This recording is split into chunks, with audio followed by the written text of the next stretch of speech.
that at 56K baud.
Good evening, everyone.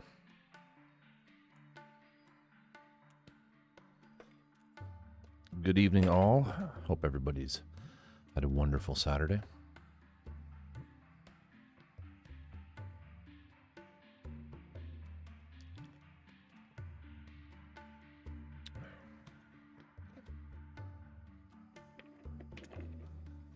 What a mess.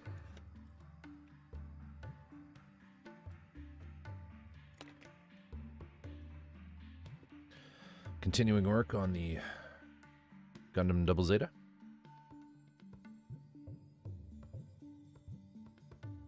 You know, I should put a little picture somewhere on here of what I'm working on.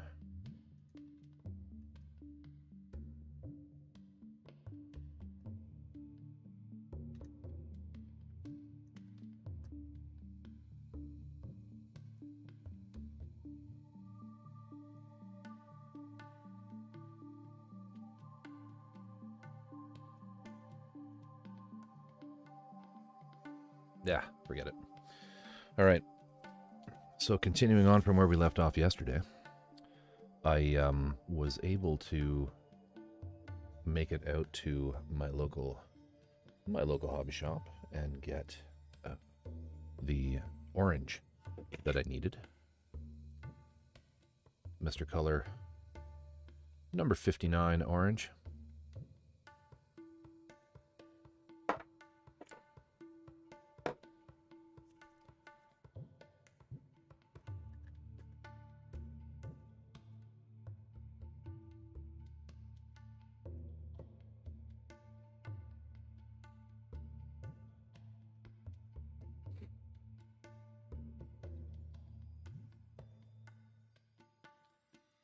Just never remembers to save my scale modeling tag.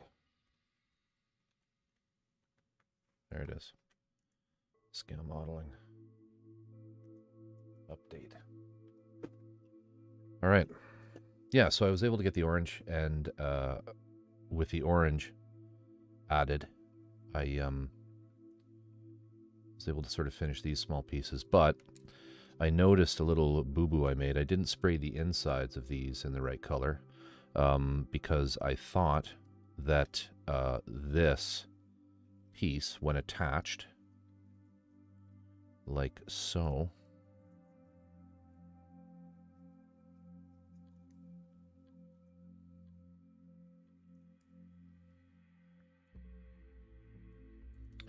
I thought it covered everything. And you can see here, that is not painted, but this is. So I didn't realize a little piece stuck out like that. So I'm just going to feather in some there, and I'll do a quick little masking job to fix that so that it's perfect. So we'll do that in a moment. I think I have to do all of them, so I can't really get this piece out anymore without concern that I'll break it. So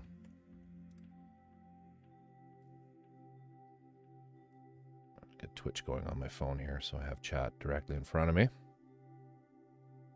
There we go. Yeah, so that's the plan anyway.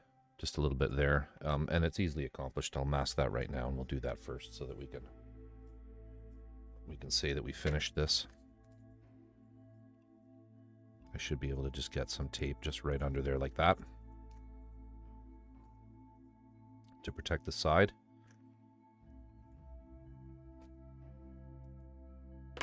And again here, sorry if I bumped the camera there.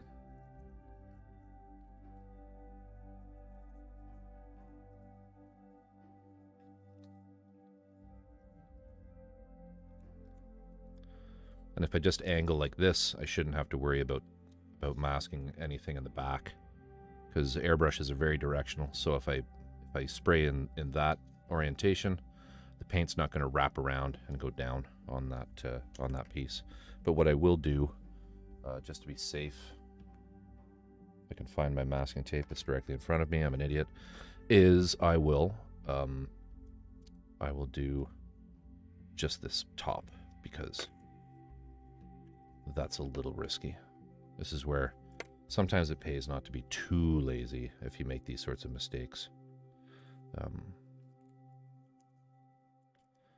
I'll just mask that off, and we have a little piece here we can use on this side, like that. Yeah, that should suffice. Actually, I should get that little corner in there. Yeah, that's bad too. So let's just put a little piece in there. Little piece in there.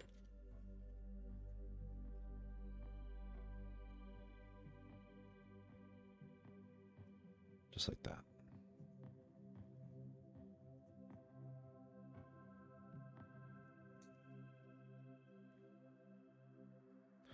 All right, and we'll do both.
Perfect.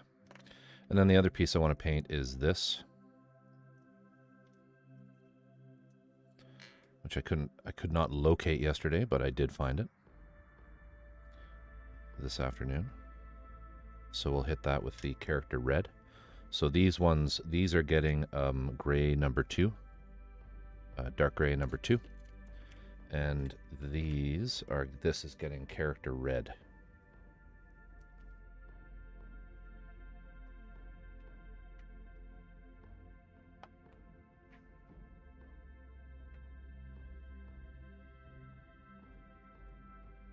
Just 108 character red.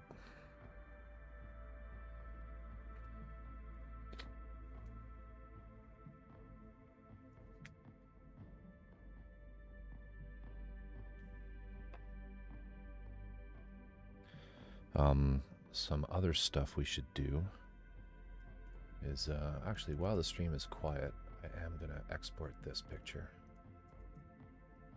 Images.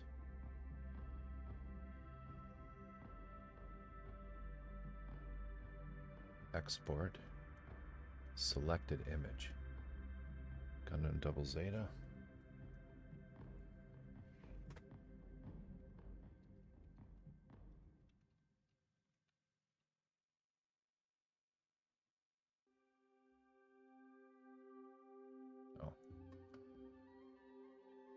Select folder. Did that work? We'll add an image. We'll call it... Hey, Dreamcatcher, how are you today? Welcome, welcome. Call it image.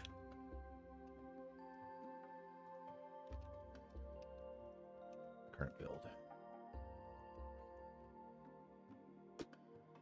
Just making a little tweak here to the overlay.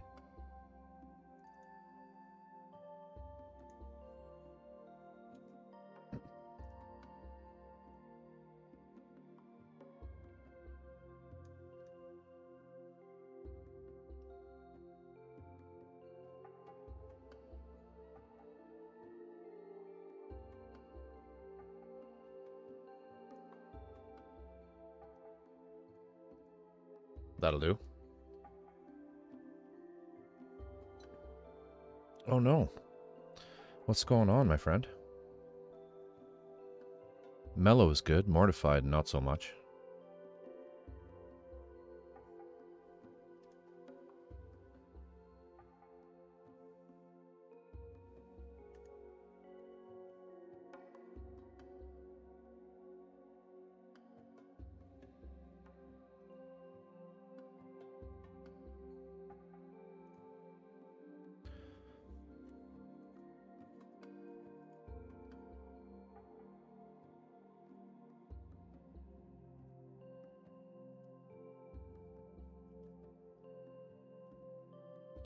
Nothing too terrible has happened in your neck of the woods.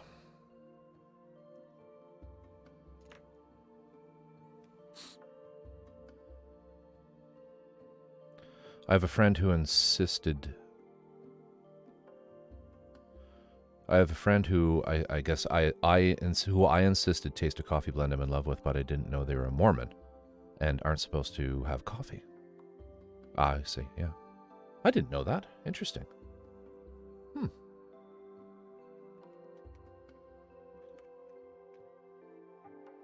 I had no idea.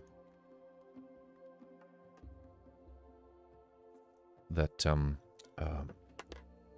those of the Mormon faith didn't drink coffee.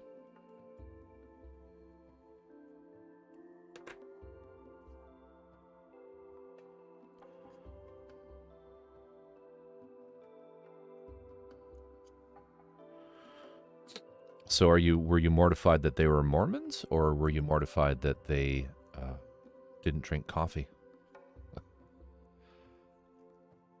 Yeah, Mormons aren't supposed to have coffee, tea, alcohol, or tobacco.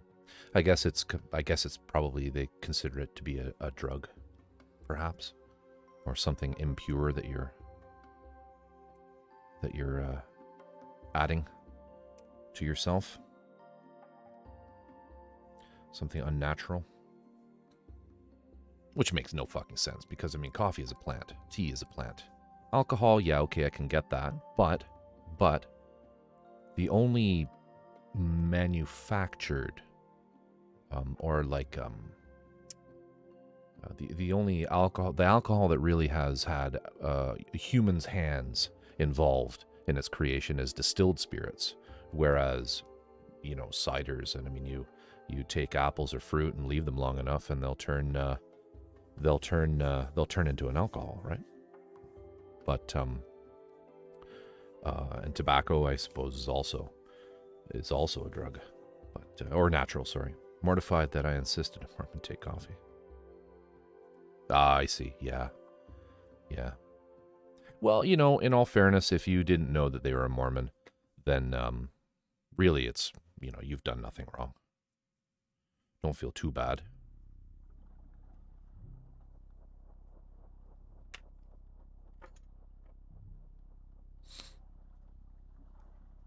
Not a whole lot of Mormons up here.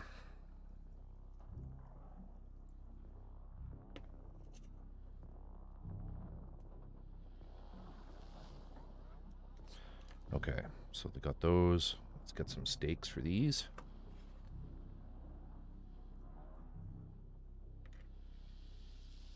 Well, that's good. That's good.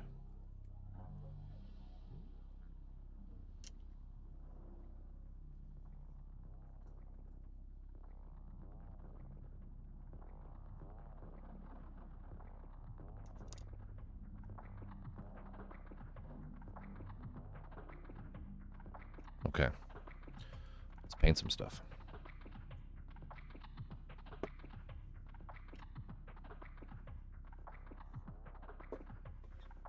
I think the spray booth camera is working tonight. I did actually fix my issues. So let's just change this here. Yeah, there we go.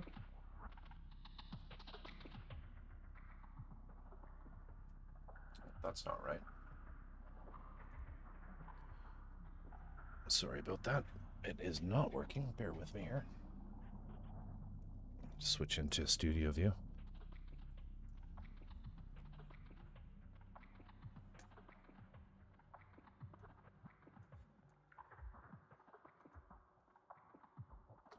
I'm just having so many issues with these cameras. Thinking of replacing one of these two Logitechs.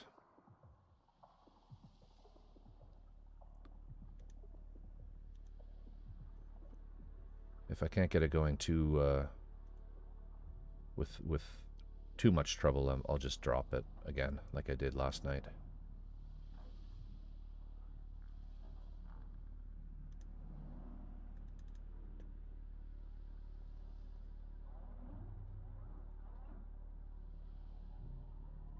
There we go. Just needed a kick in the pants. All right, studio mode, and then we're gonna go into this. Seems to work. All right.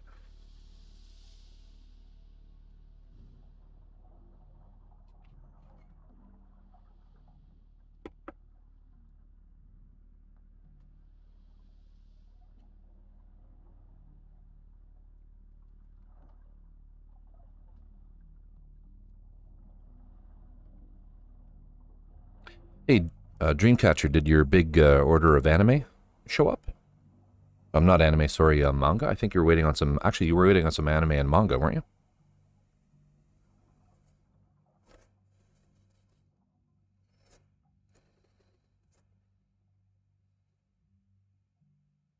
Hmm.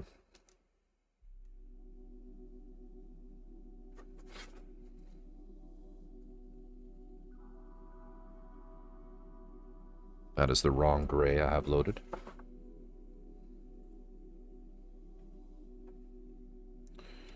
Oh, excellent. Excellent.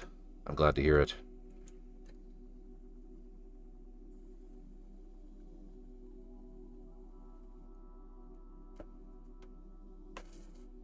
Let's give the brush a quick clean out here.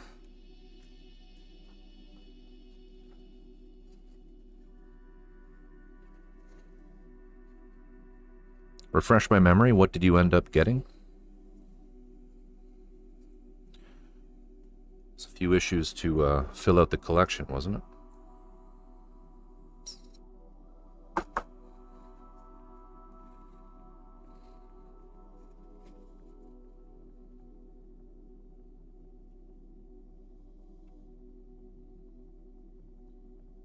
Start with this. Oh, one piece, right. Right.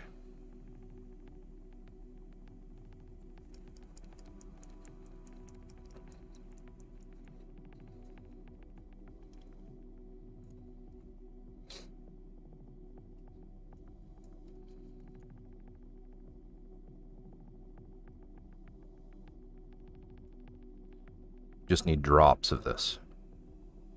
We'll do 6 drops.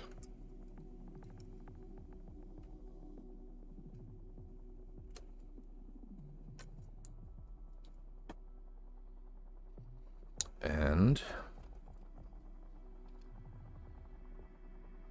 that one looks relatively clean. 1, 2, 3, 4. We'll do 4 drops of paint.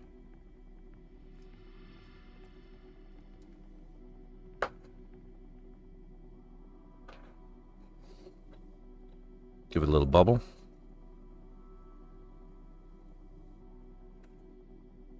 Turn up our fan. Make sure our tape is nicely stuck down.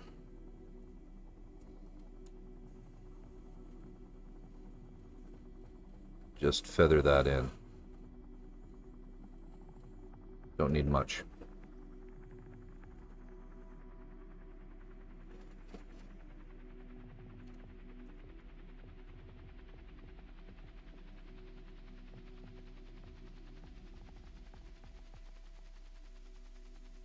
That's it. That'll do. Okay. So let's change this paint. Do the red.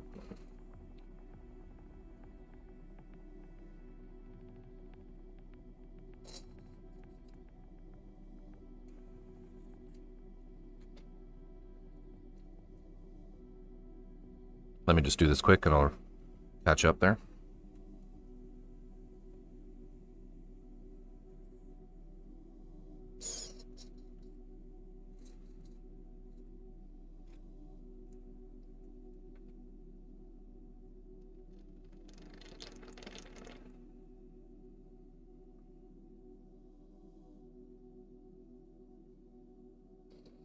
With the grays, I don't need to really clean the brush quite as well as I like out completely perfectly, but when I'm switching from something like gray to a red or gray to orange, I do clean it pretty thoroughly. So you don't want any of that shade in there, or the different tints, I apologize. So let's just get our red going. And again, I'm using the Mr. Color Rapid Thinner for a matte texture. So with this, we'll do a 1/2 milliliter of each.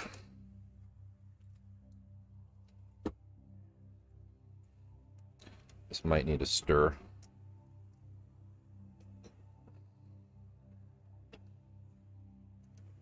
Actually, it looks okay. Probably just needs a shake.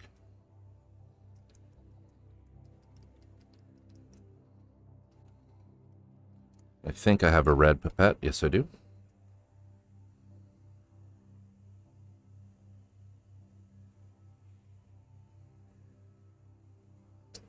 Just mix it in the pipette.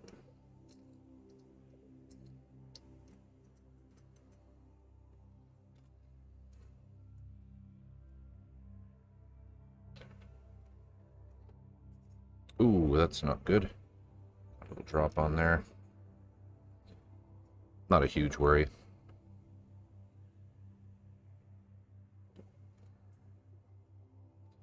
Just feather that in.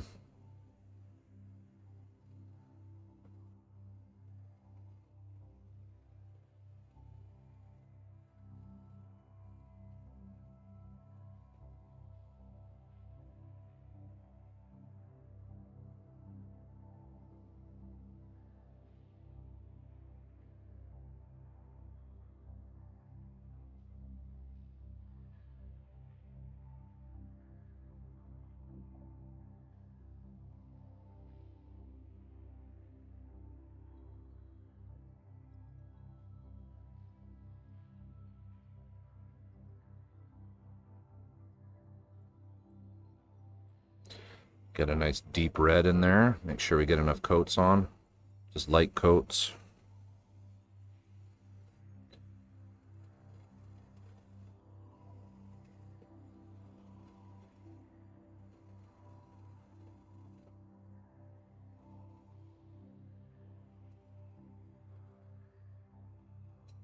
There we go. Bit of paint.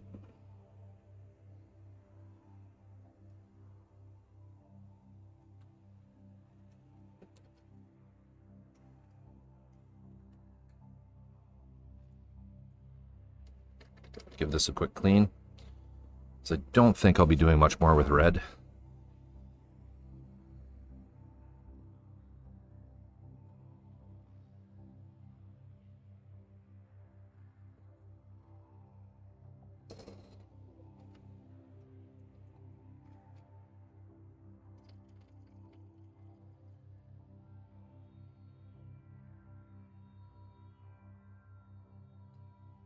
That'll do.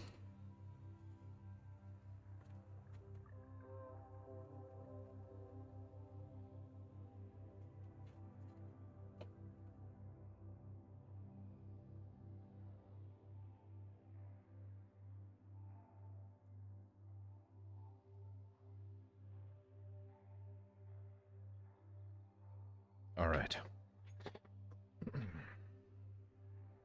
So, some of this stuff out of the way.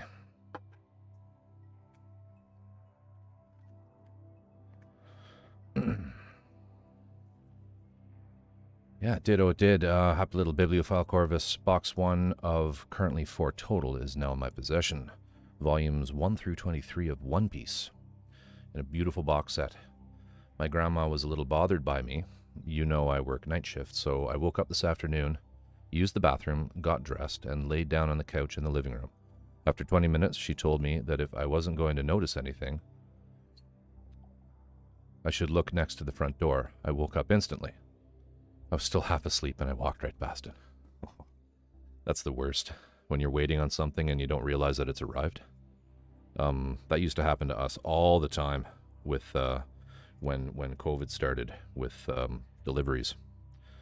You know, they would sit outside and be like, you know, when's that gonna come? Not realizing that they had already put it in our carport. And we fortunately no longer have that issue because we got some of those blink cameras. So they trigger and we get a notification on our phone when there's somebody outside.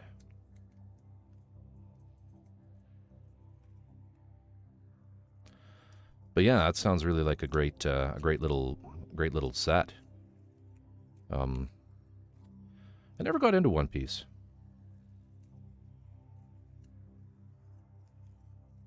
A lot of my friends keep telling me I should, but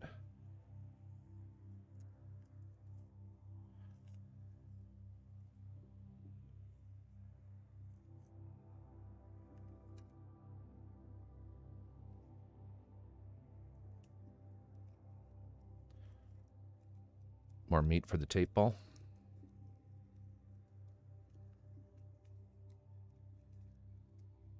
More tape for the tape god.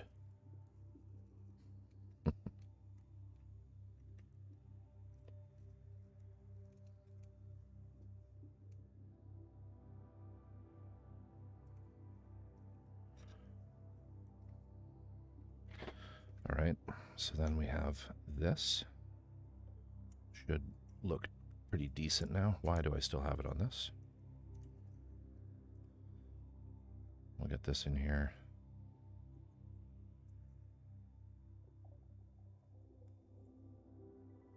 That looks better. We'll do the other side.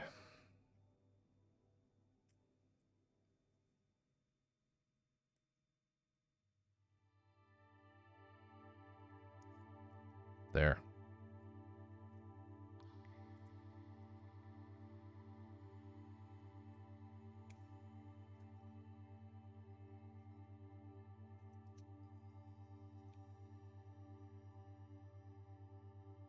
Nice. As we say in British Columbia, that is skookum as frig. All right. I've got this.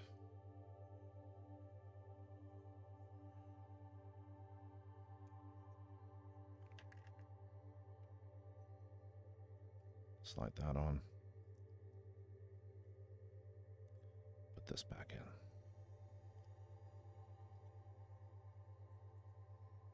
There.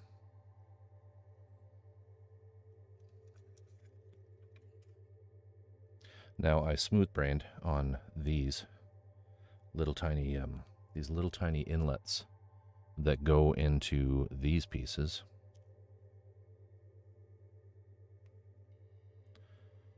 The other ones I had done in I forgot to paint these. Basically, I forgot there's two per leg, but you could see them in there. I did them in kind of a I used a different gloss for those, or metallic for those. I used the AK Interactive Extreme Metal. Not sure how I feel about it. It was my alternative color that for the 5-Star Stories AUGE.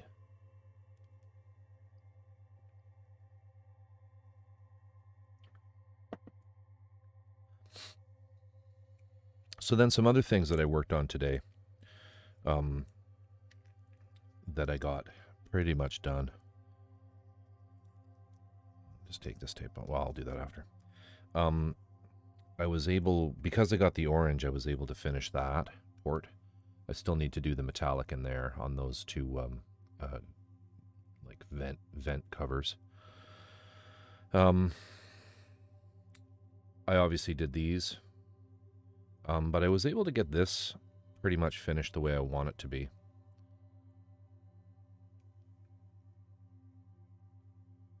With the 3 principal tones and some little orange highlights. And then the back side of that is this piece, which is going to sit right in here like this.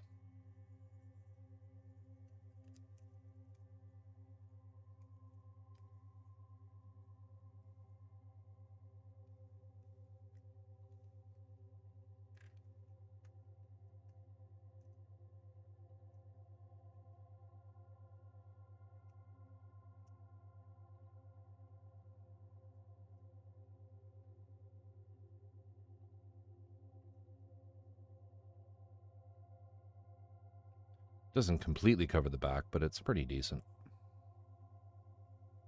It's pretty decent. And there's another little piece that sits in that slot there that I haven't painted yet. So let's get this one off.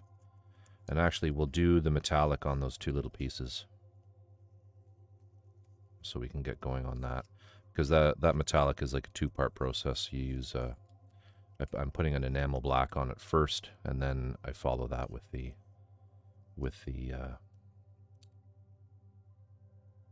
actual metallic. So again, more tape for the tape god here.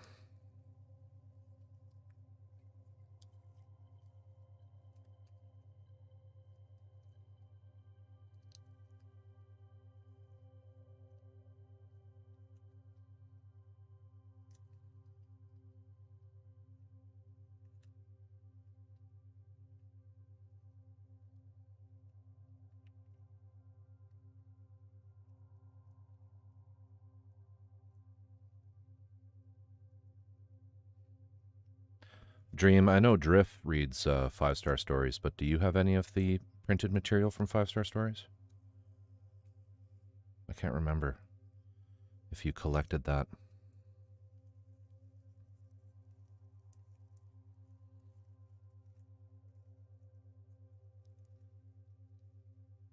No, okay.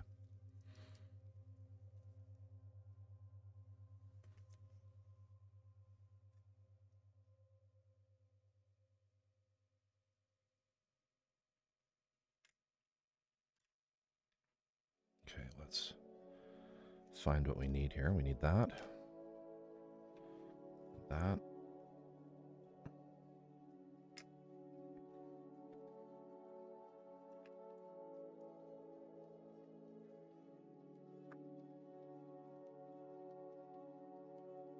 I have a few anime garage kits I might well into the future do on stream. I have Kill La Kill. I have one from Kill La Kill. I have one from I have a big Silen from Devilman Crybaby. I have Hitagi Senjuhara from Monogatari series.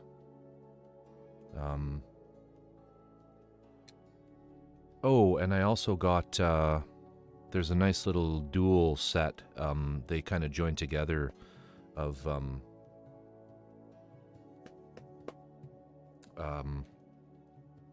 hang on.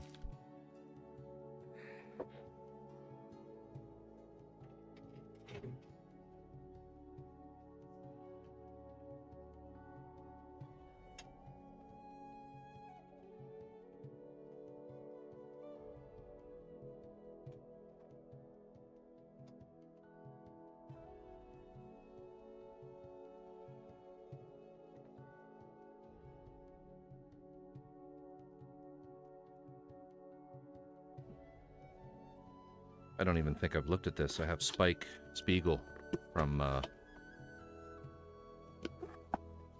well, from you know what.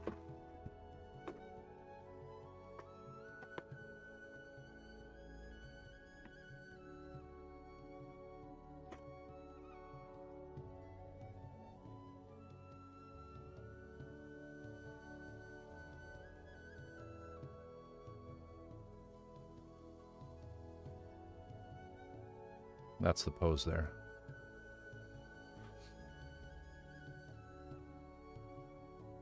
That's pretty cool.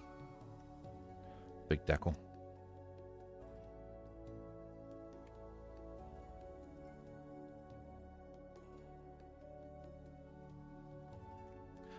Ba-na, ba-na, ba-na, ba-na, ba-na. Boom, boom, boom, boom, boom, boom, boom, boom, boom.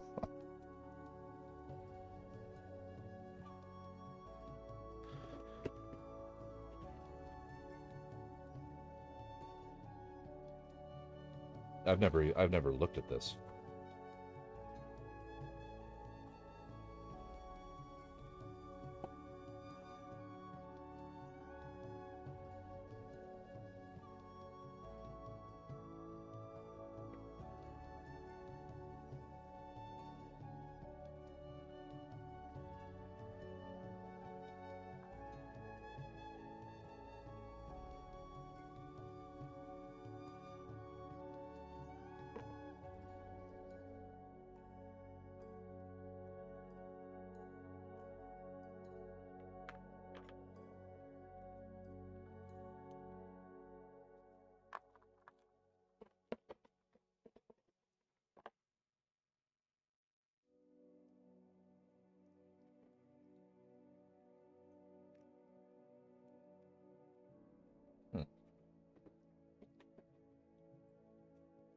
Couple different parts here.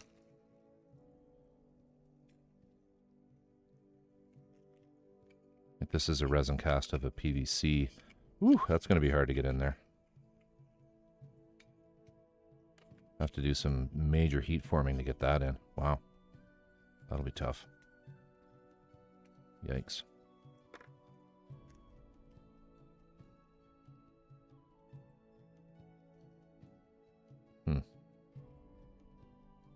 What the hell even is that? Oh, I see. Okay. Oh, God. Nothing fits. So this is a resin cast of a PVC kit. Like a PVC pre-painted model. And the PVC to resin conversions are always just nightmares to get everything fitting correctly.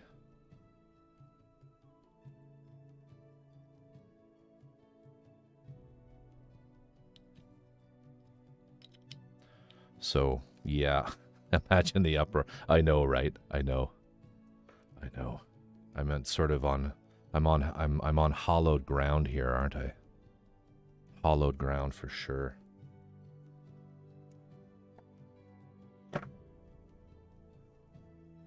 Where are my nippers?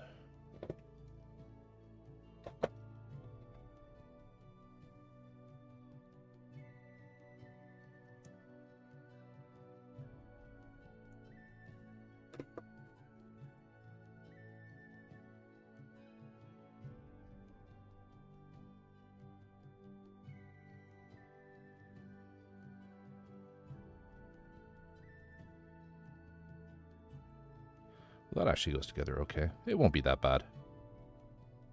It won't be that bad to make.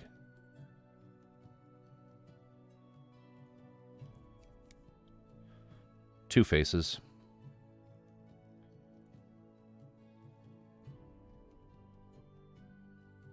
That are identical. So if you fuck one up, you can work. You got another chance at it, I guess. I don't know.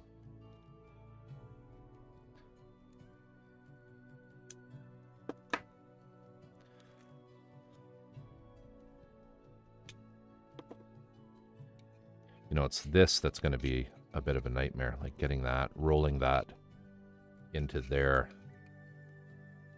It's going to be really hard.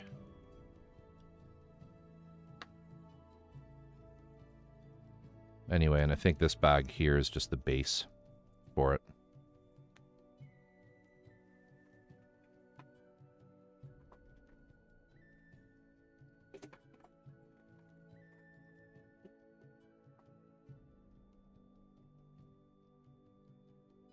Put this potential nightmare of a kid away for now.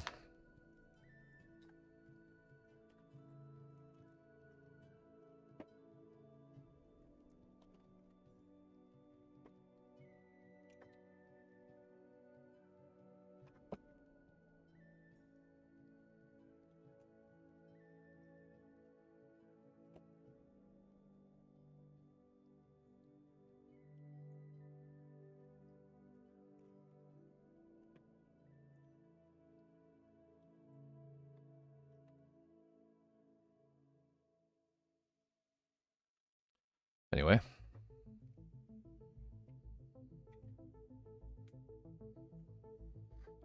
I think that's it as far as anime content.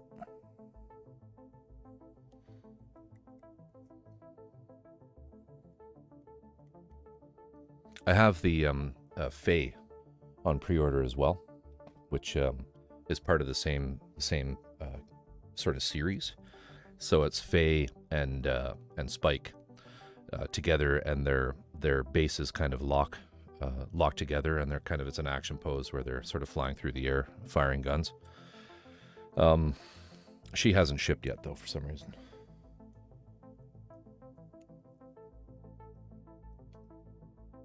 And the Hitagi Sanjihara one is it's an old cast, so I'm a little disappointed. She has she's sitting in a chair in, I'm not certain if you're familiar with the Monogatari series books or the anime, but she has a scene where she's sort of pouring out a pop bottle onto the ground, and it's that shot.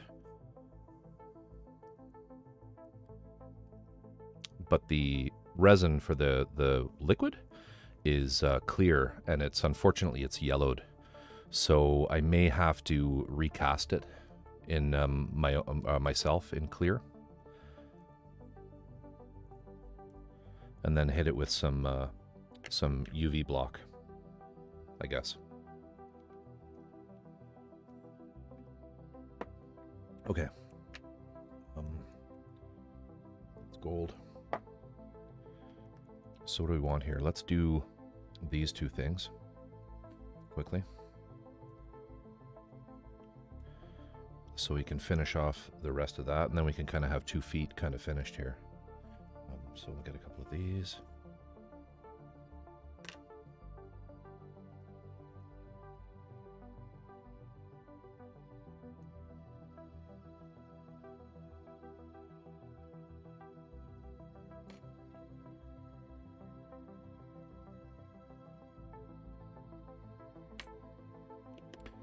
is there anything else I can paint while I'm over there? I don't think so. I don't think so. Doing the metallic. Yeah, so let's just quickly get those done.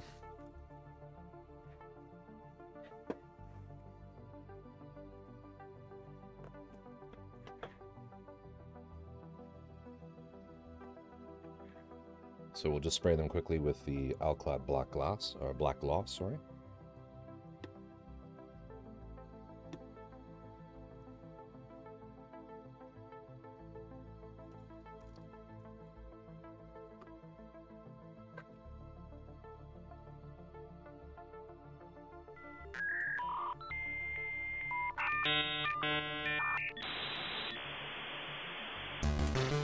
Drift is connected to chat at 56K baud.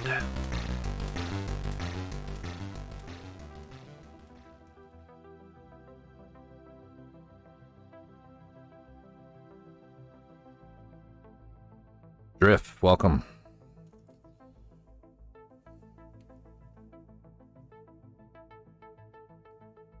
Welcome, welcome.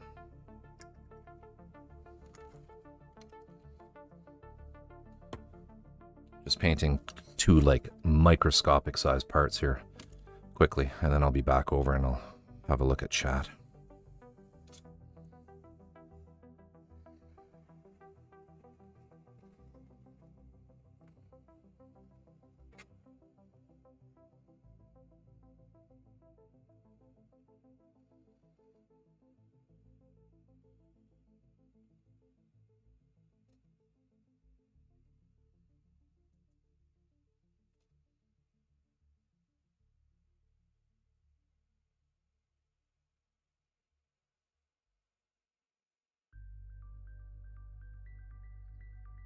Gonna paint these in the AK Interactive dark chrome.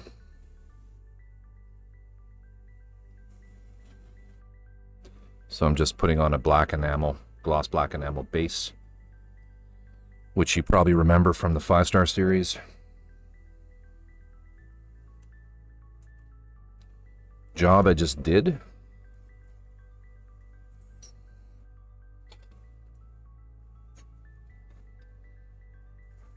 Get this enamel out of here.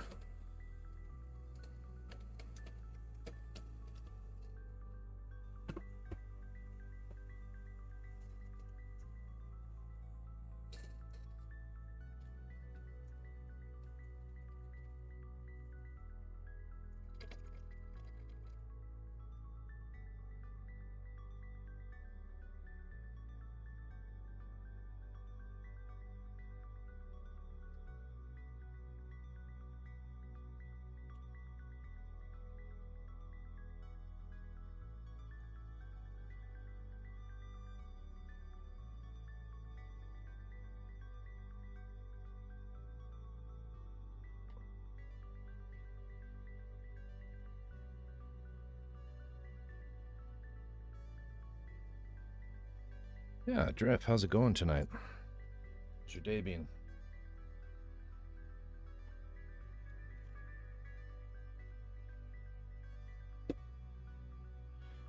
Yeah, we'll be using this metallic AK Interactive Extreme Metal.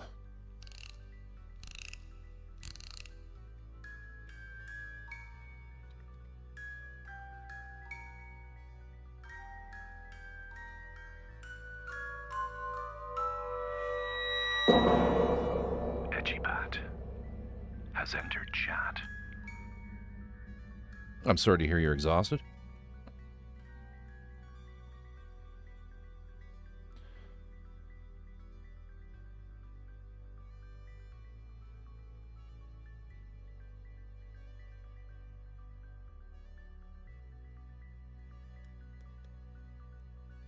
Were you working today?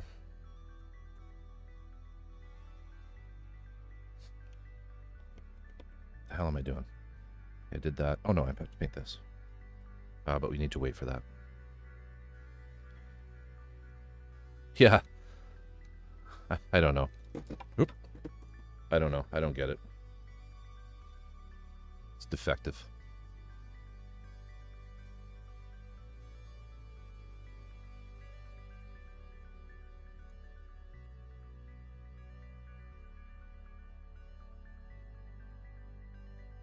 Yeah.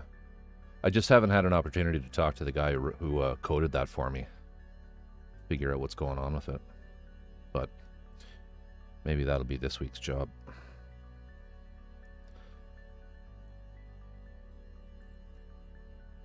Well, I see her in the users list, and I sometimes wonder if something strange is happening where just opening the stream is triggering stuff. Sometimes. So, I don't know. I was over at the booth and didn't have my headphones on, but did it play your intro?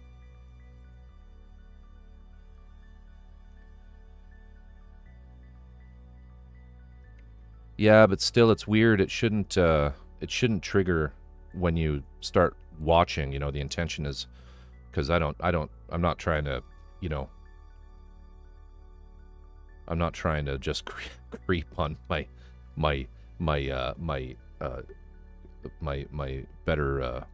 better viewers, right? Like, I don't need notifications when you're just there lurking. That would be weird.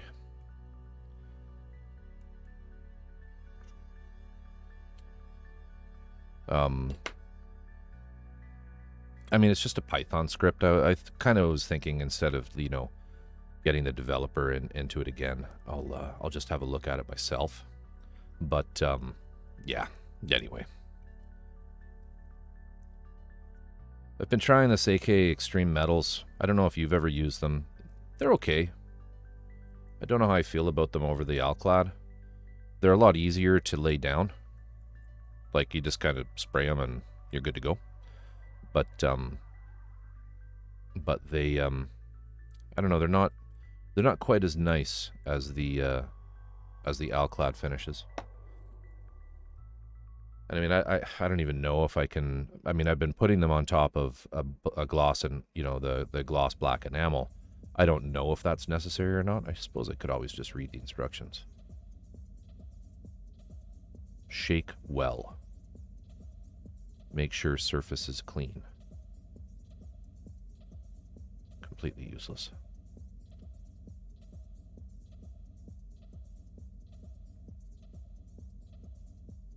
Oh, God. Been there, done that. I renovated 2 of our 3 bathrooms, sorry. Yeah. 1 to go. But I know the pain there.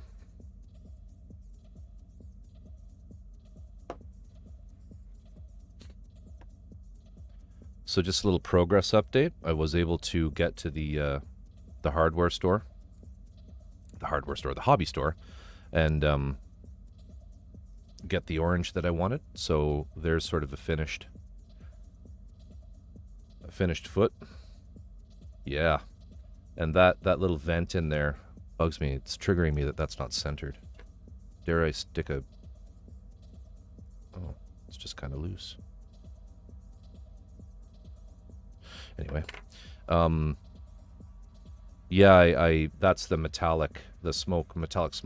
That's pretty nice.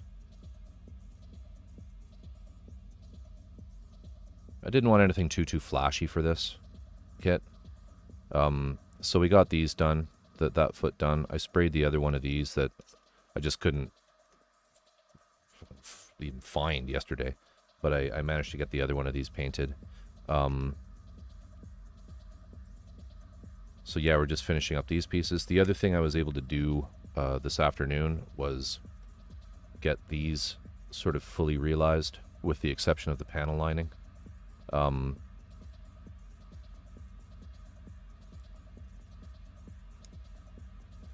These are time consuming. I don't know if I'll do another one. I don't know if I'll do another one of these tonight on stream. This was kind of a 3-tape process. I had to tape off all of the light gray. Not the light gray, but the mid gray, this edge. So first I masked for that all the way around it, sprayed that, removed all of that mask, and then I masked these 2 pieces. Sprayed that, removed that. Then I masked the orange, these little orange highlights. Sprayed that, removed that tape, and then I did these vents. I could have probably done the vents at the same time as the 2 darker stripe pieces, but I didn't for some reason, and I'm not sure why. And then on the back, which again, you're not really going to see, I just thought I'd make it a little more interesting, and I added some color to it. I oversprayed on the orange though, so it came out a little glossy, but it doesn't matter. I'm gonna hit everything with some what is it there? Oh my god, I'm spacing on everything. Some future floor polish. Once I get all the colors perfect, and then on top of the future floor polish, I don't know if you know that trick, but Future makes a great product that you can use with scale models as kind of like a top coat. Yeah, you do. Okay, great. But it's perfect for doing like the enamel panel lining on top of. It works really well for that, and you're kind of guaranteed that you're not going to get any accidental bleed into the paints that you use.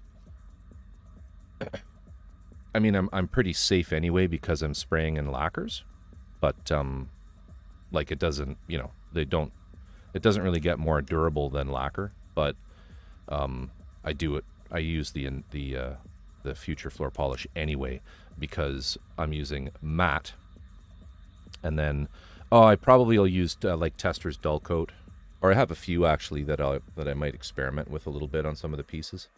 But I tend to just use the Tester's dull coat.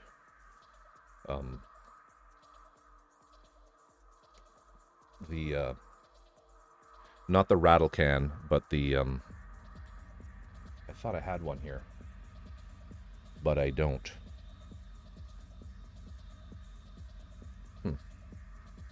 Strange. You can buy it in just glass jars to airbrush, and I usually just use that. Although there's nothing wrong with the rattle can either. What's your go-to for the panel lining?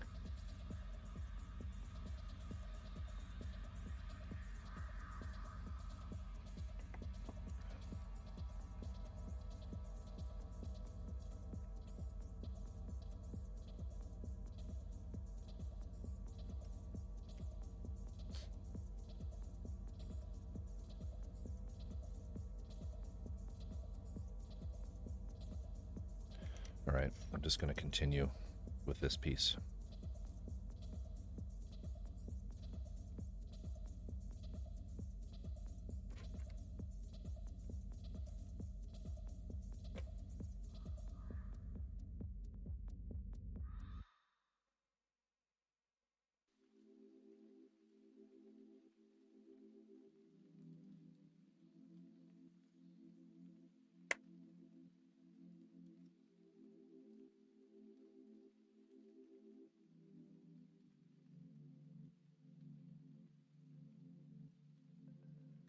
Almost started masking it the wrong way around.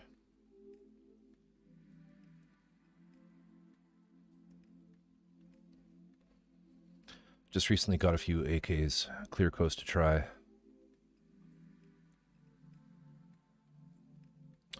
Okay. And are they rattle cans or are they airbrush?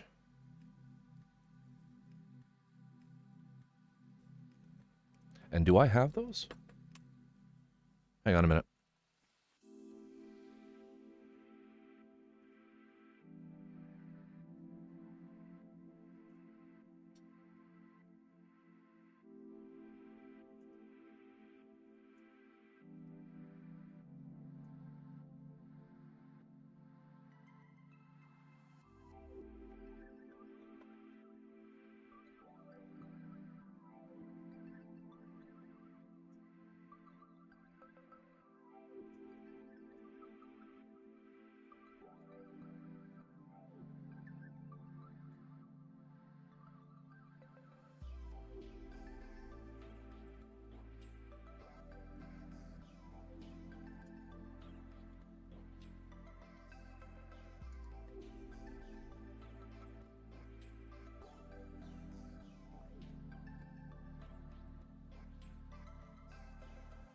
Yeah, so in addition to the dull coat, I use the dull coat if I want a matte finish. And then I've used a variety of products for if I wanted gloss. This is actually, I haven't tried this one, but I might try this too. I've heard good things about it. The matte Mr. Hobby top coat. And then for gloss, I've kind of gone between... oh, and that's another one. That's another flat. I thought that was the premium glossy, but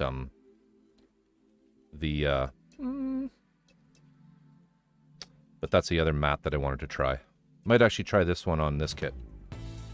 Cruising down Santa Monica Boulevard with the top down, Tear 23 There she is. has just joined chat. Hey, Tear, we were just talking about you. And then this is another one that I have used in the past. Yeah. Just the primers, yeah.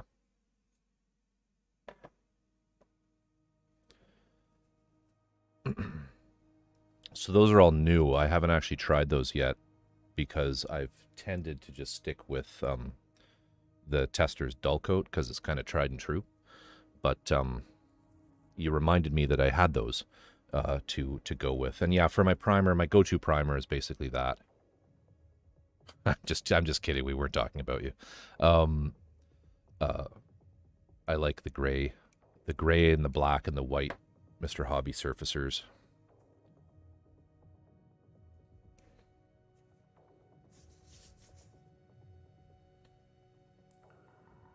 You know, other people have tried to get me to use different primers with varying degrees of success.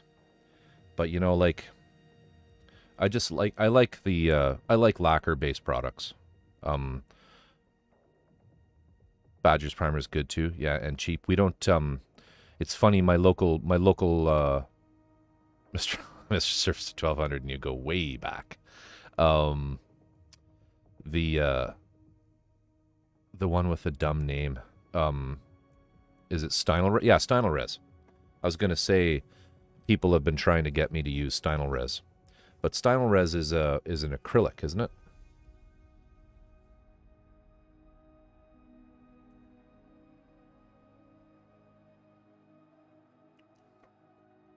Yeah. So that would be of limited value to me as I use lacquers and whatnot. Lacquers and enamels. So I don't think they would be compatible, would they? Yeah, so.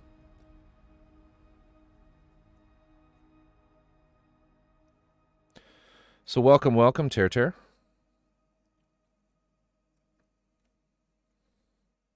Why do I say welcome twice in a row? It's weird. I'm weird.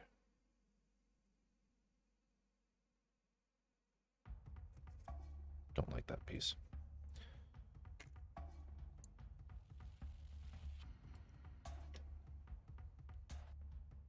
Very true.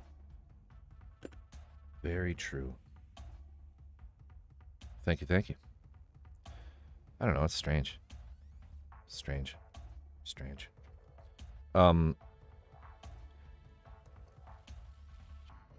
Drift like Etchy, do you tend to work pretty much all in acrylics as well with the scale stuff?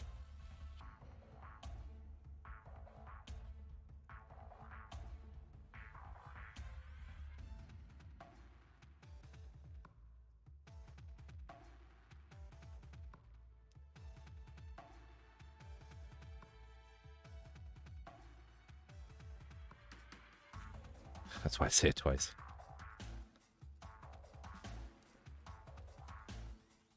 How's your day being, Tear? You busy? Do you have to work?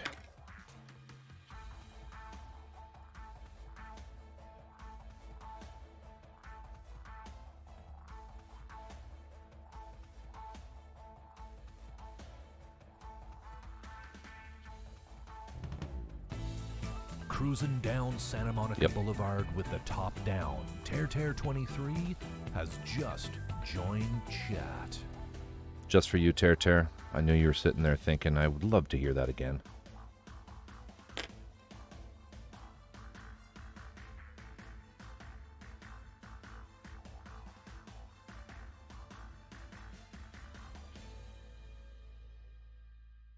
Awesome.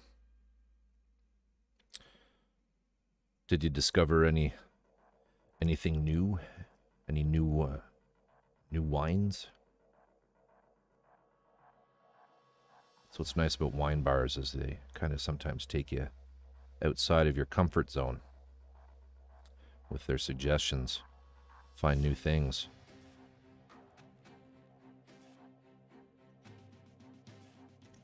Yeah.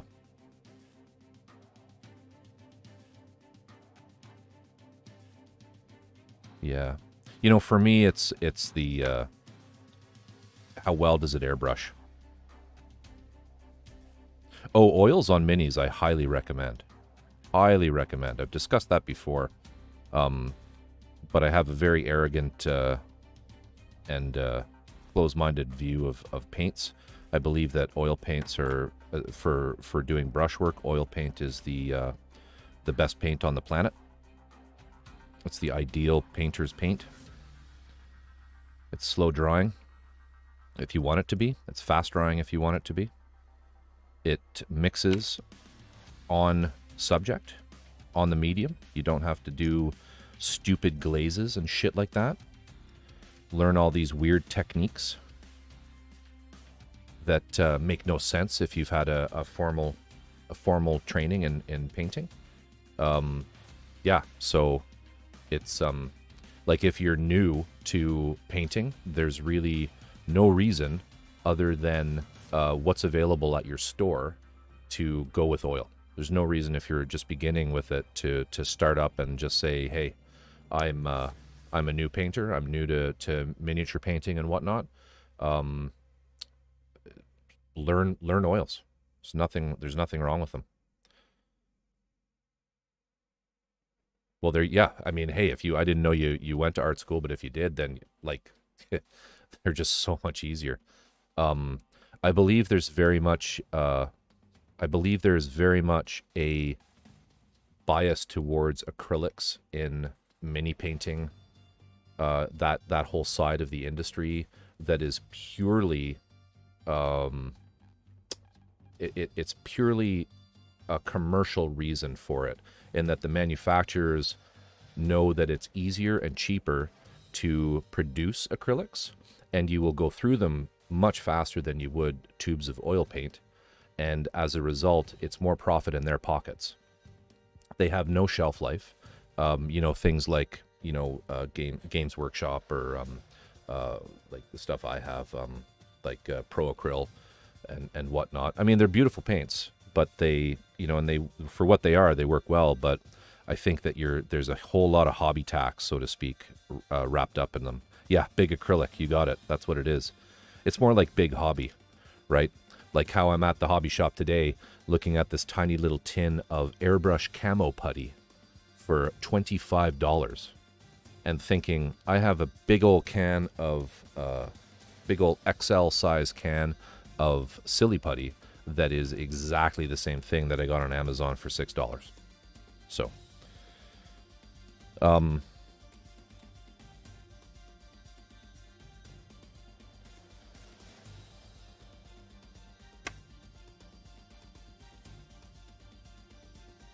the only thing with oil paint is you can't lick the brush.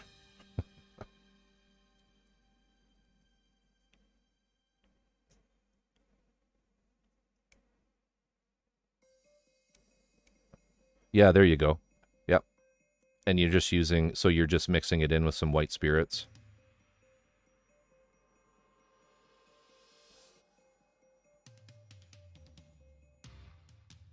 You can, but nobody really wants... Well, maybe you do want cadmium metal poisoning. I don't know.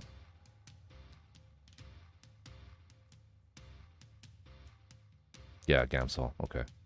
Gamsol, eh? Interesting.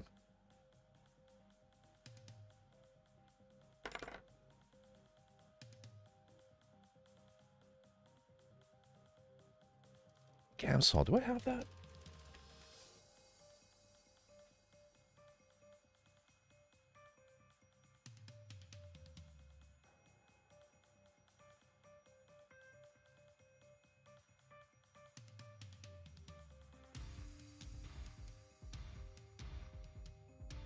Yeah, so Gamsol. I don't have Gamsol, but I was using... for just doing it on palette, I was sort of mixing between doing, like, distilled terp, and, I was trying Taltine as well. Taltine? Don't know. And, so I was thinking, when you said Gamsol, I was thinking of, Grumtine. Which is probably just... Oh, it's Limonene. Yeah, I don't know what the hell this is. But then I settled on, for oils and mini painting, this one.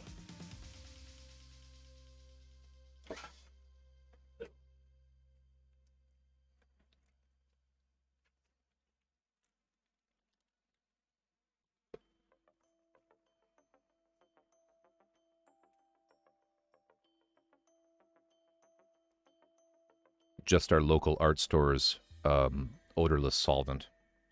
White spirits. It's for thinning oil paints. Works great. And you can get a gallon of it for, I think, 50 bucks.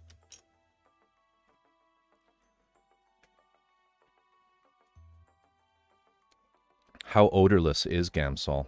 Because I find even though sometimes some of them say it's odorless, they're not that odorless. My favorite, the one I find is the most odorless for me is the Winsor Newton distilled terps, but they're just a lot of money for the amount if you're doing bottling of all your paints.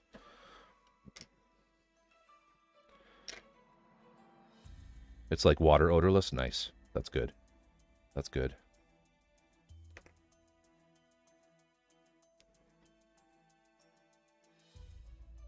Oh, I did a terrible... Oh, no, that's okay. That's okay.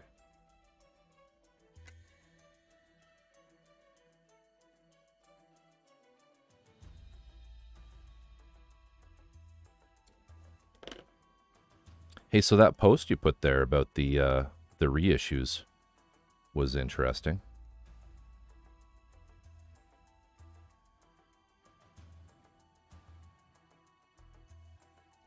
So am I correct in thinking that they will be printing another batch of the bangs?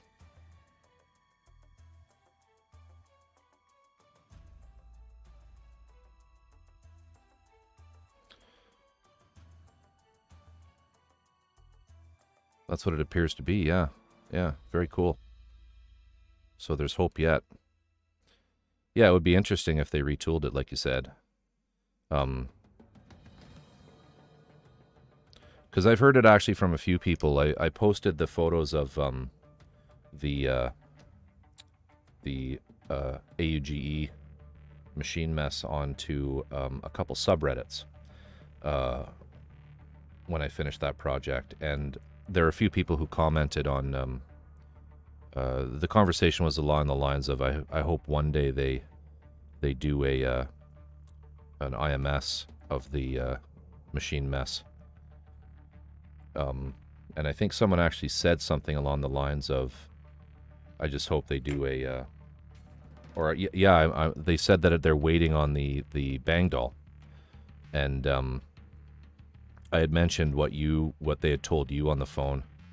And that individual said, oh, that's too bad. They were hoping to get that a copy of that. And somebody else chimed in and said, they likely were getting rid of it because it was one of the very first IMSs they did, and it's notoriously terrible. So, hopefully it is getting redone. I don't know if they said it was notoriously terrible, but they said it was problematic, which I think you had actually mentioned to me as well.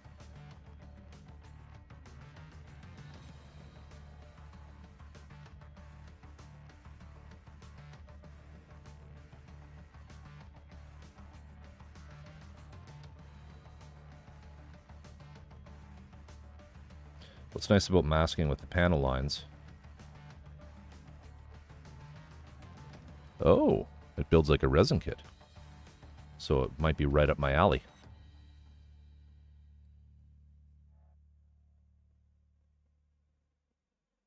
Yeah, that's what they implied, is that it was the first one. And I guess they engineered it like a resin kit.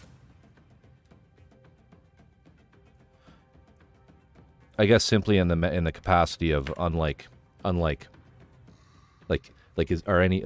of the parts are actually keyed to fit together. Everything has to be glued.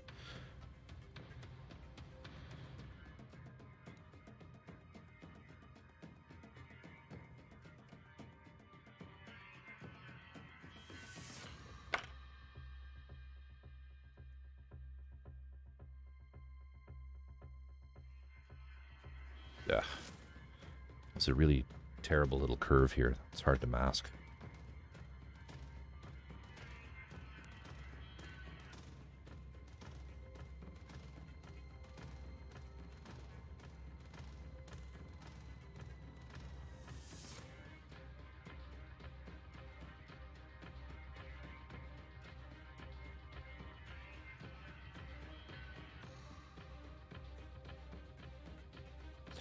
Nope, don't like that either.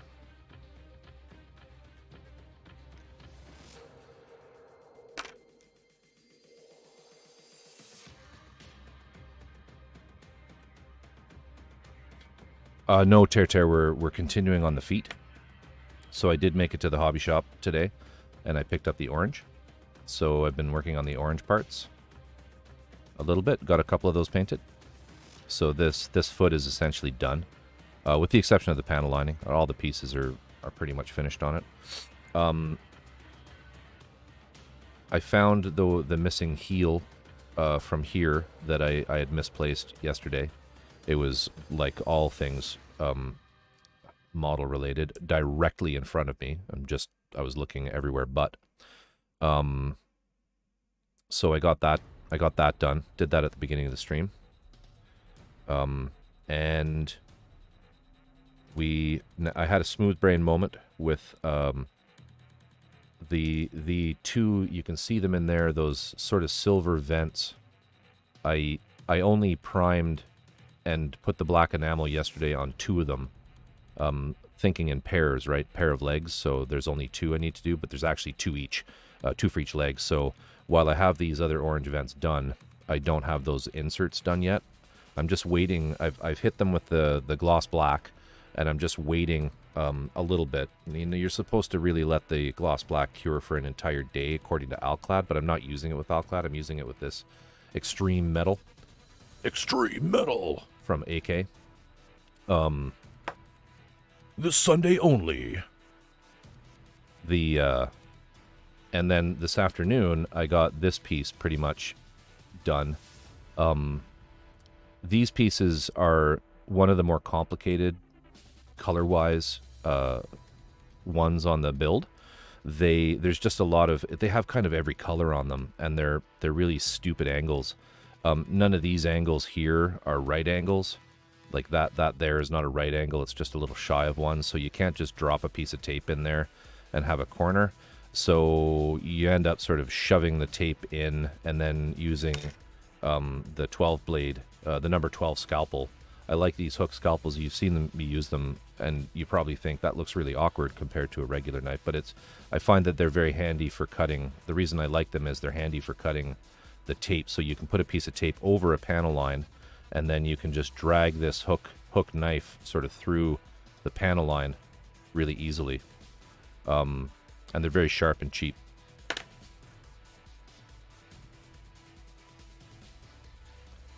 So I got this done, but as I was saying to Dream, who was here earlier, there's 1, 2, 3, 4 colors on here. I had to tape off all the mid-tone gray that's around the outside, so I masked that first, painted that, removed that tape, and then did these 2 lines in a dark gray, taped out everything for that, painted those, removed that, and then I did the vents, and then I did the orange. So these are clocking in, I think, around an hour each to do. So I'm not going to bother doing them on stream. It's too much work, or it'd be probably too boring for you guys. So, you know, I like kind of making sure that viewers see some progress. No,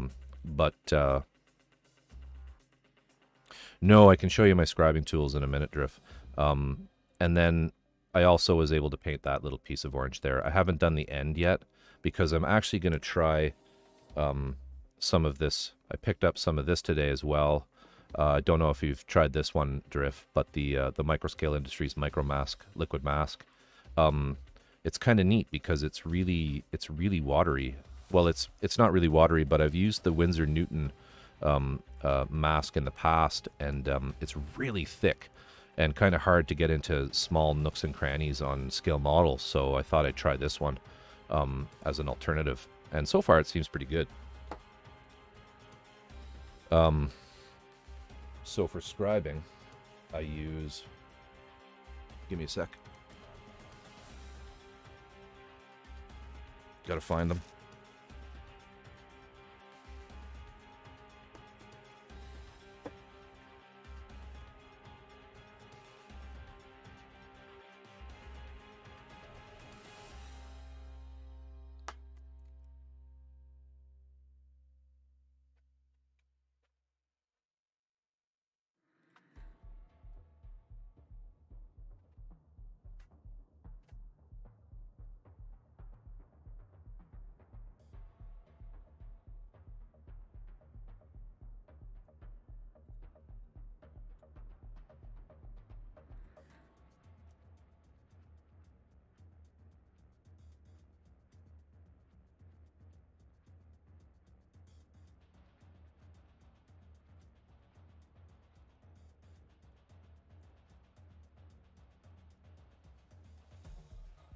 Yeah, you probably are very familiar with the Microsol set for decals. It's like my go-to as well. I've tried Mr. What is it? Mr. Softer is the other one, but it's a special order for me. So but yeah, I mean, I had no idea. It's the first time I saw this, and I thought, ooh, got to get that. Not too expensive. Cleans up with water, which is nice, because I don't think the Winsor Newton one does. I might be wrong on that, though. Brush on and cut to shape. Yeah, very cool. So I've put it down, I've laid it down on a piece of plastic, and I've waited for it to dry to see how well it'll roll off. But what I haven't done is actually paint over it yet, so I'll be trying that tomorrow. For scribing, I have a Madworks pin vise, which is the larger collet size pin vise. There's just the one size in it. It's really meant for their tools. And my scribes that I like are, again, the Madworks scribes. I use a 0.8 mil and a bigger one, a 0.2. Sorry, that is the bigger one. This is the smaller one, the 0.2. These are kind of pricey, but they're really good. And I like the pin vise a lot. Except the threading is backwards on it, which is kind of frustrating. So they're just nice little chisels, drag chisels. And I can show you on a spoon. Grab a spoon.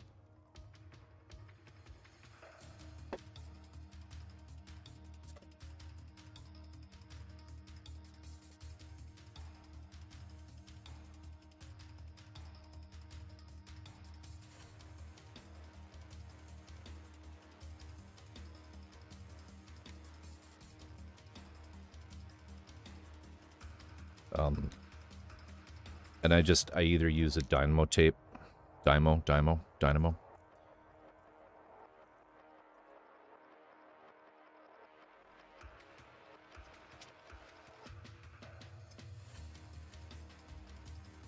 Which is kind of the cheap alternative to this stuff. This stuff is better. I do prefer this.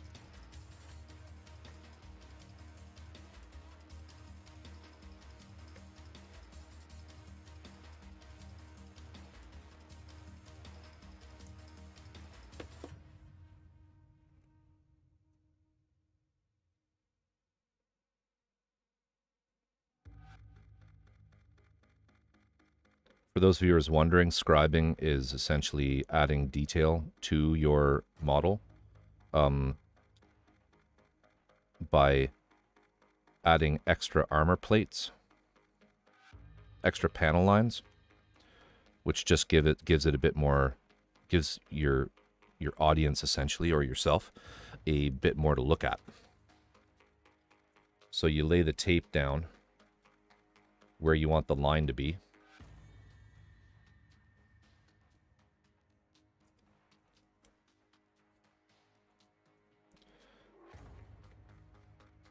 And then this tape is thick. It's thick plastic, so it does well as a guide to keep the scribe against it.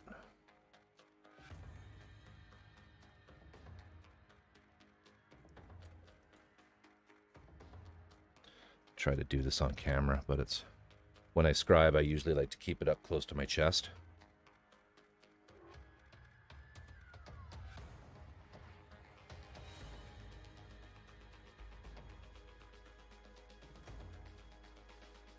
So just light pressure, stay against the tape.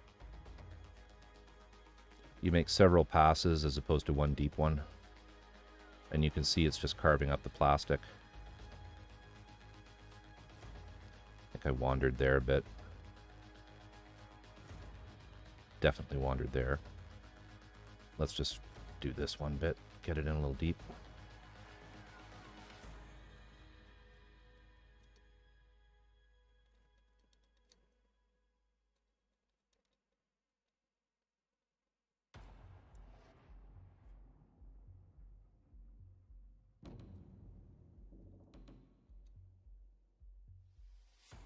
And Drift, the MadWorks scribes are they are tungsten carbide tool steel, so they or tungsten carbide steel, so you can use them on resin without worrying too much either. Scribing resin is tough though. Like, well, I shouldn't say it's tough, but it's a little daunting because it really feels like you're going to break the tool. So let's just take that off, and now you can see there's a line. It's been scribed in there. Just running my fingernail through it to clean it out a little bit. And so you can imagine, you know, doing angles and whatnot on that, and then you can just take your panel liner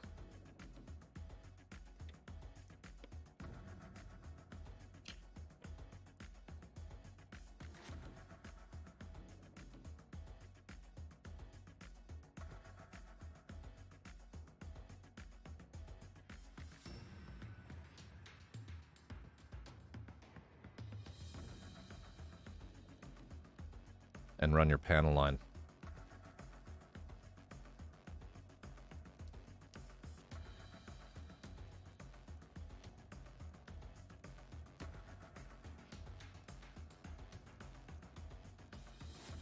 It's a little rough, but... And then some other tools that I find are nice is if you're doing some really major scribe work, Drift, are the Hand Chisels. You can see these are a lot wider, but they work really nicely as well. Pretty expensive in Canada. I don't know what they'd be like down in your neck of the woods, but I think these are like, up here, these were like $100. But they work well for if you're hollowing out a large area. And then the other really nice one, if you're doing a lot of sci-fi type stuff, are the Hand drills, the centered drills. So these are very cool. Let me start with the biggest one because I'll show you something really neat you can do with them.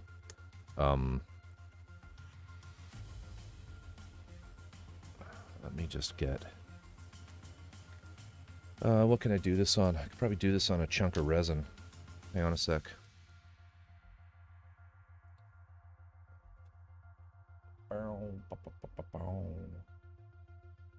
Here, you know what I could do it on? I can do it on this. Yeah, so check these out. No. What am I doing? That goes there. These are super sharp.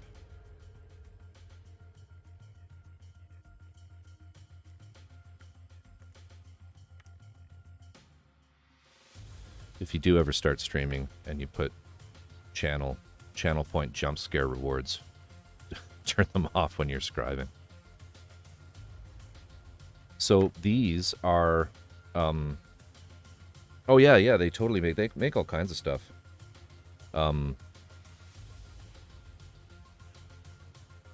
So you can see there's a tiny little point, like a centering point.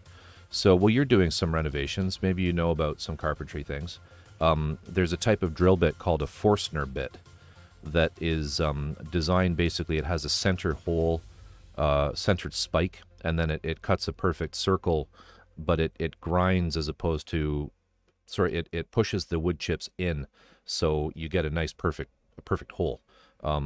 But these are made so that you can basically take it, and I'm not too worried about doing it on this because this is going to be covered. Well, I know this isn't going to be visible. You have big versions of these, yes, yeah. So this is like, think of it like a spade bit, right? But what you can do is you can that little tiny spike centers it, and also creates a center hole. So let's just start turning this. Am I doing it on stream here? Yeah. So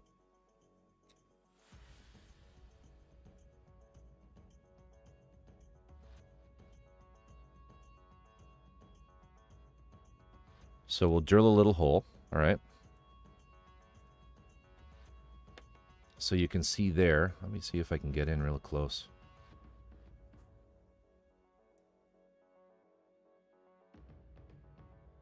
Pardon my dirty fingernails. Okay, but you see there's still a tiny little like divot there, right? And so now what we can do, and you get a really nice clean edge. But now what we can do, this is where they're really neat, is we can switch it with a smaller one.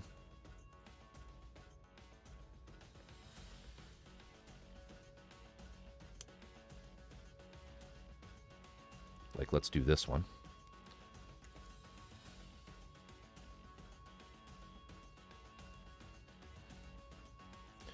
And this second smaller size now will find that hole.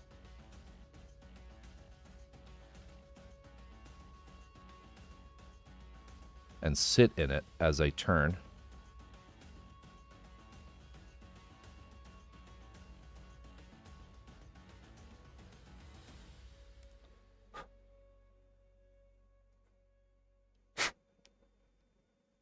And so you can create these neat tiered effects with them. It is centered, it's just the shadow. Oh, hey, Dreamcatcher. No worries. Get your rest. It's okay. But yeah, there you can see without shadow, it's just dead. It's dead center. So you can create some really cool stepped kind of interesting details if you have parts that are kind of boring. You could take something like this, and you could add some little holes and things on the sides. So yeah, that's basically what I use. All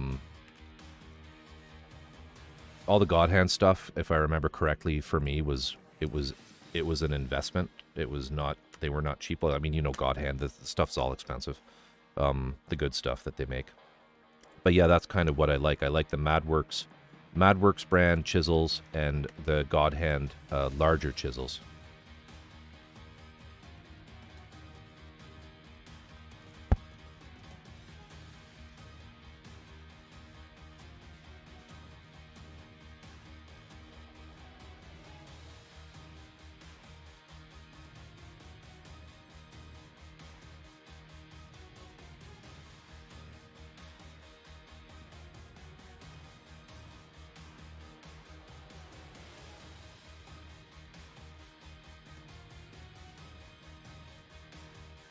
I have three sizes. I have a 0.2, a 0.8,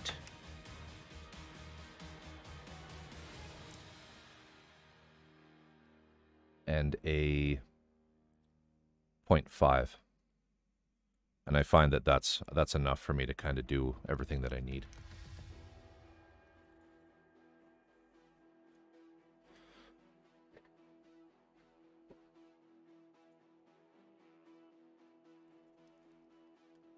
The other fun thing I have is a Argo file.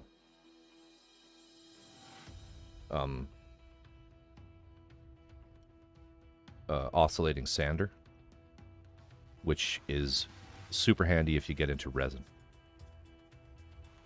because it comes with a whole bunch of different bits to go on the end, and it works really well. Dreamcatcher, thanks so much for dropping by. Always a pleasure, as I said in the past. Always a pleasure. Have yourself a great day tomorrow. Have yourself a great week. I will be back on Wednesday evening. Although on this Wednesday, I may try to stream between 6:30 and 9 p.m. Pacific time.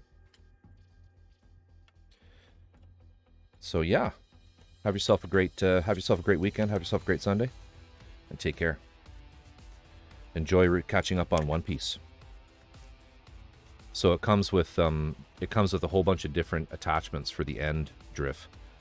Like there's this guy, there's this wedge shape that would, work in a slot. And there's more of them that are probably somewhere in this mess. Yeah, it's very cool. I can't see it being too useful for for gunpla and for plastic kits, but for resin it's a godsend, because it's handy for the fine detail sanding, whereas the rotary tool, like what Etchibat has, I do use this to grind down larger bits of resin. But you don't want to use a rotary sander to get the super fine detail. So yeah.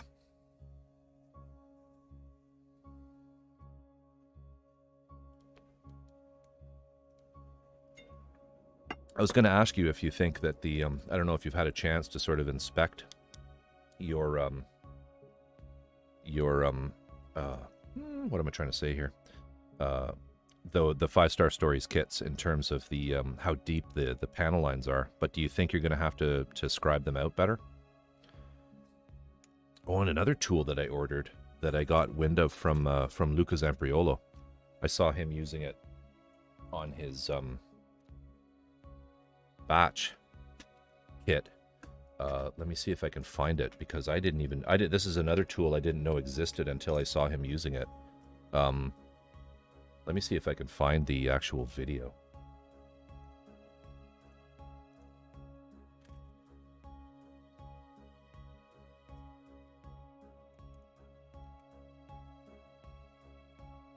Because you might want to order one of these as well, if you don't have it already. Okay, yeah. All right, let's see here. We want Calamity.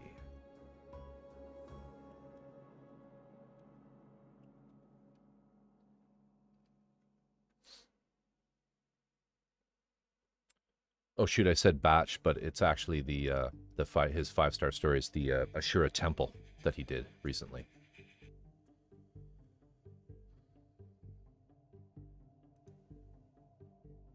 I don't know if you watched this video of him doing this, but he's so next level. He didn't like the pose. He didn't like the pose, so he changed the legs. Crazy. So there's a tool, so you did watch that. So there's a tool that he used when he was removing the panel line paint.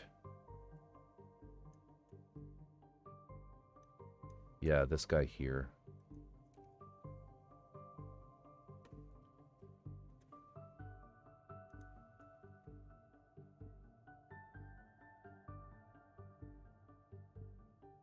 And he's using, so he used the same panel liner I have, the Tamiya accent color, black accent color. And he's using this thing called a Mr. Hang on. Let's look at the comments here.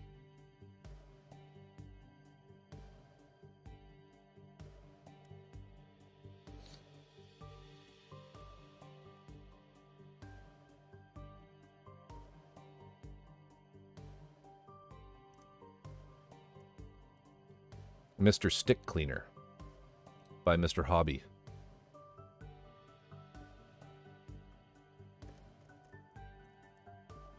Which I had never heard of. Never heard of this tool. I'm glad somebody asked what it was. And, yeah.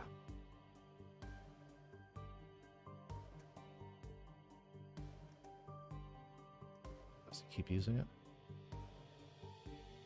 No, he mainly uses it back here.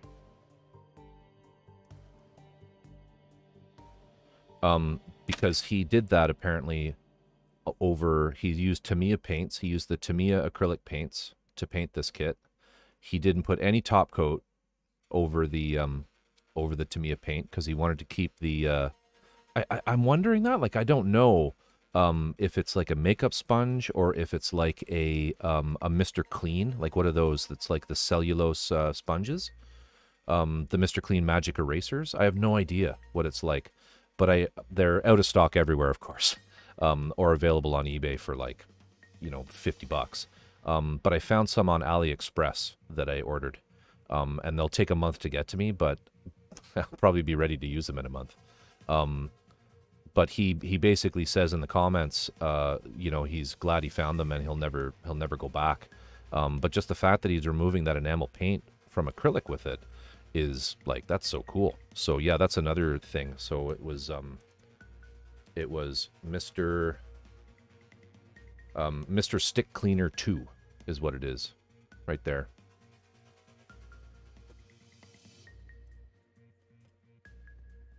Yeah.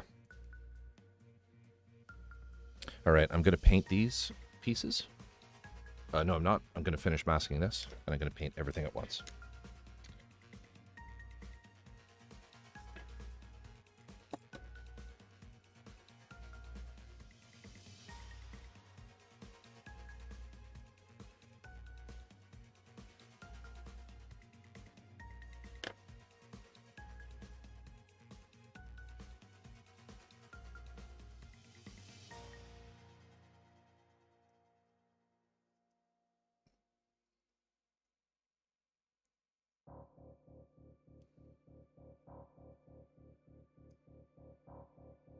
Yeah, I couldn't find them. I couldn't find them anywhere in Canada, and I kind of just gave up looking through some of the U.S. shops. But maybe you guys have them in stock down there somewhere, in some of your resources.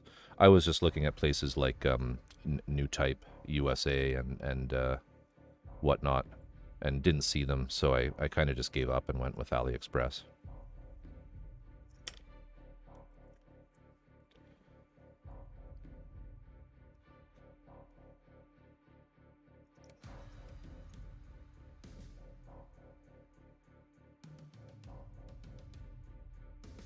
It's funny, hey, there's all these tools that you just never see.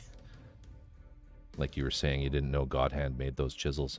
I mean, I didn't either, you know, until every once in a while I'll just sit there with a drink and scroll through the entire tool section of, you know, Hobby Link Japan, just to see if there's something I don't know about.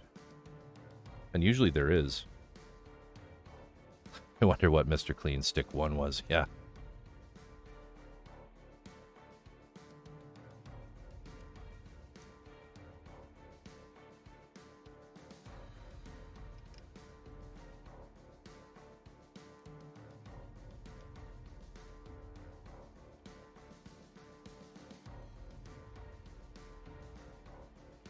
Yeah, it's kind of one of those things, like, it'd be nice to live over there, because the scale model community is absolutely enormous compared to what it is here.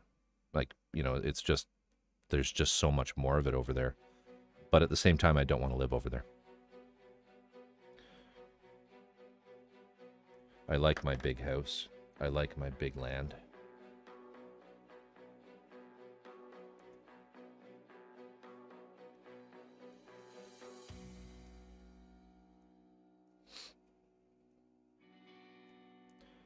She scrolls to the end of the internet.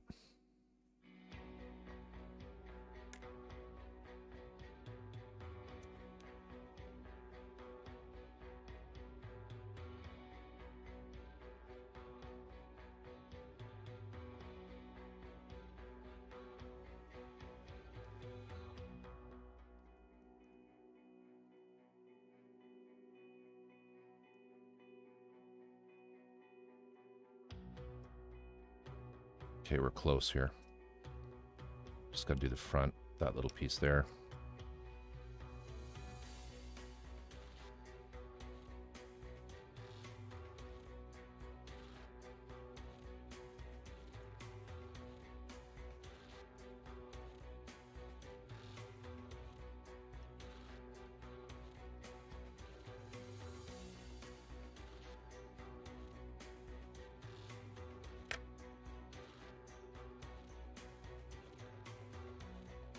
Jaluk 1967, how are you, sir?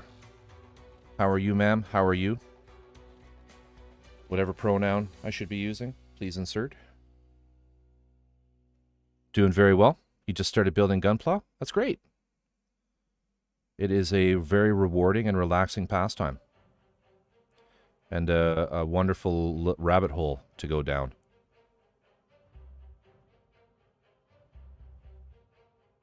I'm sure others have warned you. It's a very deep, deep, deep rabbit hole. But yeah. So I'm working on what's called a resin conversion kit for Gunpla. It is this here. It's a resin conversion kit for the Gundam Double Zeta Ver.Ka kit. And what a resin conversion kit is you build your standard Gunpla, but then the conversion kit gives you a whole bunch of superior detail resin parts that go onto that replace the parts. Oh, you know about them? Great. A lot of people who start Gunpla aren't aware of these. It's kind of you kind of aspire to get up into these. Well, I mean, you don't have to aspire into it. You just start doing them. They're a lot of extra work, and you certainly are gonna need to tap into some more advanced modeling skills. Yeah, the Sazabi. I actually have the Sazabi conversion. I haven't done it yet, but I haven't done the Shinanju. Yeah, I have the Sazabi. It's in my backlog. That one's a huge kit, though. Even the Sazabi has a ton of pieces on its own. Oh, well, then you'll have no problem at all with resin kits. None at all. You know, like what I'm doing now, right? Like this is a piece of resin here, and unlike Gunpla, where each and every piece that's of a single color, it tends to snap off, right? So like with these little, let me shrink this guy down here. You know what I mean? Like that piece there that's on the side, this vent in Gunpla, and these are Gunpla pieces. This is one piece for the white, or the off-white, one piece for the orange, and one piece for the inside vent. This same piece in a resin kit would just be one solid chunk of resin that you would have to mask and paint the individual parts. So there's a lot more work like that, like what you're seeing me doing here. But yeah, congrats. Welcome to the club. Building giant sexy robots. It's a favorite pastime of mine.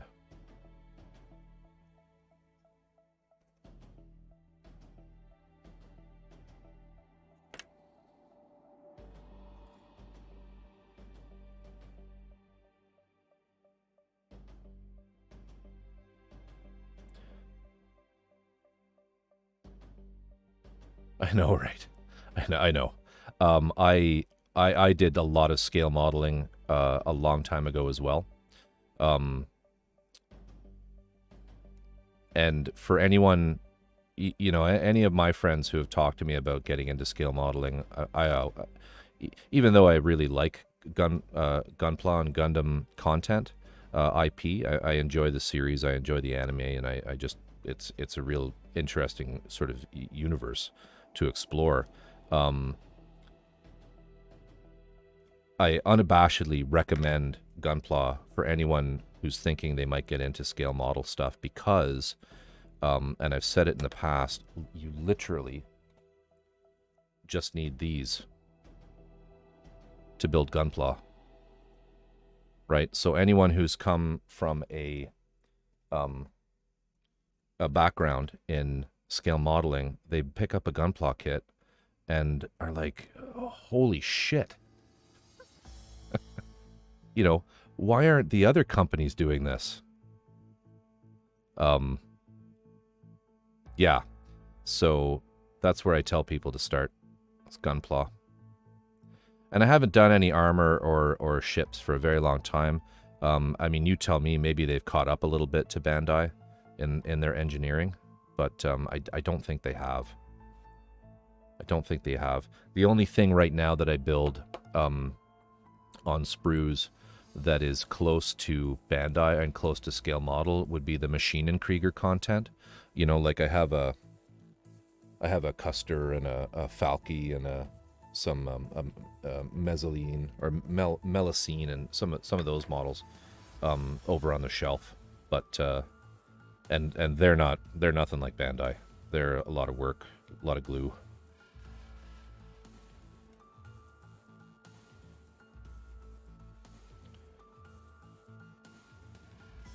Anyway, I stream primarily resin type projects. Sometimes it's going to be conversion kits. Sometimes it's full resin builds. We just finished on stream a week or so ago, or 2 weeks ago, a full resin kit of the 5-star series content. So no plastic at all, just all resin.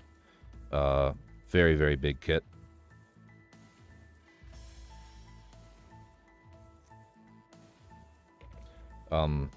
So yeah, if you're interested in following resin builds, then hit the follow button. I'm on every Wednesday, Friday, and Saturday night around this time.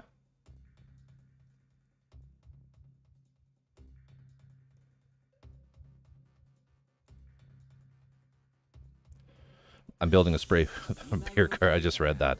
I'm building a spray booth from beer cartons. Hey, thanks for the follow. Building a spray booth from beer cartons and old computer parts. Whatever works. Whatever works.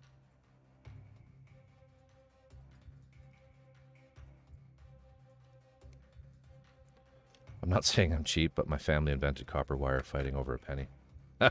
I've never heard that. That's awesome.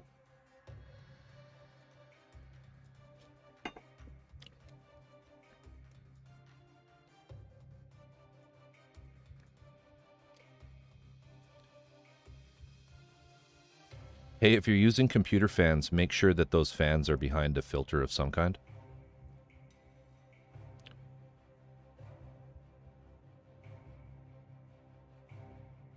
Because if you're buying those $250 spray booths, they have like spark-free fans. Because you don't want to be creating a blowtorch in the in your output, your outtake, when you know, that lacquer thinner hits the you know, gets ignited by that fan.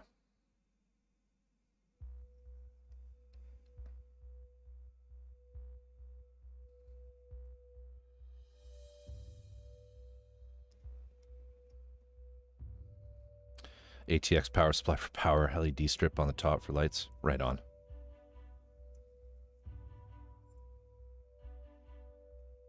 I mean, I think it would be a super rare situation where that happens, but, you know, you never know.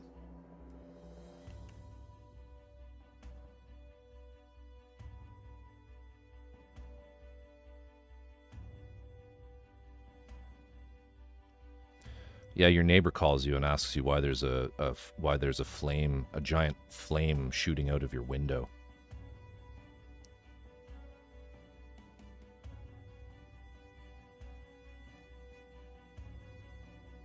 Honestly, I wish I had built my own. I bought one of those $250 spray booths, and I've replaced every LED strip in it. They're junk.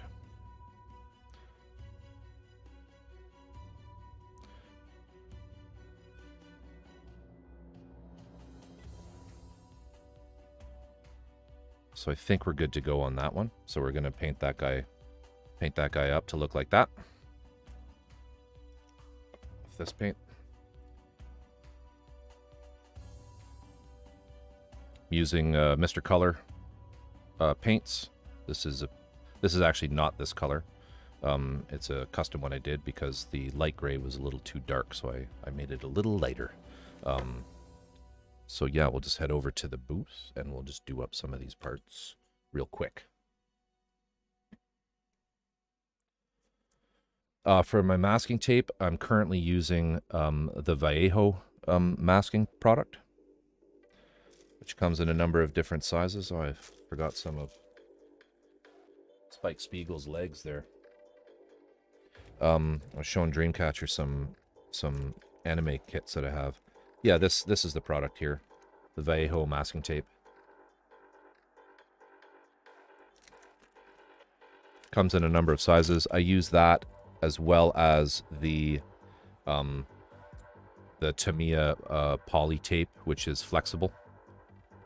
The white kind of plasticky stuff. And I also use the Tamiya product as well. This one I find is tackier than the Vallejo stuff, and so the Vallejo stuff I kind of like it because you can move it around a little bit. You can stick it down and you're able to push it into place a bit more than you can the Tamiya product. Wondered if normal house painting tape it will if you use my go-to is this one, which is the I don't know whereabouts you are, but it's this brand here, Frog Tape, and it has a really nice edge. And drift, this one isn't quite as sticky. So yeah, because you're always worried that especially if you're taping over acrylics, that this might peel up some of your paint, whereas these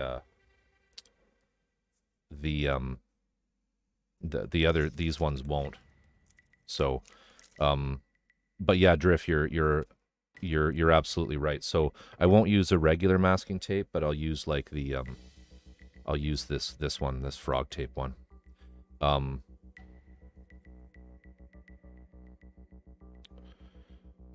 I can say that you don't need to worry at all about Frog Tape, or even I think regular masking tape over lacquer paints. So yeah, you're good. I mean, whatever works. Yeah, that's what you see me use this one, Drift, for fill in bigger spots. Just, yeah.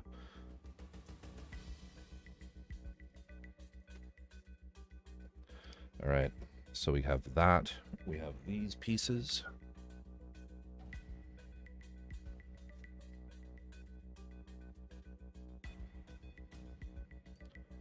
These two little tiny things. Durex sticky tape once, total disaster. I'm not familiar with the Durex tape. Is it just like a regular masking tape?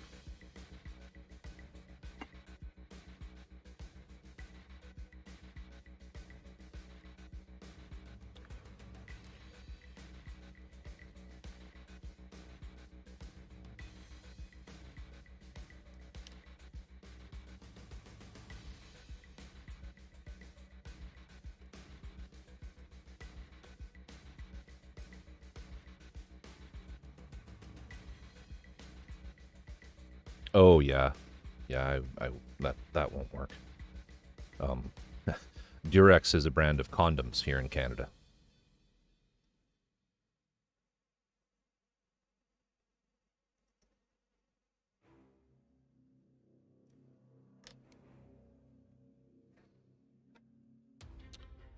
All right. So, yeah. Durex, Trojan. Yep. Okay.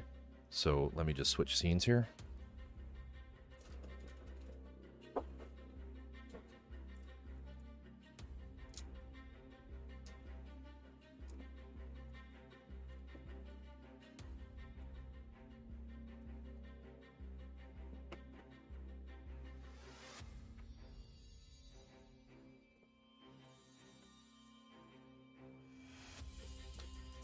Western Australia, nice.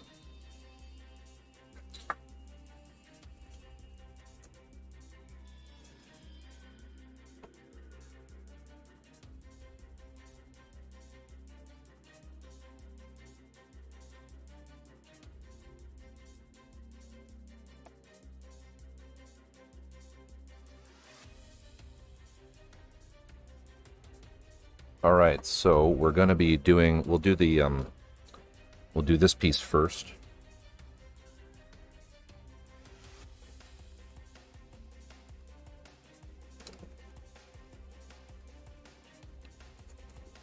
Yeah, Scotch tape, that's what we call it here too. Or cello tape in Canada. I'm using Mr. Color Rapid Thinner with the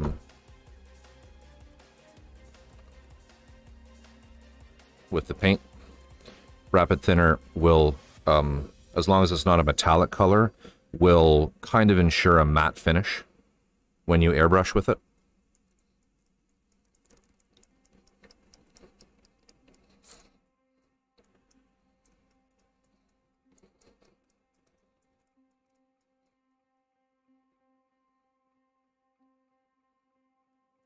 If you're new to airbrushing and you want to use lacquers, I recommend you get this, the leveling thinner.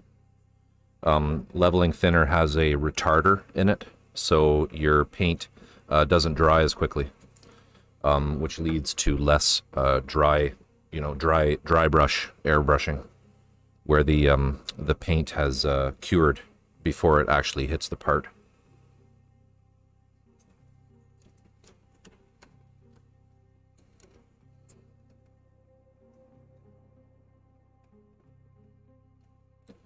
So I tend to mix this 1-to-1. 1 part thinner, 1 part paint. Works well for me.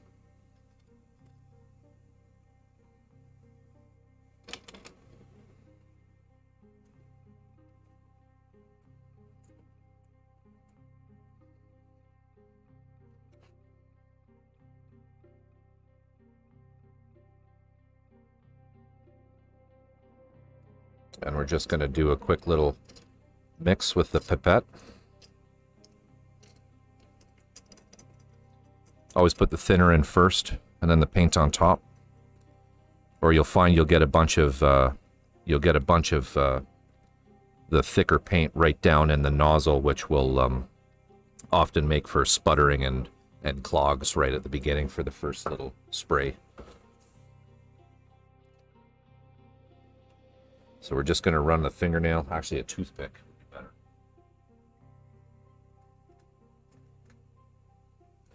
Over all my seams, make sure everything is nice and tight.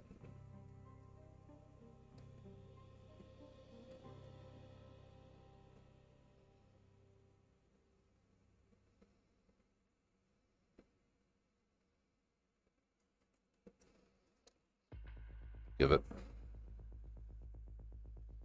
Then light coats.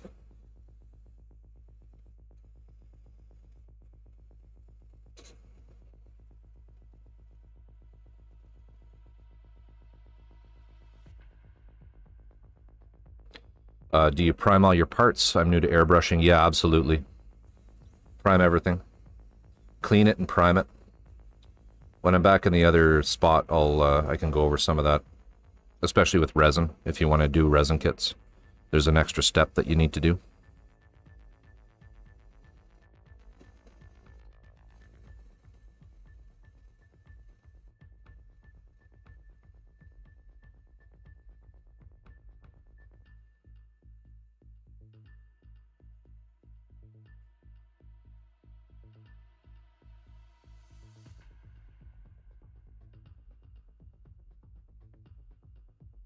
Probably good.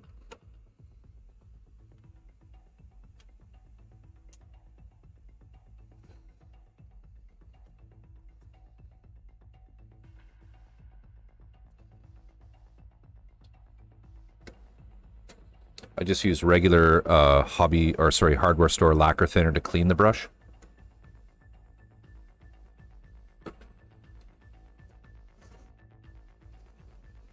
Save yourself some money. Don't use your good thinner for cleaning.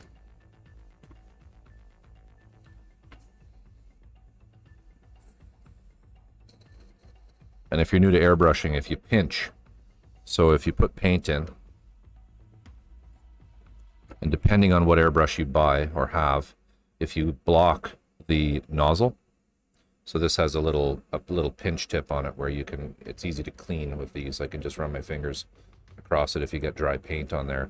But if you pinch it, you backflow the air into the cup, which is a way you can do that to mix, you can do that to clean. Just a little trick.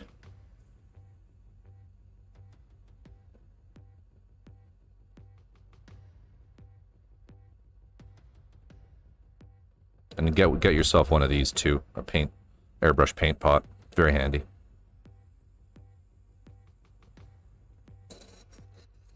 Okay, let's just quickly do the AK.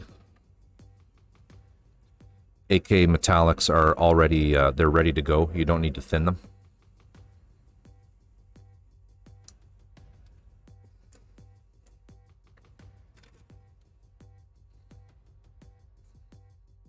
We just need the smallest amount of this stuff.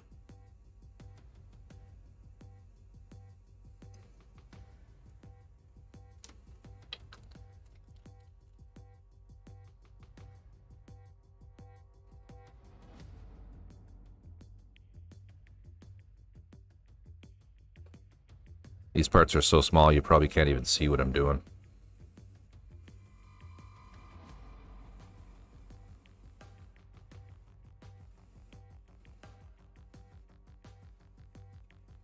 That one's done.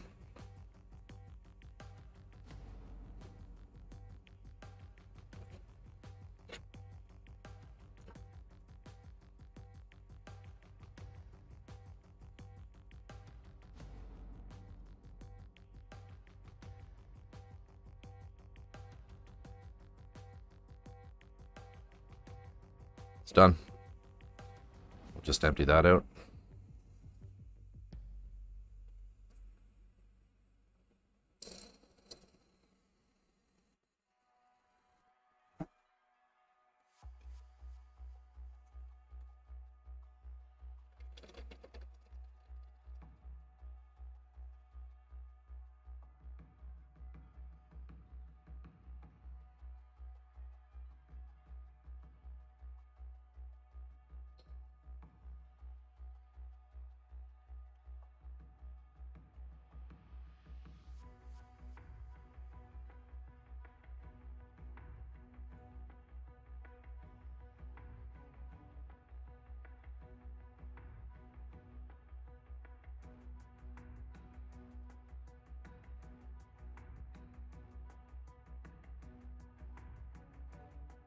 All right, sorry about that. Let me catch up here. Oh, totally put that on cockeyed. There we go.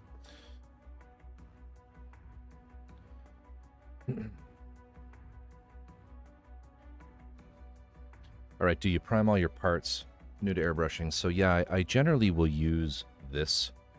This is sort of my go-to primer, and I think Drift said it was his as well. You know, Mr. Surfacer 100, it's a, or sorry, 1200, it's a filling primer. So it, you know, I guess, I can't remember, Drift, maybe you know, but I believe the 1200 essentially means it's like the surface will be as though you sanded it with 1200 grit paper, I think. But you'll see different numbers on the Mr. Hobby and Mr. Surfacer products. But I like the Mr. Hobby primers for if you're planning on painting with lacquers or the Tamiya acrylics, which are not aqueous acrylics, they're solvent-based acrylics. This is a good product. You have to use a spray booth with all lacquers and enamels, obviously. So if you're getting a spray booth, then yeah. So Drift just confirmed that he thinks too. That's how it works. But it's a good one. Airbrush. I find with Mr. Hobby products, it's always a 1-to-1. So I also thin this with. For this, I just use the leveling thinner when I do the priming.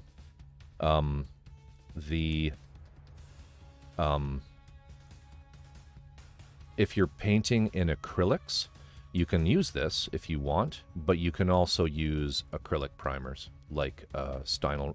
The one I recommend for, and Drift mentioned it earlier as well. I don't know if you were here then, but there's one made by Badger that is apparently a good one for airbrushing with.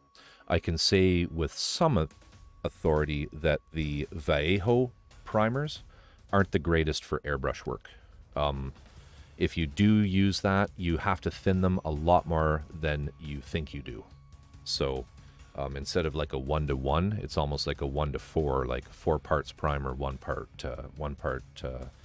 paint. Sorry, 4 parts thinner, 1 part paint. Yeah, so that's primer. Now resin, if you're working with resin, which it sounds like you might, the resin pieces obviously come out of a silicone mold, but they use a product on the mold called a mold release. And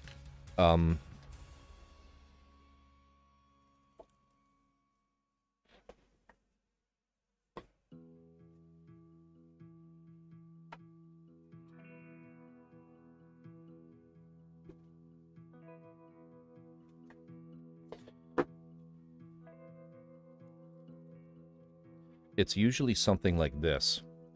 This is what I use when I'm doing resin casting. This is Man Technologies release. This is basically a like a petroleum oil-based product.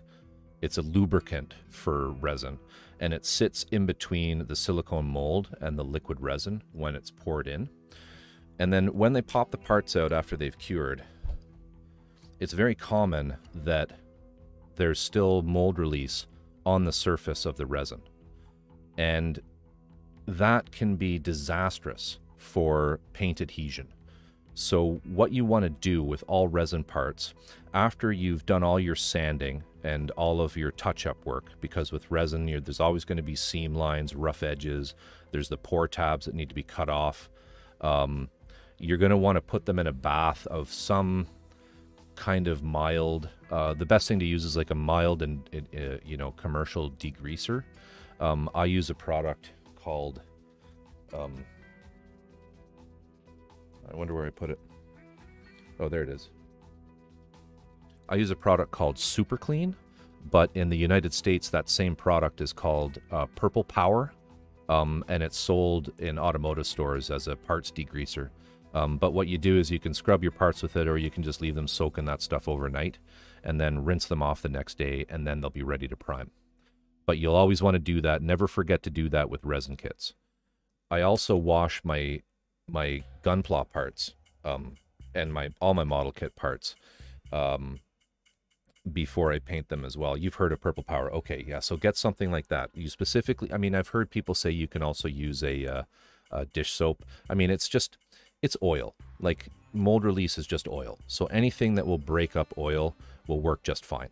There's no magic to it. I've seen people on streams with resin kits where they're just scrubbing and scrubbing and scrubbing for like just a lot of work. They're putting a lot of work into cleaning parts that really you can just throw them in Purple Power and leave them overnight. Give them a rinse and then you're good to go. But anyway, that's what I do. I also wash my plastic parts. I don't use Purple Power for that because it is a little corrosive. I don't know if it's a good idea putting plastic in purple or like in a degreaser. For that I just use Simple Green or Mean Green. I like Simple Green though because it smells nicer. And I just do the same thing. I let them sit in it overnight and then I clean them off. I rinse them off and then I prime them. Yeah, so that's my take on priming.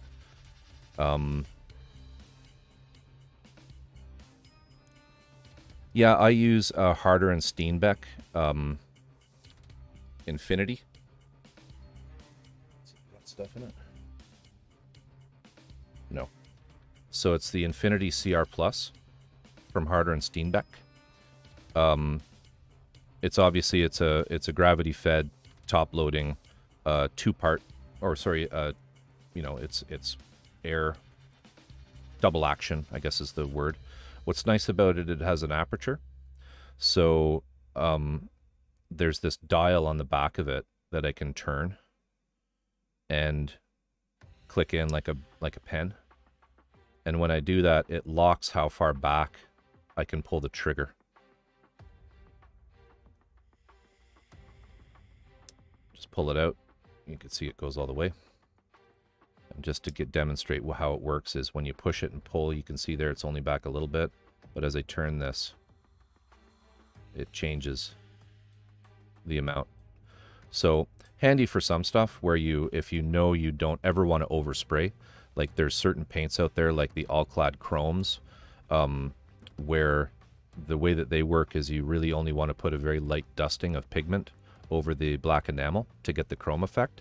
And if you overspray, even like accidentally, if you accidentally pull back too far on the trigger, it's ruined, right? So it's yeah, it's an expensive one. It's an expensive one. But yeah, this is what you asked what I use. This is what I use. It also has some nice features, like it has a detachable. There's a small cup and a large cup, and it comes with two different. This one comes with two different needle sizes, a 0.2 and a 0.4. Don't be taken in by that. You don't need a small needle size. You want like a 0.3 or a 0.4, ideally. Will do everything that you want for scale model. 0.2s are getting down to a size where they really are only going to work well with very fine paints, like very thin lacquers, things like the these metallics that are super thin, and ink. A lot of like art airbrushing is done with inks, and that's when the really small nozzle comes in handy. You can paint really fine detail with a 0.3 or a 0.4 nozzle.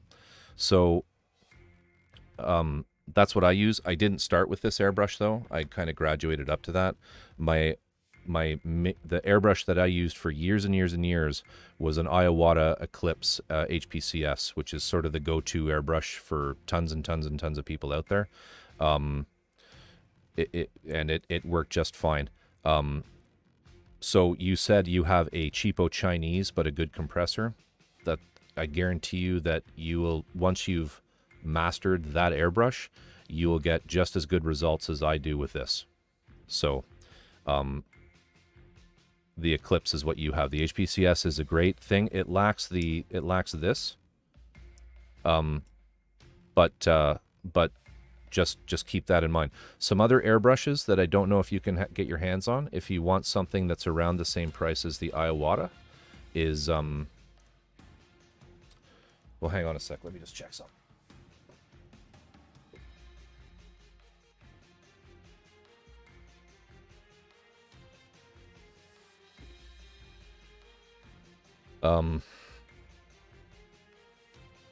Yeah, this one here, the Badger Sotar 2020, is a dual action with an aperture, and I don't think, I might be completely wrong, but I don't think it's quite as expensive as the Harder and Steenbeck. It's also an excellent airbrush if you're looking for something that's if you have a little extra money to spend. Oh yeah, so that's, for me, that's like that's $171 Canadian for a Badger Sotar. So it's probably going to be a lot cheaper than the Harder and Steenbeck.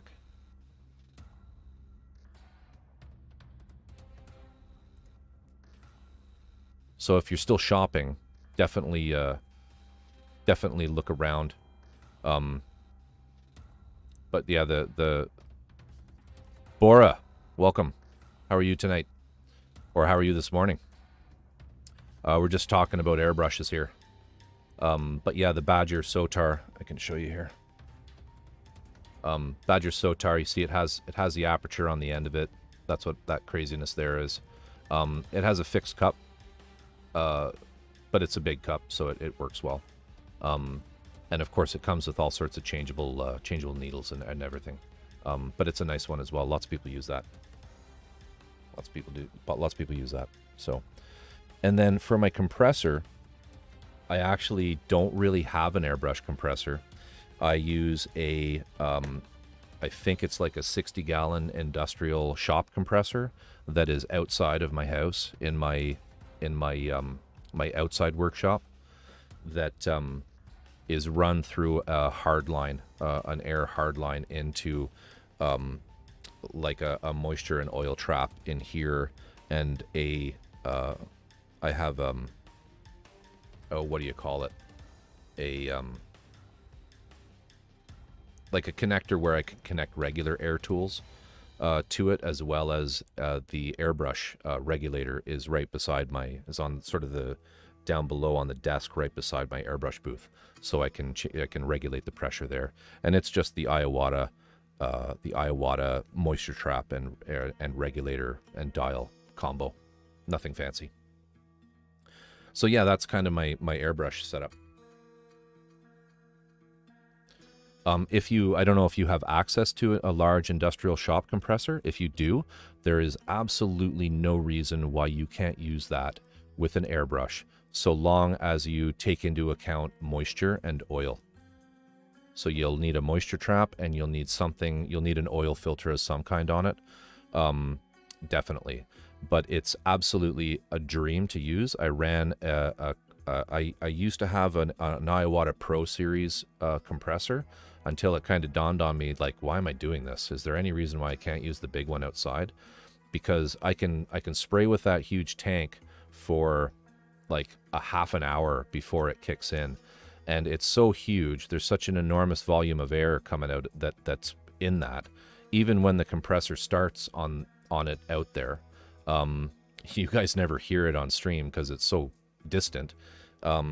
There's no pressure variation at all. And I can just keep spraying, and it runs for maybe, I don't know, it runs for about 4 or 5 minutes while it charges back up, and then it's done for another hour. So keep that in mind too. If you have that outside, there's nothing stopping you from using it.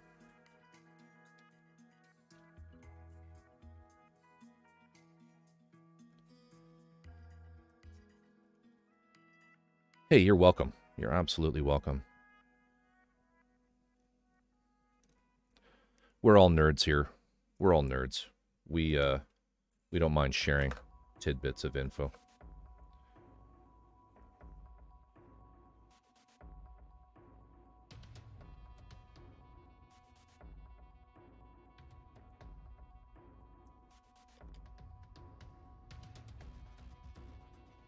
So let's get these pieces done so we can finish that other foot. I'm missing those.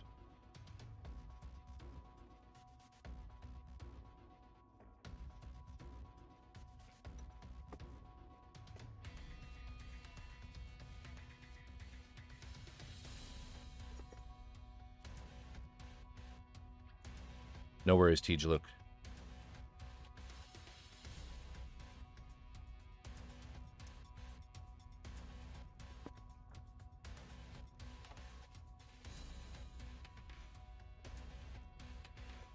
Today I was at the hobby shop, and there was a guy in front of me who he wasn't in front of me in line, but he was standing sort of next to me, and he was looking at the those cardboard, stacked corrugated cardboard airbrush stands that you put your clips in. All right, and the hobby shop was selling them for like, I don't know, $15. Small ones, like maybe just like that big. And he was really scrutinizing these things, and I kind of said, "Sir, what you're holding is a cat scratching pad that has the hobby tax built into it. And, you could just go across the mall to Canadian Tire and buy that same thing, but twice the size for $6.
All right. Getting there. Get that in there. Oh, come on.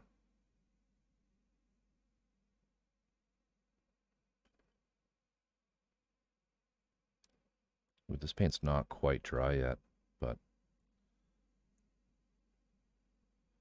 it's not handled very much. So we got that. All right, so let's put these on here.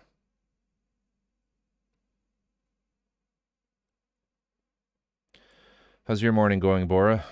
What are you working on?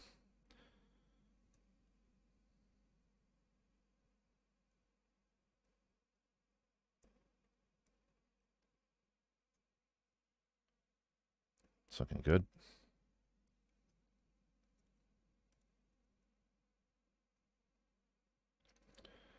It's kind of tight. I don't want to push it all the way on. So there we got the both of these done.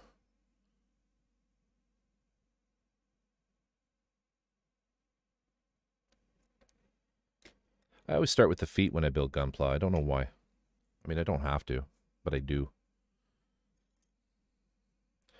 And then the other thing we need is this.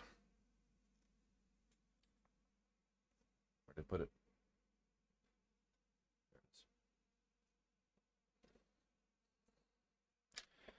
Thank you, Drift. I think they're going to look really neat with the panel lining. When the panel lining's done, that's when it kind of all comes together. I don't know if I'm going to shade. Do you do like detail shading? You know, like bring in like a really light wash and just sort of airbrush down, you know, over panel lines to give it just a little bit more, I guess, texture. Yeah, I've done it on some. I did it on my my big Luca Zampriolo Briegel that I did. I should show that off one day when we got a lot of people in here. It's just a gigantic mecha. I think it's his biggest kit. Hey, thanks, Terter. So you're still here?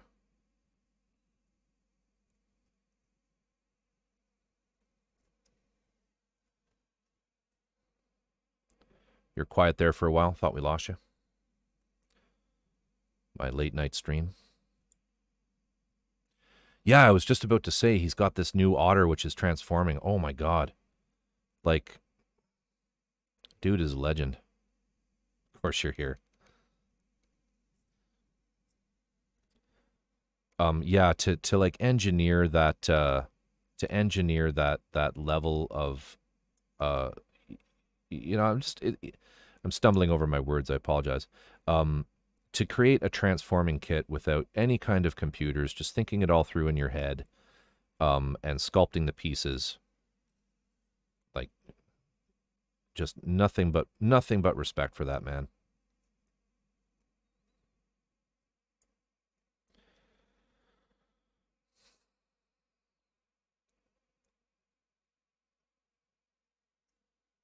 My only problem with Luca is the cost.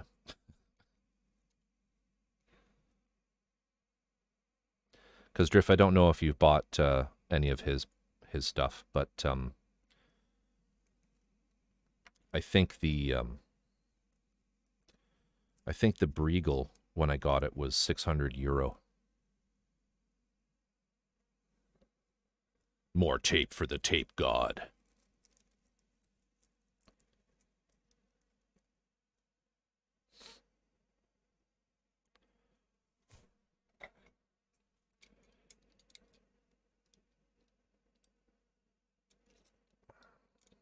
For those wondering, the tape ball is now at 28 millimeters.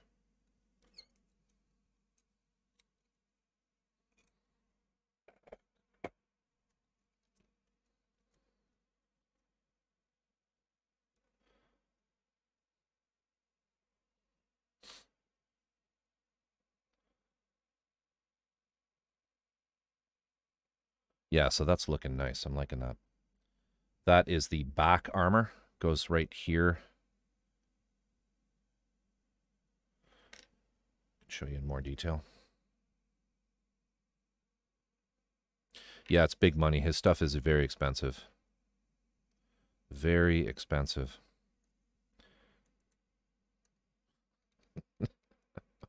Terry. Nippers. I haven't said it for a while, I guess. You're a riot. And now what about that, Terry? What's that called? Do you remember? Do you remember, Terry?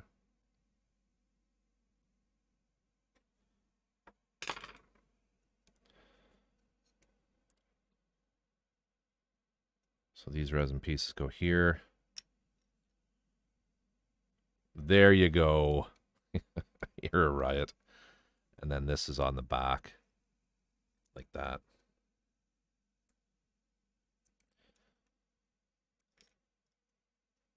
And it's fully articulated. You can continue to move it up and down. So what next? I don't want to do, let's maybe do some more of these. We'll do one more of these. I'm going to stream till 2 a.m. So we've got a couple more minutes on us here. We'll get that one in.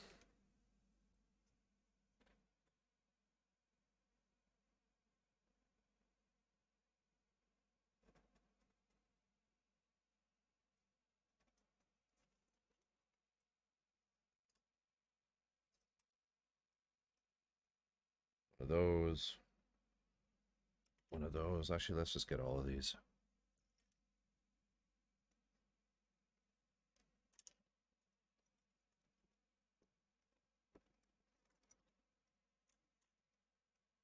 Or maybe we want to do this. I don't know. We can discuss.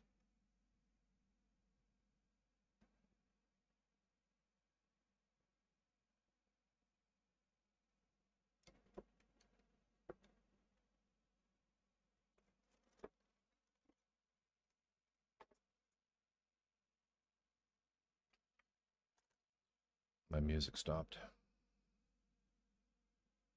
Why? Why has my music stopped?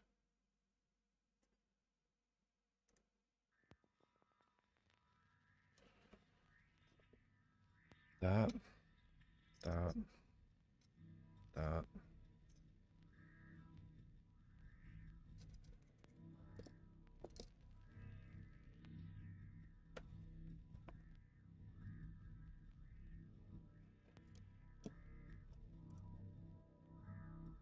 Should be it.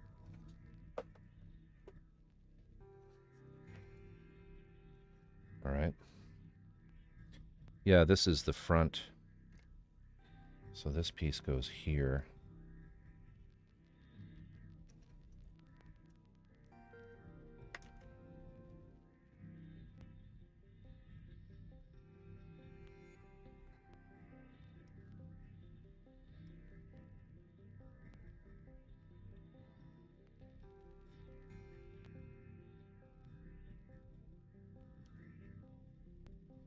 The front of the leg.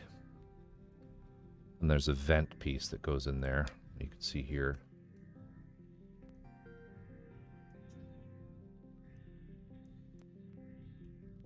It's oh no, sorry, it's the back. It's the back. I'm doing this backwards. Jeez. It's deceptive. So, apologies. This goes here. This goes here. Like that.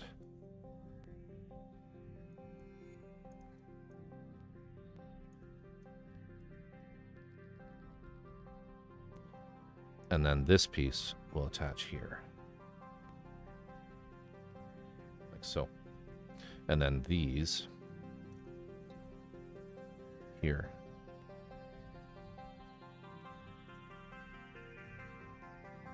Only that is backwards.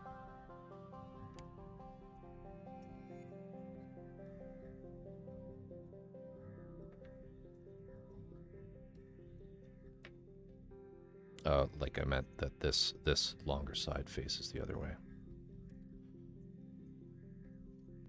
Yeah, so we could do this.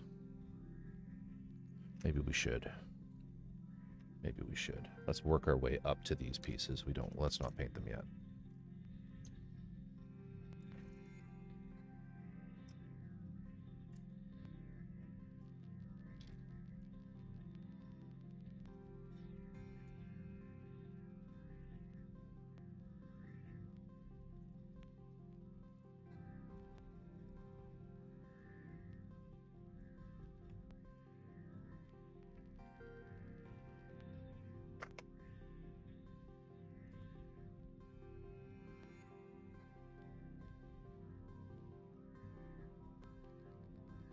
These are another thing that if you buy these at a hobby shop, you're paying through the nose for them. You can order like a metric ton of these alligator clips with the larger ferrules. You want to make sure you get these large ferrules on the end when you buy them, not the little ones. But you can get these on AliExpress or on eBay by, you know, bags of 200 for, you know, 10 bucks, 20 bucks. And then I just use bamboo skewers from the grocery store, because you can never have too many of those things, especially when you're getting up into kits that have 200 parts. You'll just keep using them. All right, so what's this one look like?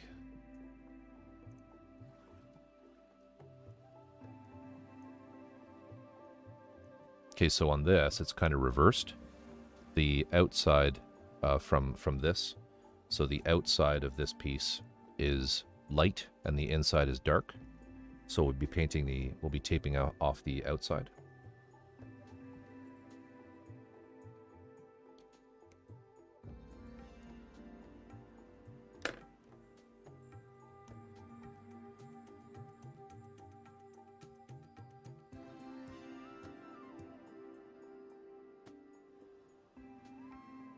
That'll work too. That'll work too. You buy flower arranging wire and crimp them onto the clips so you can bend them. That's a really good idea. That's a really good idea. And so is that, the heat shrink tubing.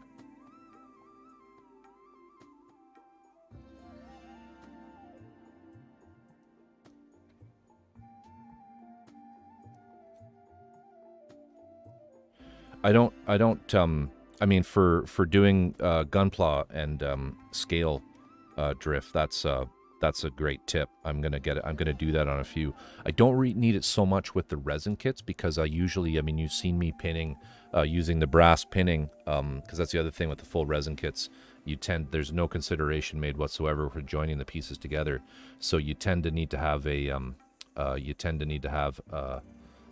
brass in there for keeping all the pieces together. Epic bruh, how you doing?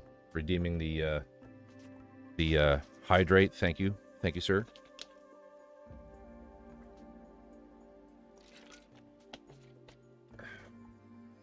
I needed that.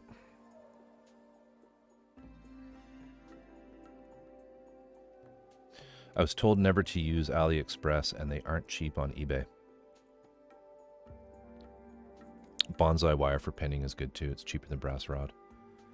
Bonsai wire, yeah, I'll have to look into that. I mean, the brass rod that I get is pretty cheap. Like $5 gets me about a meter of the stuff, which is more than enough. But yeah, that's a good point. And so what's bonsai wire made out of? Like, does it have any, like, one of the things that, I mean, I have no idea in terms of, you know, I don't know if it's simply anecdotal or not, but, you know, people say brass is, because it's inert in a way, it's not going to rust. You don't need to worry about it over, you know, like long term. But I don't know, it kind of seems a little bullshitty to me.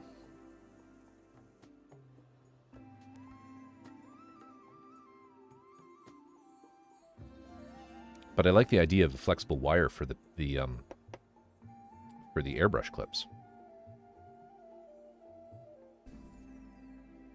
Okay, aluminum. So that would really be no different than brass, because brass is going to oxide. Brass does develop it does react with air if there is any air around it. Interesting. I'll have to check that out too. I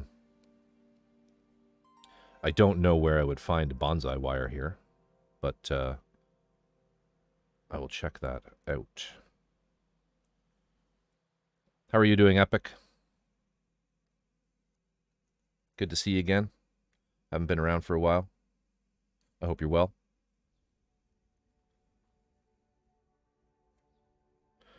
So you can get softer if you want to bend it a little, or tougher. Okay, cool.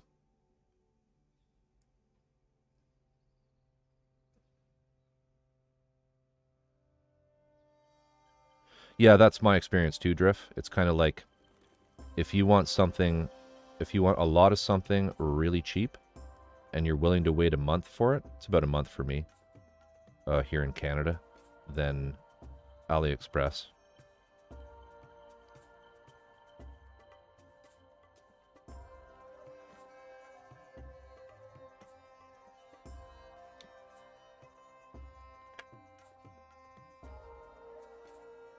And like for us, it has to be slow. And all of the express shipping options from Ali to us here in Canada, they get very expensive very quickly.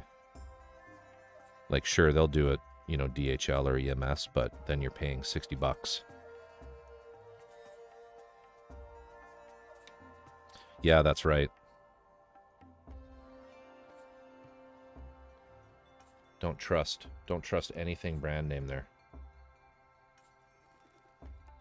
Although now you have me worried, Drift, because I got my, I bought those sticks, those eraser sticks off of AliExpress.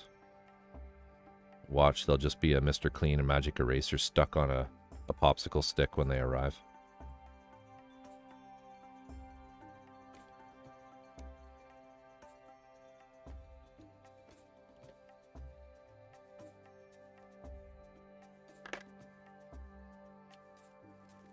Mr. Clean Stick free.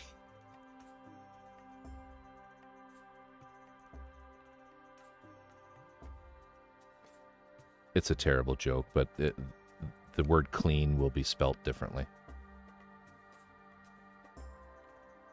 I won't say it though.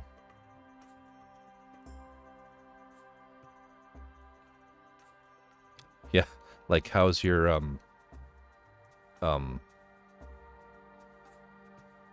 shit, what was it? It was the Terror Mirage, wasn't it? Or the Terror Night? I can't remember now. The Drift, the translation, the tell-all night. Classic 5-star stories screw up there, where Drift has the printed, translated 5-star stories, you know, hard copy books, because he's a super lucky guy, and I'm super jealous. But and all I have are the well, I have the pirated copies of the some of the art books, and all of the art books for 5-star series that have never been translated. But for some reason, they do have a translated name for the mecha. So it'll all be in Japanese, and all the write-up will be in Japanese, but the mecha name will be written in English. So in the Japanese untranslated art books, they spell it correctly as the Terror. But in the English translated, it's spelled T-E-L-O-L, the tell-all night. I'm blanking on that. Is it night, or is it night, or is it what is it? Mirage. Where did I put the tape? Mirage. Yeah. Okay.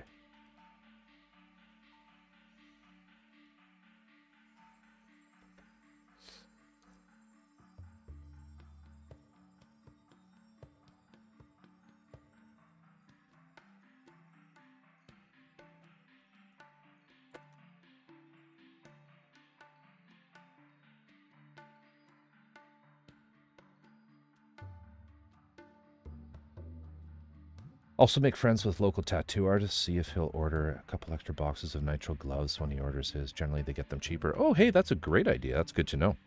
That's good to know. Because I go through nitrile gloves like you wouldn't believe.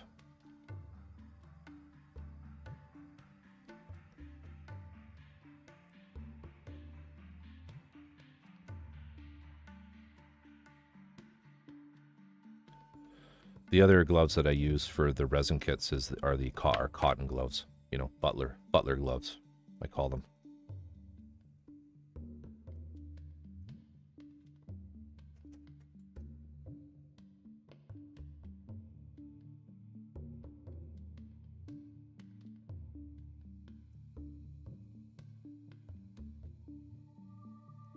You know what I was doing, Drift, when I was running when I was printing minis on Etsy, was I would just use dish gloves, like the big, you know, long sort of yellow ones.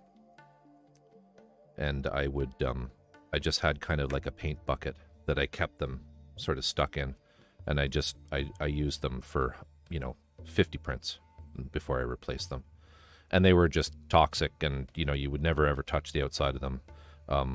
But I would just do that because I got tired of, you know, when you're printing commercially, you know, you end up going through hundreds and hundreds of gloves, and I kind of just thought, this is a ridiculous expense. I'm just going to get a very thick pair of rubber gloves, and I'm just going to use those for the, you know, for pulling the parts off of the plates and cleaning.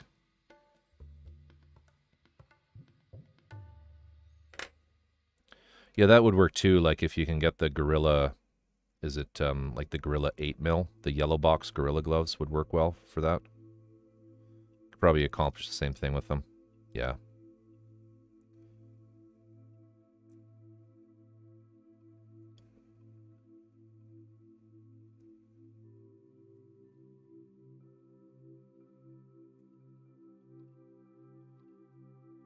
Drift is currently printing a huge, like playable terrain, a Baba Yaga mythology house, whom his it's like it's a really, really big print. Can't remember how many pieces you said it was, Drift, but it's big. It's like 6, you know, what would you say? It's like 30 centimeters tall.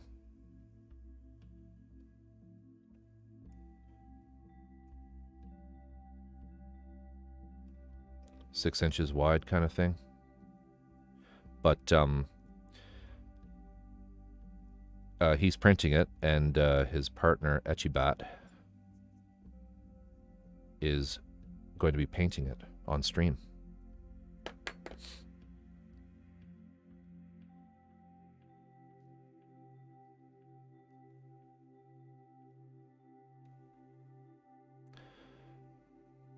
There's a shout out for Echibat. Lovely individual and a fun stream.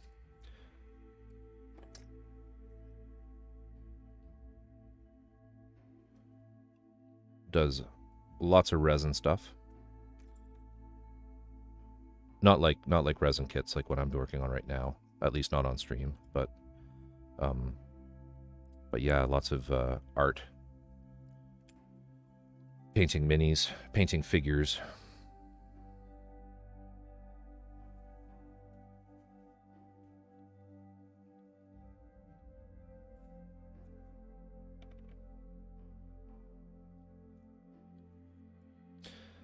Jaluk, they're also good for airbrushing. I haven't been using them tonight, but when I'm doing a lot of airbrushing, I will hold the part in my hand with a glove. You'll want some gloves for sure for airbrushing.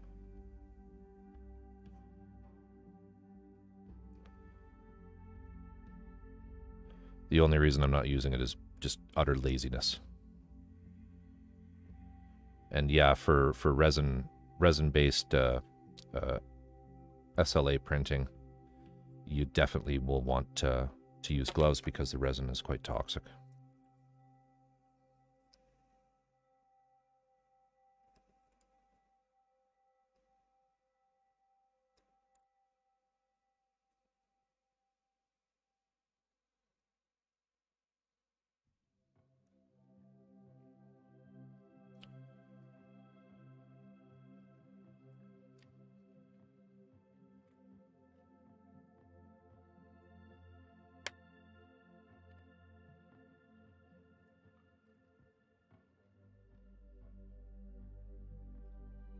Getting there.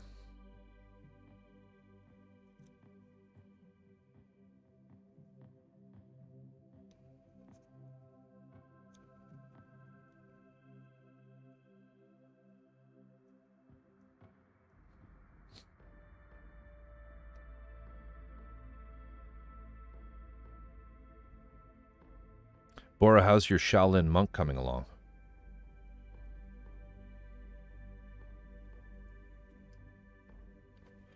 I meant to go back and watch some of your VODs for that.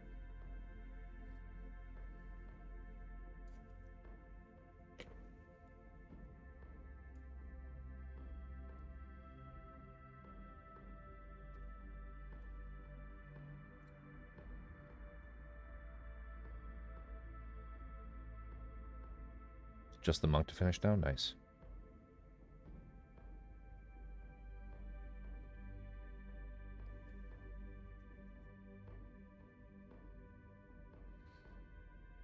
Okay, we're almost there. We're almost there, guys. Guys and gals.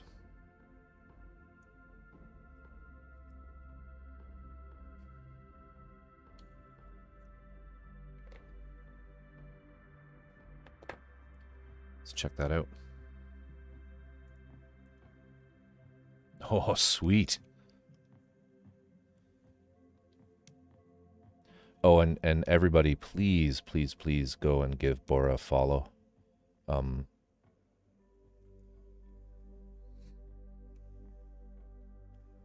Very talented on-stream painter.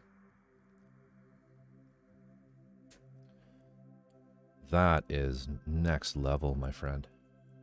I love it. Got the Zen garden and everything. So all that diorama basing, was that all done with yourself? Like or is that part of the print? Or is that just a diorama that you built?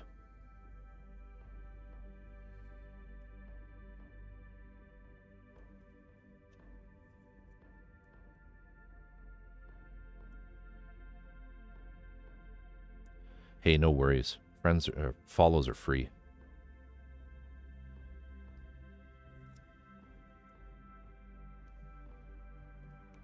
Follows are free.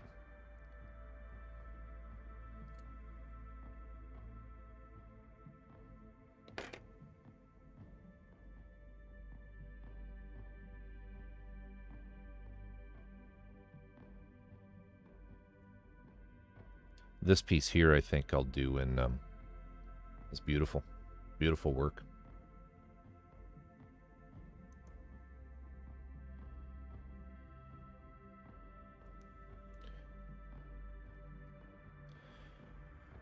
Walls are, okay, so, yeah, all myself. Walls and base are plasticard. The lanterns and bamboo are 3D prints. And the sand texture, Winsor Newton texture paste. Cool.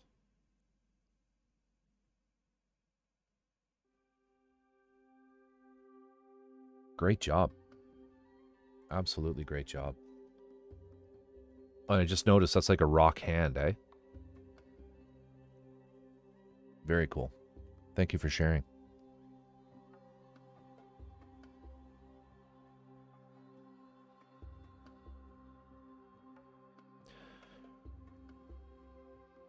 Very cool. Winsor Newton texture paste. Huh.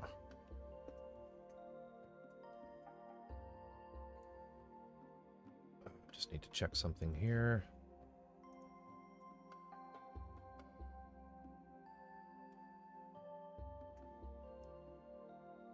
Oh, anytime. Your work is awesome.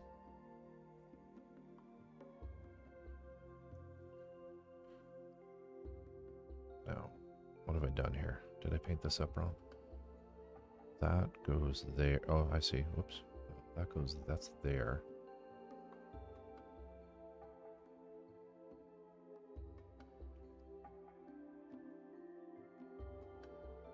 I may have done this a little differently than the reference piece.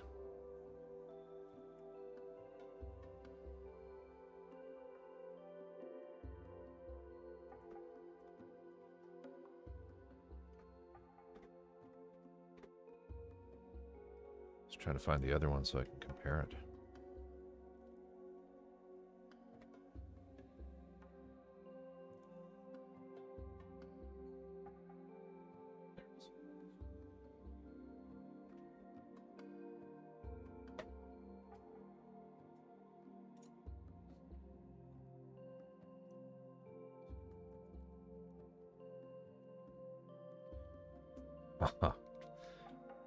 Seriously good.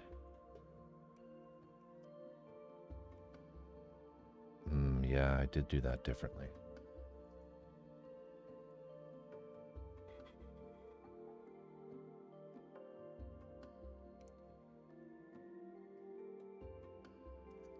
Have a look at that.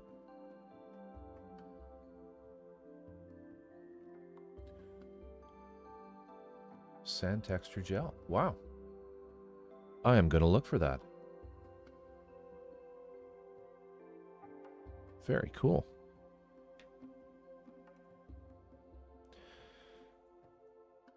Very cool. I used for sand, I'm trying to think what I did on my my rook diorama. I think what I did is, and it would be difficult to achieve the effect that you have where you've raked, you know, he had the lines in there, but I recently did like a desert diorama with the Industrial Mechanica Rook model on it, and for that desert I used just ballast, sand, like scale sand, ballast rocks, because the scale of that I think is like 135, and so you wouldn't actually see sand grains, so I just assumed like I'm just going to basically be putting down the small rocks, but I just use ballast, and I use the Starbond ultra thin, the horrible cyanoacrylate glue that you accidentally buy and don't know what to do with it. But I put the rocks down on, I just used Das modeling clay to make the actual base, not the base, but like the texture that goes on the base of the land, the dirt basically. Das modeling clay, air dry clay, and then I use this. So I put the rocks on top of that, and you can just sort of drip this onto the rocks, and it will completely glue everything and more or less disappear. So I've found a use for ultra thin cyanoacrylate. It's weird stuff because technically it's a paint medium, so you can make texture paint with it or use it as is. Chinchilla sand is great for super small sand texture. Yeah, good to know. If I do something down like a 1/6 scale or a larger bust, then I'll probably look for that for actual sand. In the case of the Rook that I did, that battle mech, at the scale that it was in, you really wouldn't see sand grains at all. You just wouldn't see them. They'd be way too small. So I decided just to opt for rocks, like small rocks and various sizes of rocks on top of the desert turf. So I've kind of done a whole bunch of masking here I didn't need to do. So that's kind of a drag. But I think what I'll do is I'll just peel it. No, I'll cut it and peel it where I'm supposed to. I should be able to do that.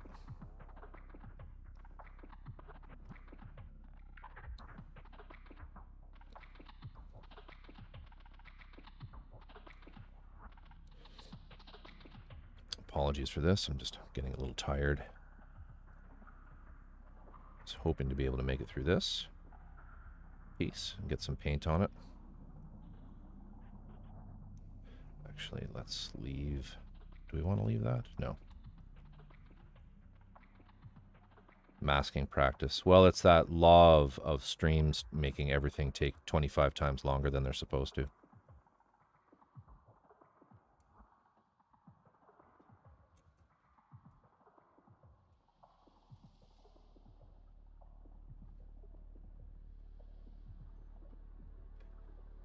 This.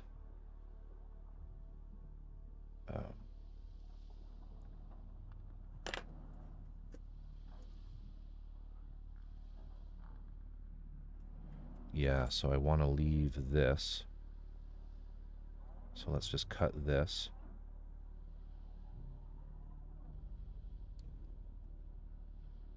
And I'm just basically cutting the tape in the panel line that's there. But I think it's a little too thick on this side. We'll have to take that off. Because if I can't feel where the panel line is through the tape, then I'll end up scoring the plastic, which I don't want to do. Or resin, I should say. So we're down, I think, to one layer there. I can see it.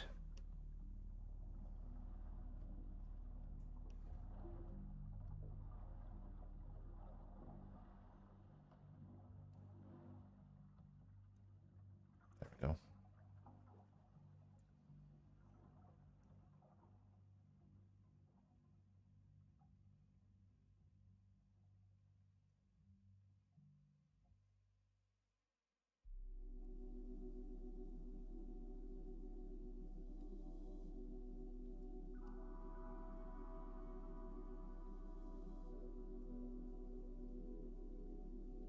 Cut in along here.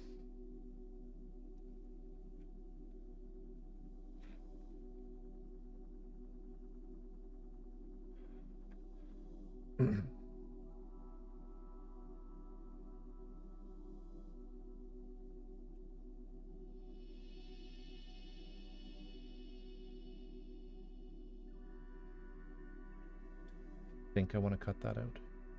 Yes.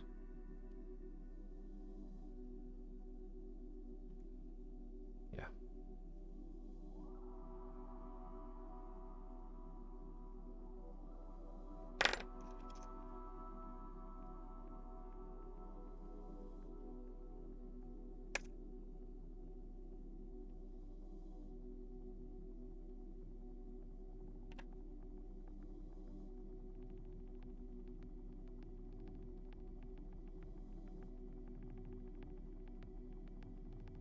Just tuck that under.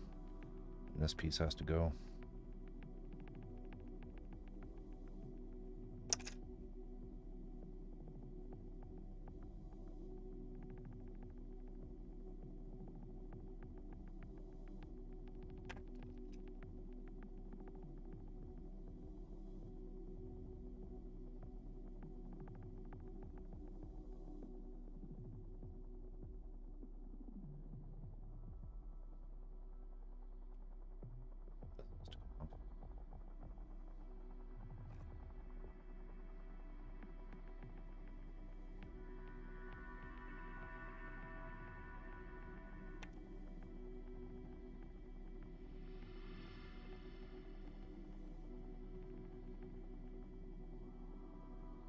This might be easier just to do again.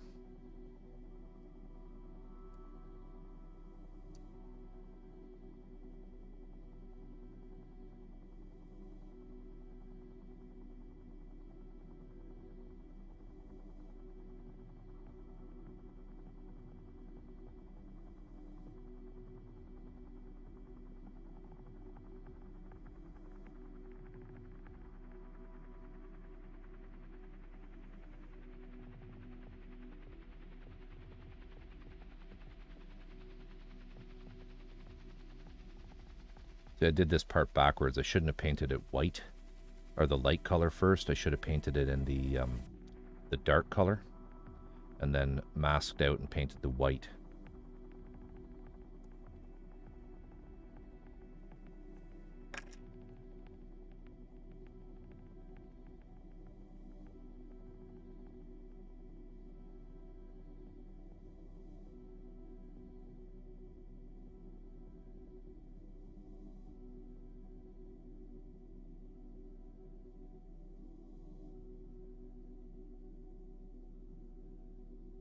Tiny piece.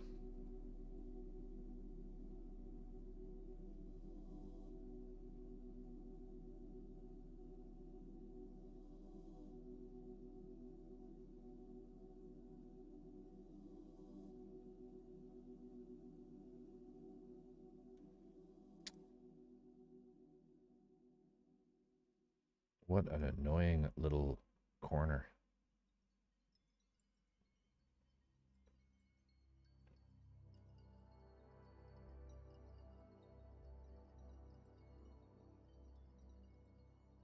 I love finding things that aren't designed for the purpose I use them for.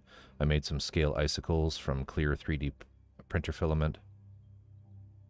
Just heat it with the lighter and let it drip from the trim. That's a really good idea. Yeah, absolutely, Drift.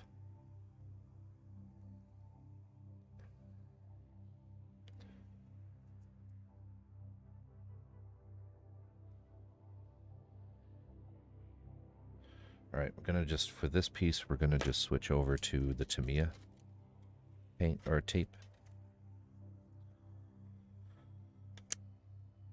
because it's a bit stickier.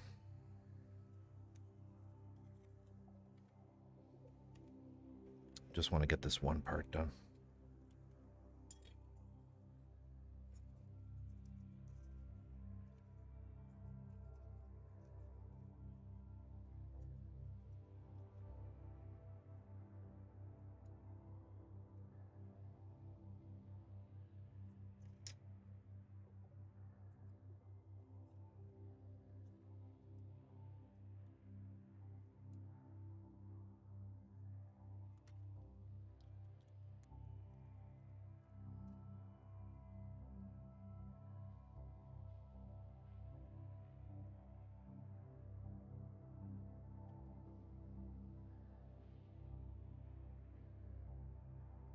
Redo all of the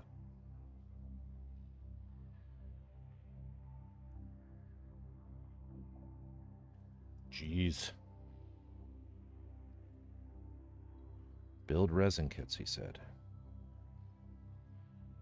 It'll be good for your mental health, he said.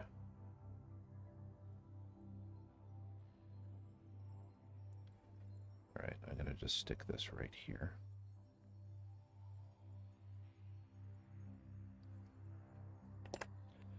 Gonna use a pin. Yeah. Just to get the outlines of the panel lines so that I can hit them with the scalpel.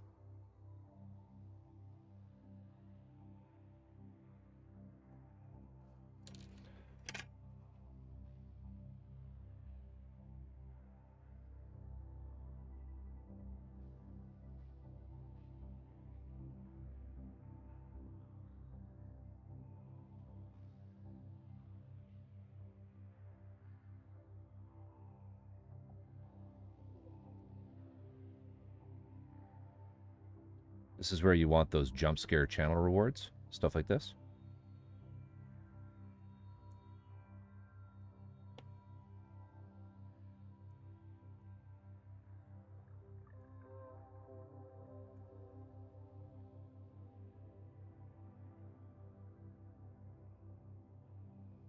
Hopefully I've cut through everything. I did. Awesome. All right, so we'll just fold that under.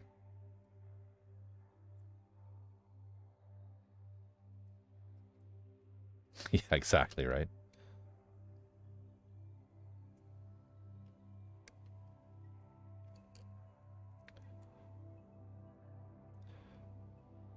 I'm very respectful of blades because when I was printing the parts for a big CNC table that I made, it's called the Lowrider, by the same guy who does the what's it called, Drift? The MPCNC, sorry. There's a whole bunch of PLA part prints that you have to make to build this large, like, router table CNC machine. And I was using an Olfa cutter, you know, with the slide out blade, the ones that you snap off, to sort of slide underneath the between the glass build plate and the part. And I was using the I printed all of that stuff on a MakerBot Replicator 2X, sorry.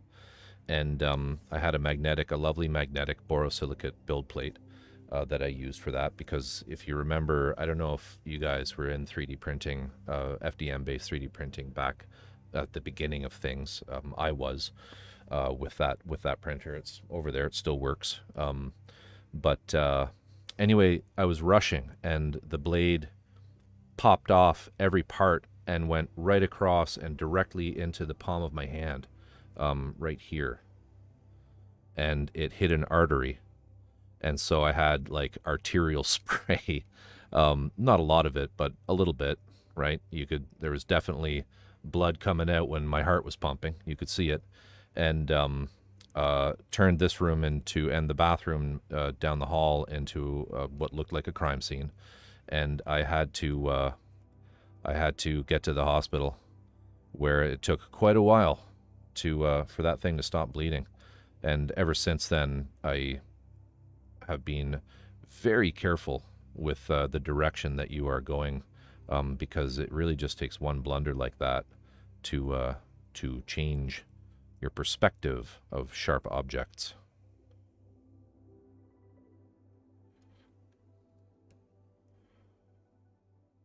Now, that was back before we had nice things like magic goo and like the fancy build plates, the fancy what are they, like the carbon build plates that things just stick to them when they're hot. So I was using a lot of what was I using back then? I was using the ABS acetone slurry. Yeah, mandolins. Oh, yeah, they're another thing. They're another thing.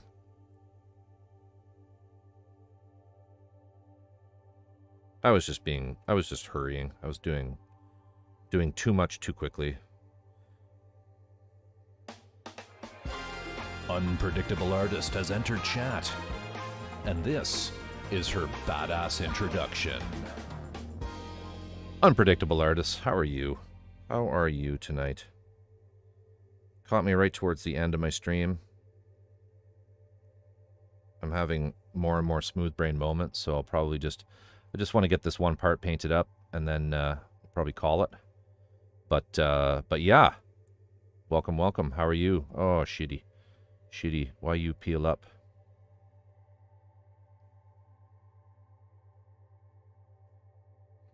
Didn't quite cut it all, that's why. Try that again.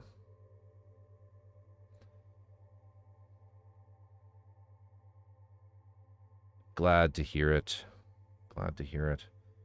Hope you've been having a good weekend.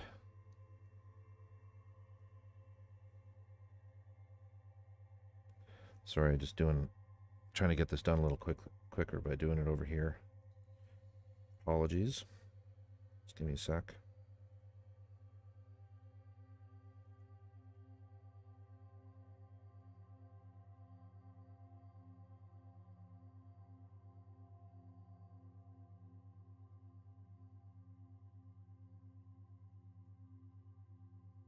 There.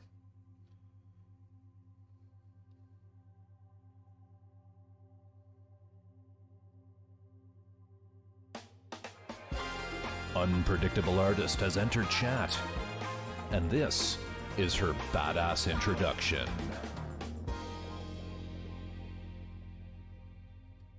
About that, my introduction script is bugged.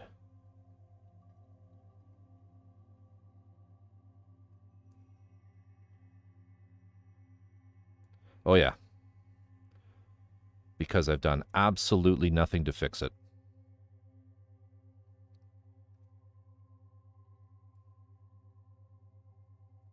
In case anyone's wondering, the intros are sort of a subscriber perk.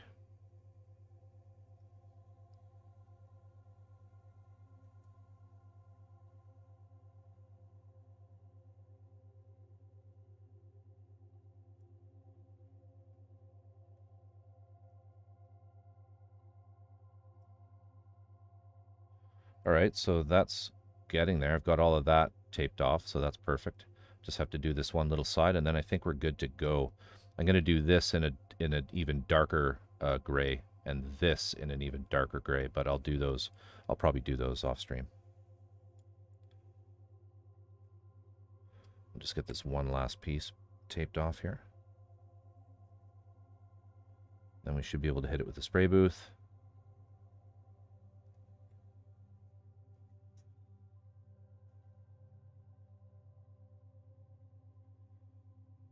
Well, I won't actually hit it with the spray booth.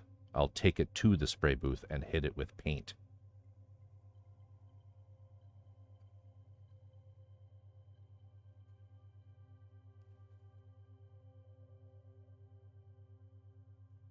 I'm just going to put a little bit of paint inside here. Sorry, tape inside here.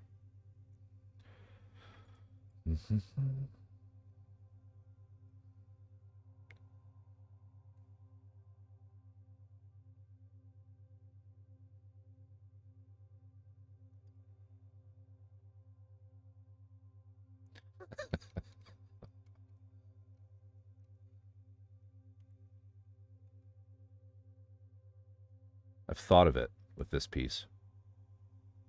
Subliminal message. Or Freudian slip. Okay. So this will all remain the lighter color. Everything else will be the darker color.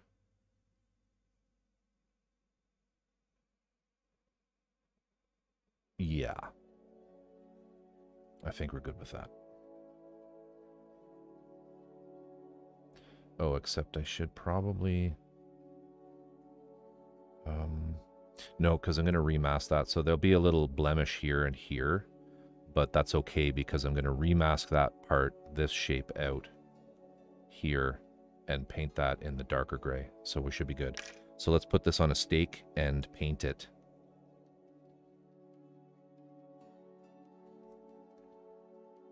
See, with resin drift, you don't really need the to protect the grips because there's usually something like this that you can attach onto.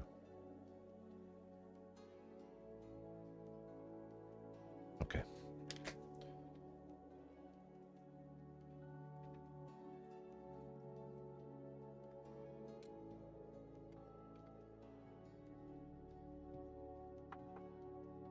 But that's I'm still gonna do a few of those because I got tons of shrink wrap. I'm gonna do a few of those for because the actual gunpla pieces. You're absolutely right. That would have been a great thing to have known beforehand. Doing, or just in general before, because often you do end up having to paint right onto those. So do I want this one? Yes. All right, let's do this.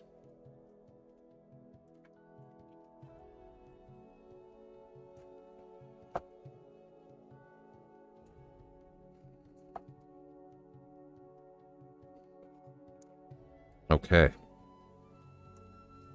Rapid thinner.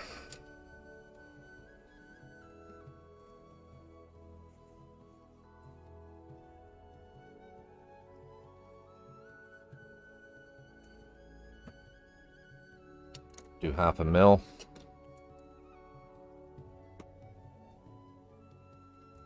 Paint.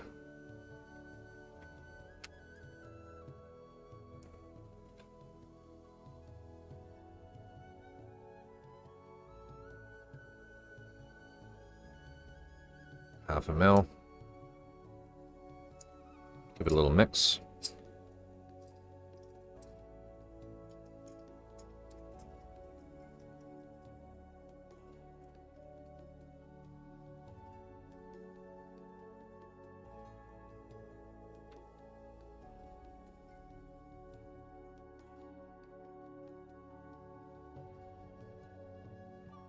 Paint on my fingers. Make sure everything is nice and tight.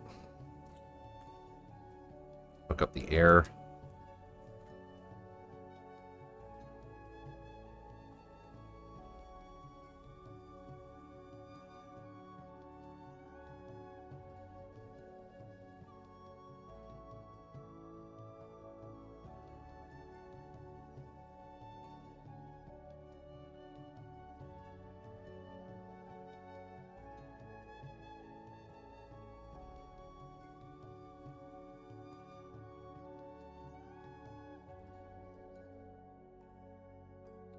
Might have needed more paint for this part.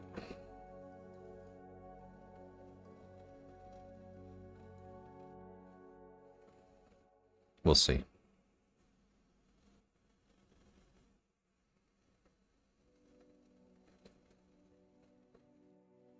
Oh, we should be good.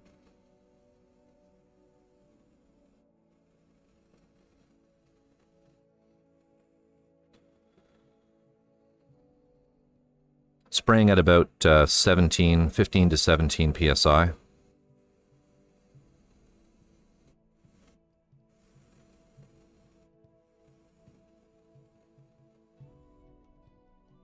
That's good.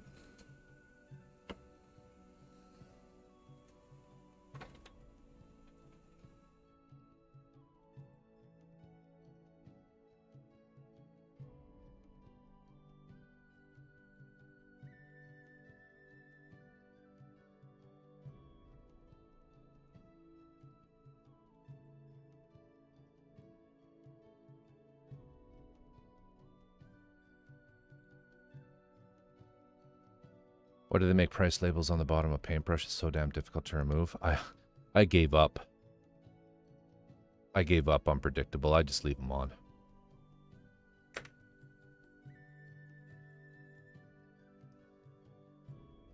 These?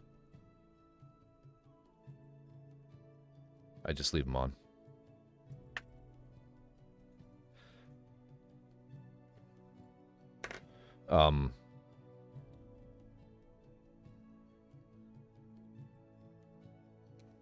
Lighter fluid, okay, good to know.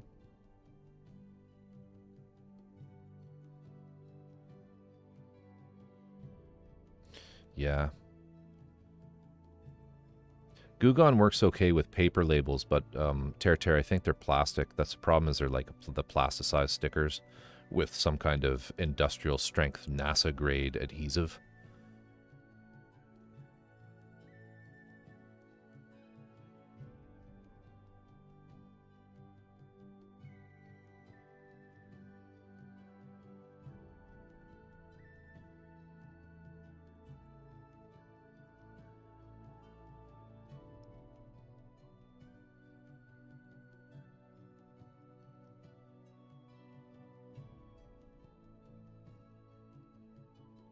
Just buy Winsor Newton Series 7s, and they don't. The price tag is on the expensive packaging that's included with them, so you don't have that problem.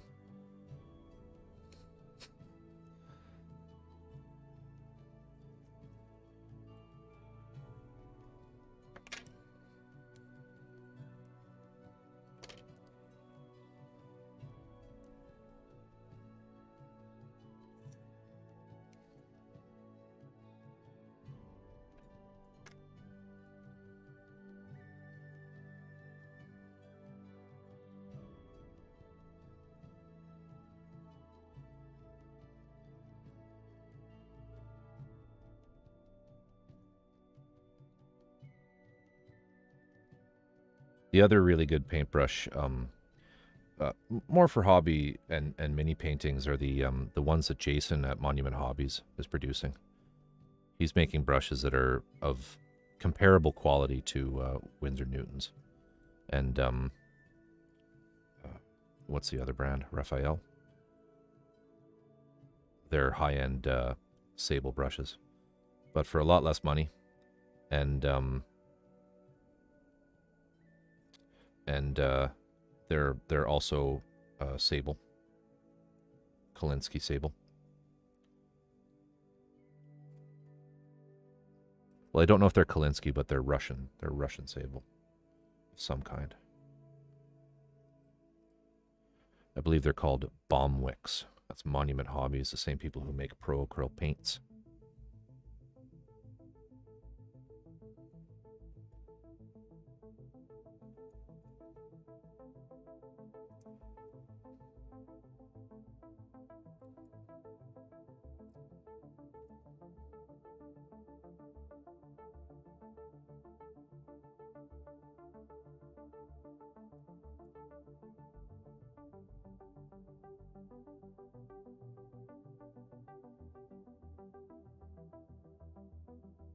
Come on.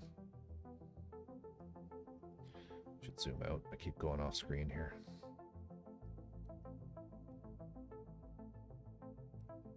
Oh, good to know.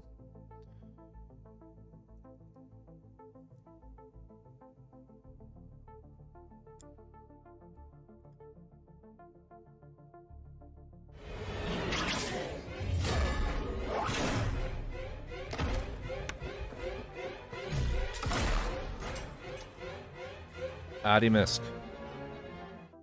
Addy. How the hell are you? How the hell are you?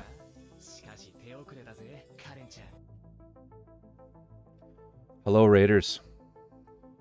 How are you all doing? Addy, thank you so much for the raid. Really, really appreciate it, my friend. Really appreciate it. How are you guys all doing tonight? Cheers. Thank you for the follows. Zayu, Jayu, thank you. Ninja Doodle, thank you. Boros Magic Man, thank you so much. There, that's the last piece.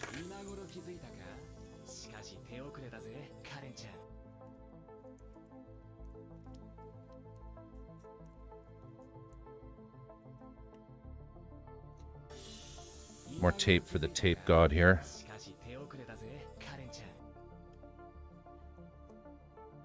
Talking about poutine.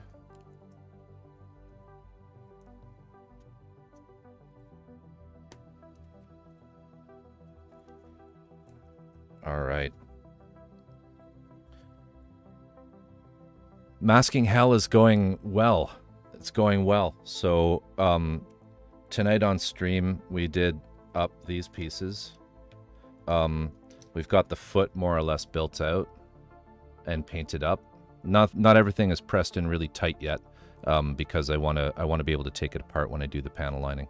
But everything's painted up. So this is the this guy here that we're working on. It's the Fortune Meow's studio, sorry. Double Zeta Gundam resin kit that's being built off of the Ver.Ka Double Zeta that you did, Addy. Well, not the one you did, but the same one that you did. Yeah, and so I'm kind of just doing it exactly as portrayed here. It's pretty cool resin kit. The legs are really neat for one of these, because it's like it's pretty much only using that part and that part from the original kit. Those are the only two pieces of plastic in there. The rest of the leg was completely rebaked in resin.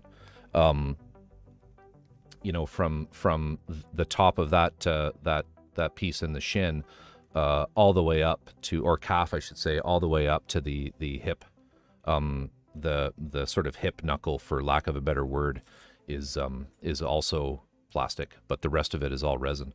So it's pretty cool. I mean, I do full resin kits. Generally, this is only like my third conversion, but yeah, it's fun. It's going well. It is Masking Hell, like you said. So we've got like this piece done. I did this one this afternoon, working on that, and then we also have one of these guys done. Am I the Adam Savage of Twitch? I don't know what that means. No, I just like building expensive models. But yeah, so got that piece done, and we're just sort of continuing on with things. But yeah, that's what's going on here. Got all the pieces sanded, primed, sort of ready to go. Backpack. This is an example of some of the crazy shit you do with resin conversions. This is the backpack, and if you remember, Addy, there's like a bunch of other stuff that goes on here. You actually saw all of that off and put on something else, which I used to have kicking around here. Where'd it go? Here we go.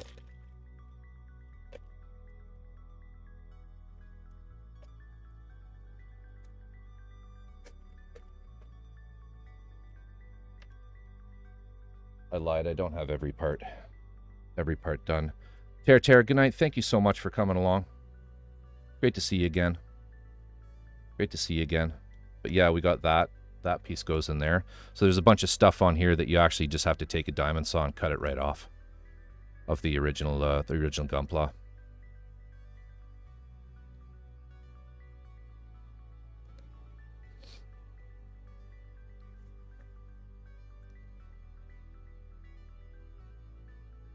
Also, for you guys who were in here before with me before the raid, Adi is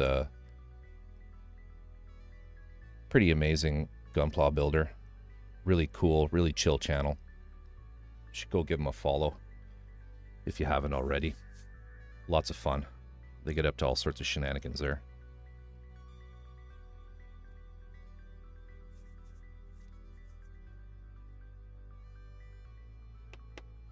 What ones do you have, Adi?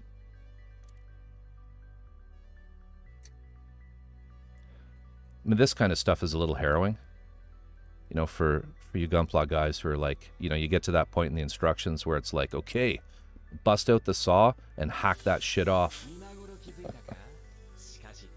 No turning back now.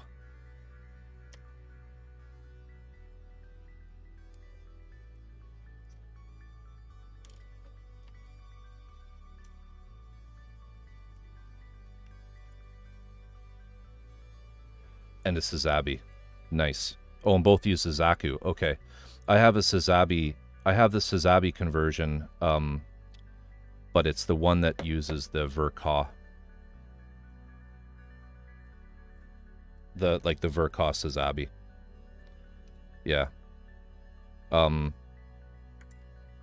What else have I got? I've got the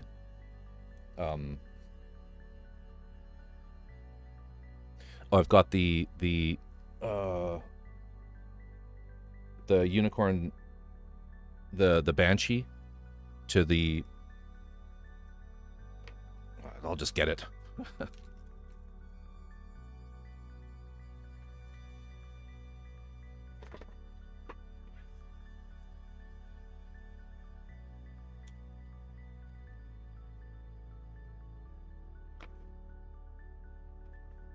I've got the dual blue conversion.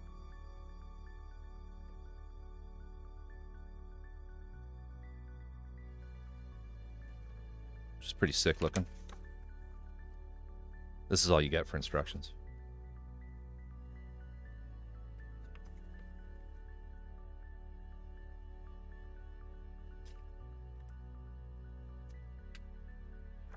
And I've also got the Norn conversion for the regular, what is it, like the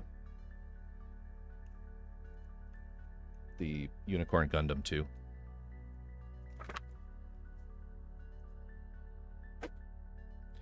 I just kind of keep an eye everywhere. So, I mean, the usual places where you find them, you know, new type. But I also, some of the recasting sites, particularly GKM, they will sell original conversion kits as well as recasts. So, like, you just got to keep an eye out for them. Like, show you.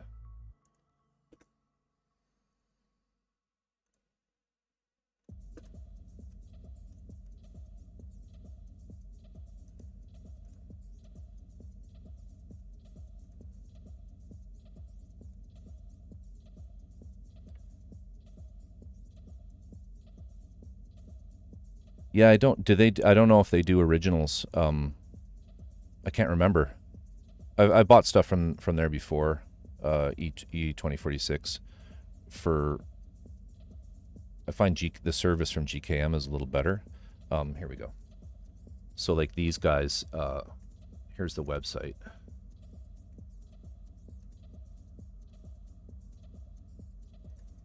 I'm not saying this is the only place I get them, but it's if you don't already have this, it's another one to sort of put to bookmark.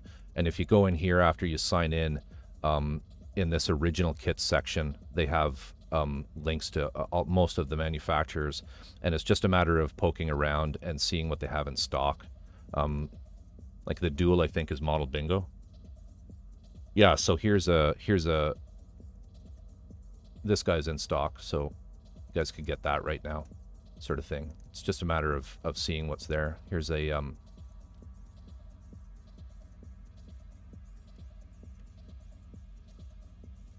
right. So yeah, check them out, because I mean, GKM is totally a recasting website, but they sell original conversion kits as well. I think they'll ship everywhere. I can't imagine they wouldn't ship to Australia. It's probably cheaper to ship to Australia from Taiwan. They're Taiwan based, so it's probably cheaper for them to ship to Australia than it is to ship to North America.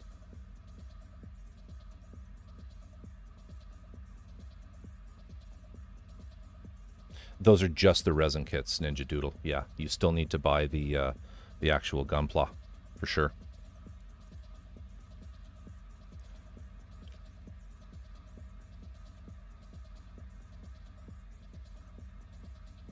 Yeah, I think the way GKM operates, and E2046 for sure operates, is they farm them out. They farm the actual. If you're looking for the recasts, are certainly all. They're all made in, like the workshops, I believe, are in China, and they warehouse them in Taiwan, ship them from Taiwan. Everything I've ever bought is everything I've ever bought has been shipped from Taiwan.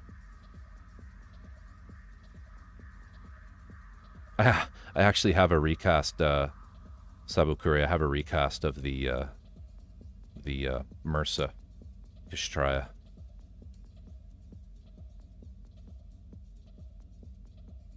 I haven't made a camphor, no.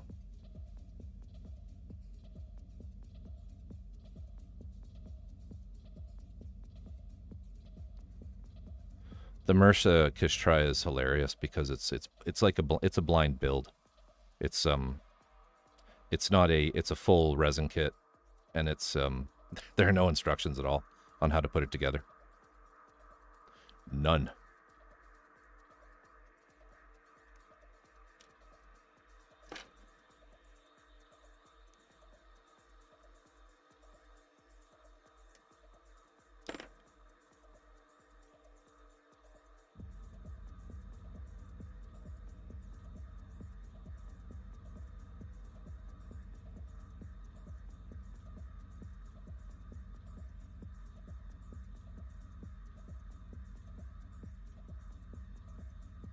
How was your stream, Addy?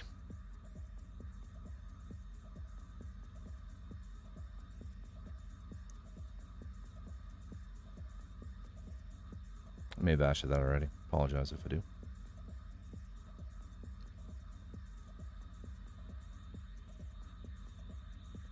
A productive stream. I'm jealous.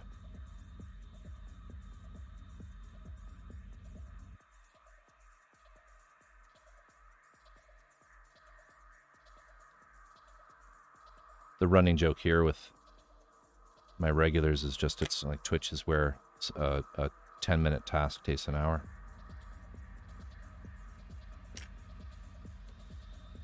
Both learned a lot. So who's the Canadian? Who is doing the teaching? And where are you from?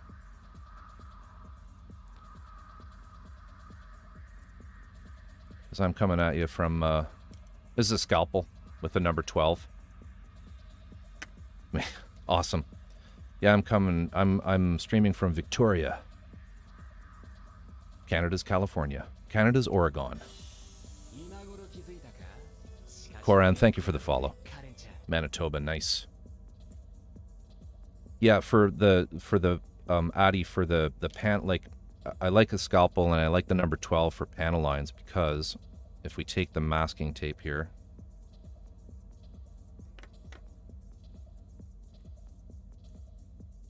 what you can do is you can just put your tape right over a panel line, and then you can use it with the hook blade to just kind of cut right down like that.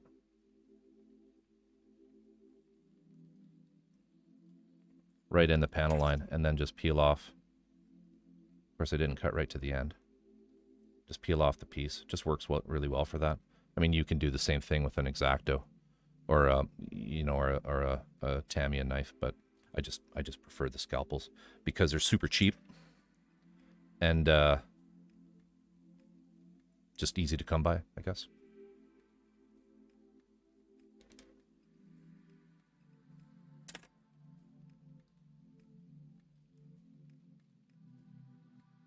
Yeah, Vancouver was Canada's California. Victoria's better, though, because it doesn't rain as much here.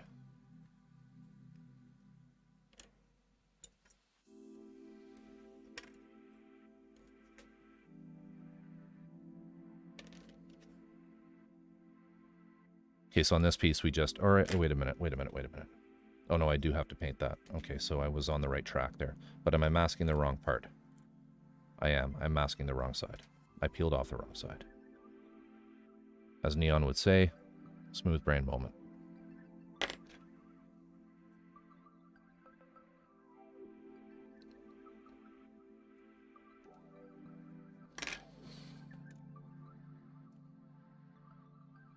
Yes, but Manitoba probably has affordable housing, Ninju.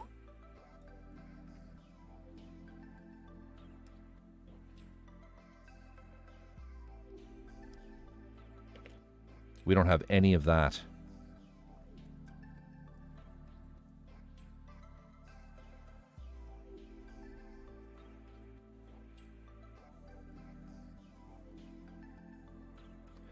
All right, I feel like I've missed a whole bunch of stuff in chat.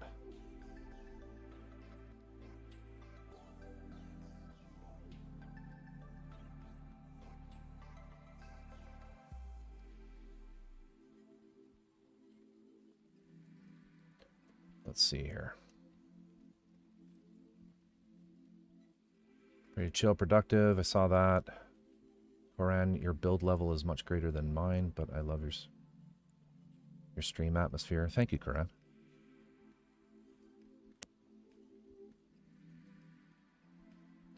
Thought Vancouver was Canada's California.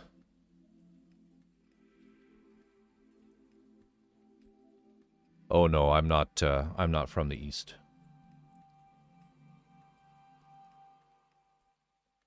Ninju. No, no Irish in me. A bit of Welsh boyo, but none of that. Because it's warm. I definitely need to get that blade now. I usually start with a toothpick and tape. Yeah, number 12, Addy. In fact, you can, like, look on Amazon, you can buy scalpels there for next to nothing, and they'll come with a huge assortment of different shapes of blades. And you just pop, like, the way that you use a scalpel is you just pull out the back and push. Try not to cut yourself. But they just sort of slide off there. Once you get it over the lip, they kind of just slide off like that. Super useful.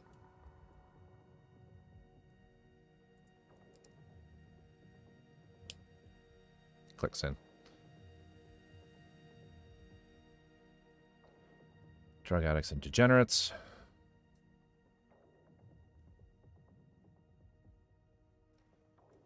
Jaluk, I miss you there, but thank you, sir. Thank you for joining me from Australia.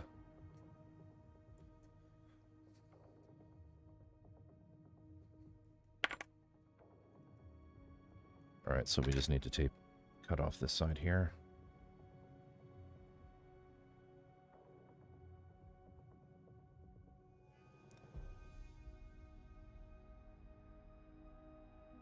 Actually thinking I did this a little wrong. Yeah, I did. So we're going to get rid of that. And we're going to get rid of that. We're going to cut this.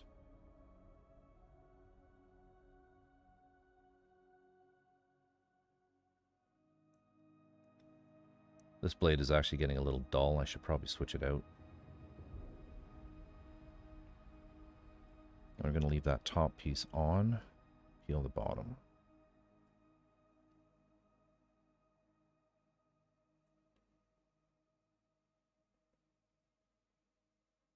Hey, Snake Charmer.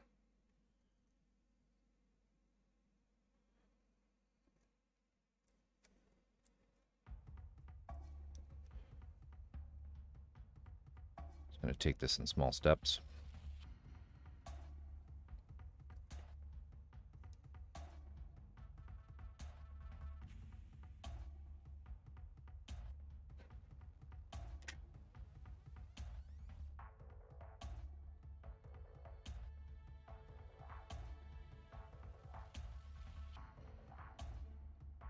Who are you calling a gilf?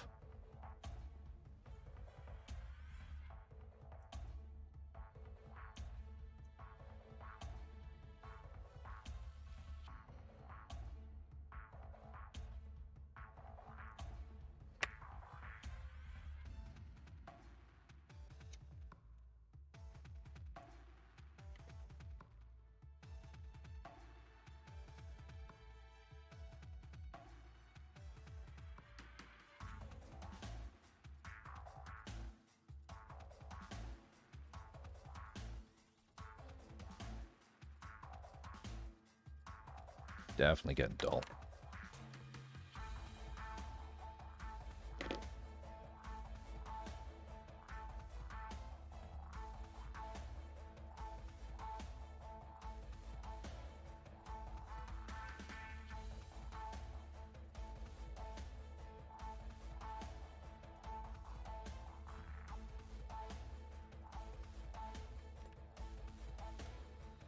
Addie, thank you so much again. Much appreciated. Take it easy. Take care. Hope to catch you on your next one. I'm probably going to go for probably just to the end of this part myself. And then I'm going to call it. I was actually going to call it right about when you showed up. But hey, I can't do that to raiders. Can't do that to my hobbyist brethren.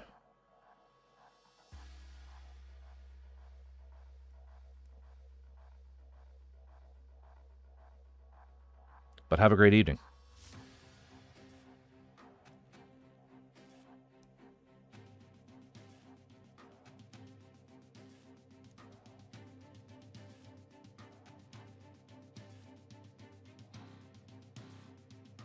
Oh, come on.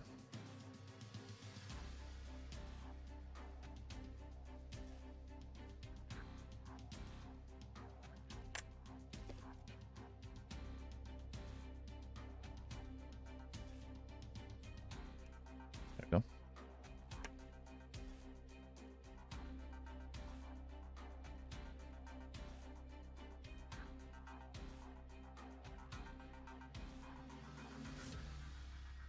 What's that tool called? I think that's what I need for my paintbrush label problem. This? This unpredictable?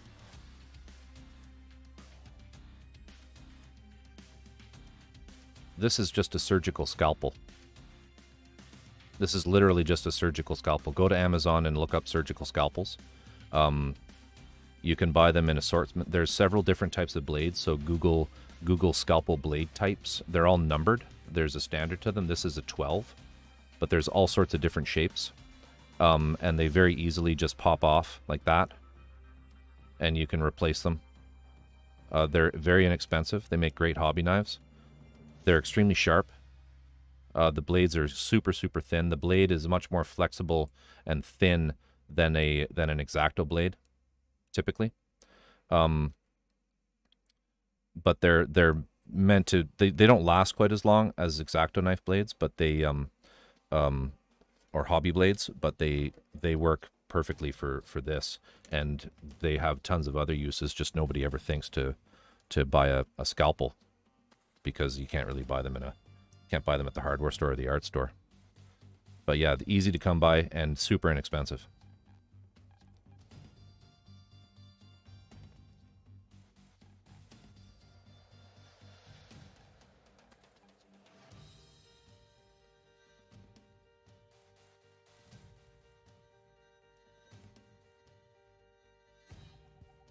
Where's that line? I think Addy mentioned he does the same, but I use a toothpick to just kind of push into the tape. I know, right?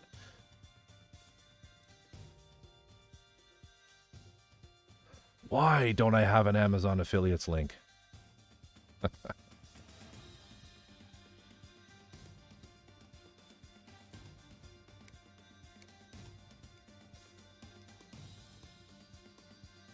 This stream is actually this stream is actually designed. It's made by the scalpel producers of America.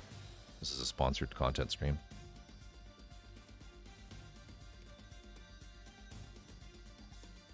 There we go. Just a really, really elaborate way of selling scalpels, everybody. That's all this is. All right. Just got to tape up this spot here, that spot there, this little square here. And then we paint. Oh, and I think I do that too, but I do that. Yeah, no, we got to do that too.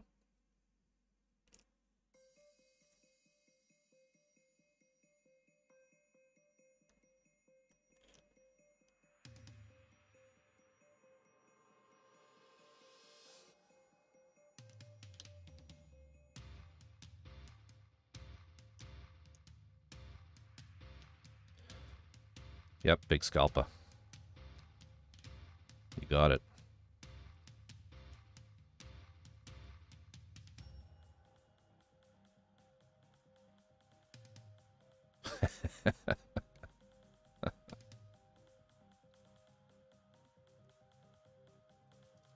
G.I. Joe.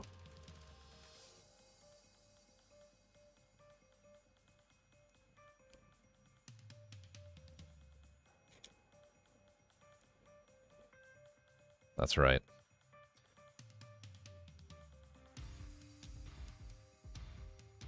Okay.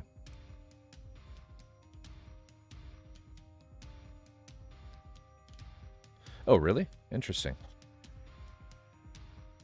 Well, like the hundreds of blades. I mean, the blades are always going to be in large quantities. But I would agree with Ninju that yes, you do need that many.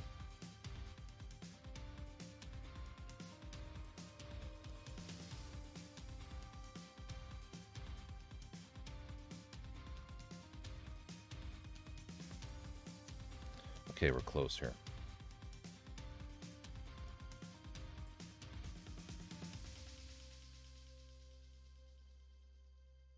We're close here.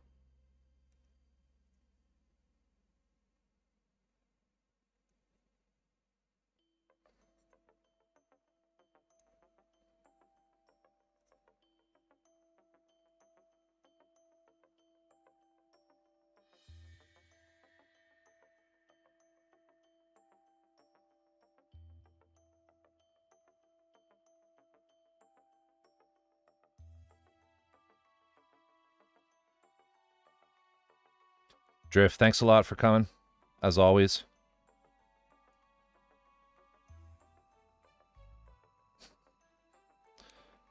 Ninju, do you know Drift? I hope you know Drift.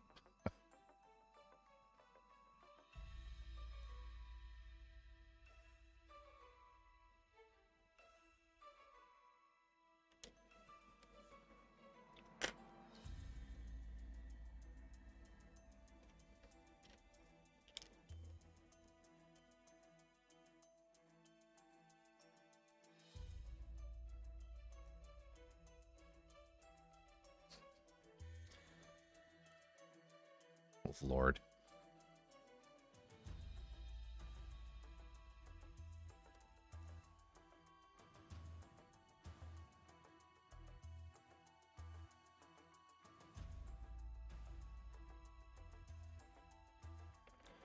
A rowdy bunch.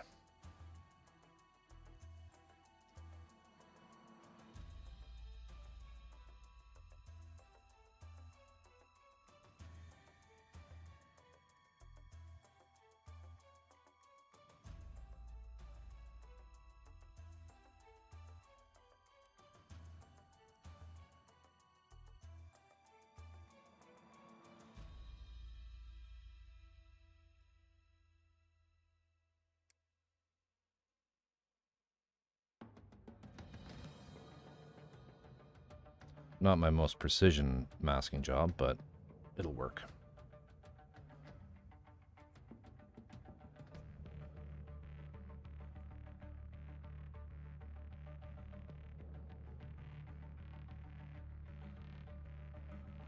So I just need this tiny little square.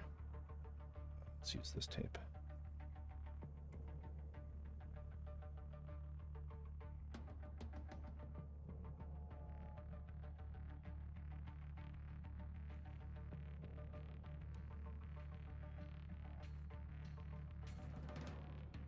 There we go.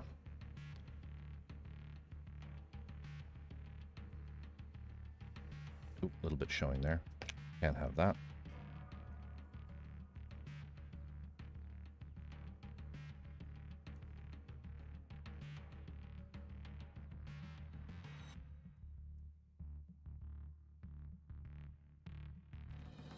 All right, let's put this on a clip, paint it.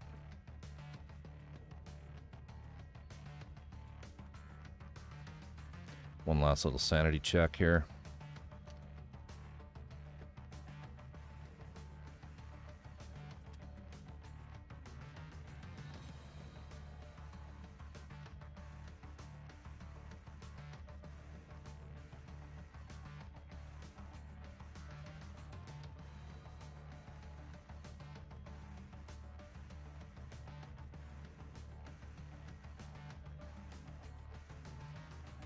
Should have just enough paint left over from the part we did previously. Let's make sure everything's nice and tight.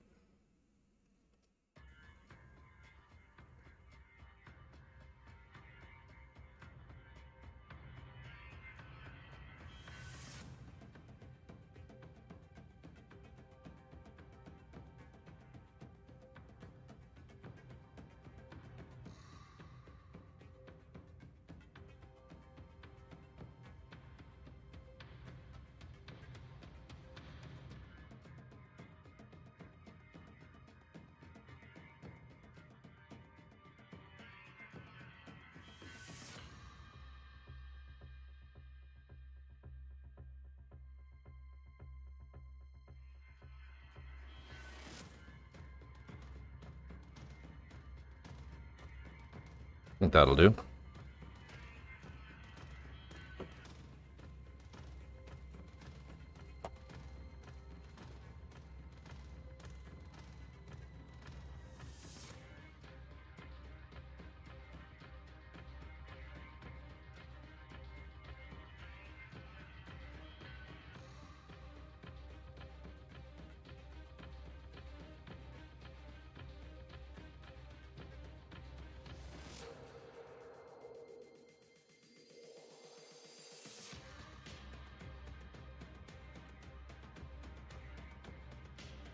Yeah, you get used to it.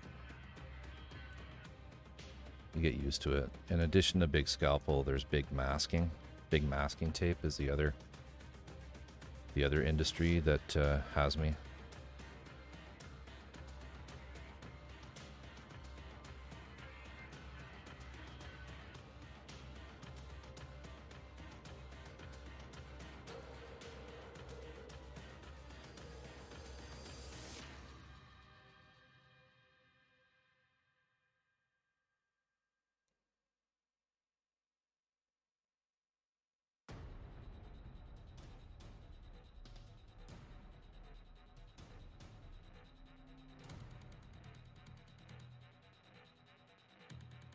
Big tape.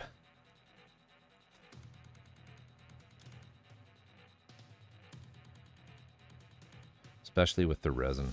Especially with the resin kits.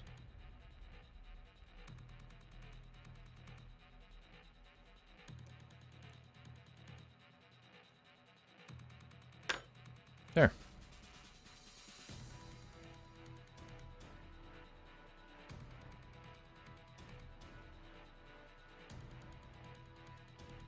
Half an hour of masking. 25 seconds of spraying.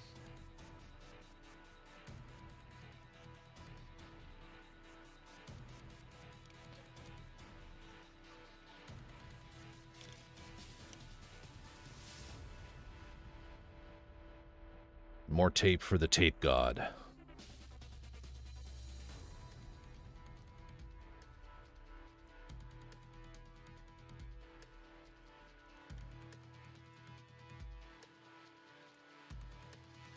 This is the equivalent of collecting all of the nubs for resin kits, is you get a tape ball going. And by the end of it, it's like a foot wide.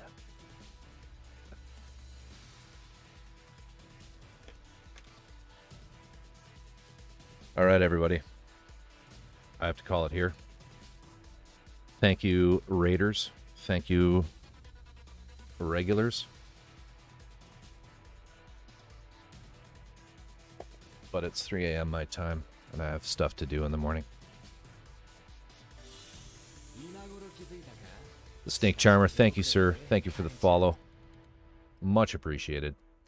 Let's see if anybody else is on. I can take you all somewhere else. I can take you, band of hooligans, somewhere else.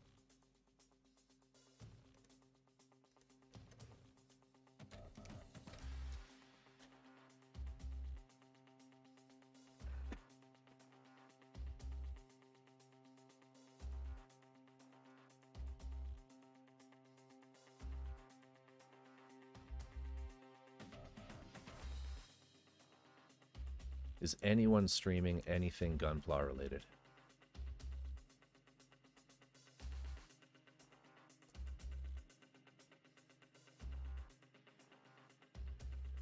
I tell you what. Browse. Let's see here. Makers and crafting. Makers and crafting. Where are you?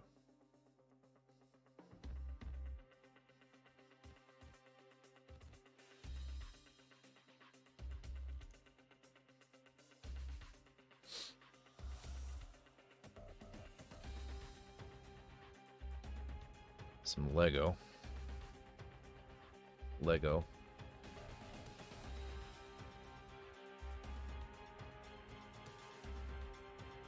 There's some Gunpla, but it's Korean.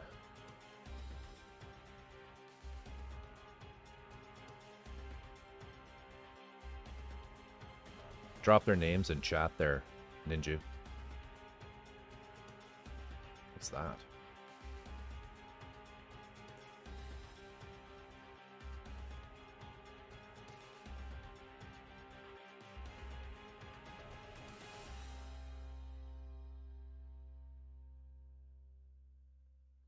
What's this one here? Gunpla stream. What's this guy doing? Let's see here. What's he building? What's he building? Come on, ad. Go away.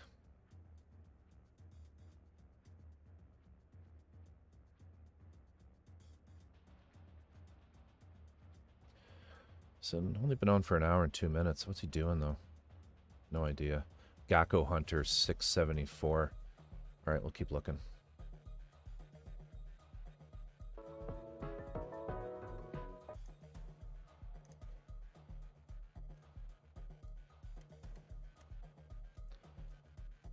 I'm open to suggestions here, everyone. If you know of someone.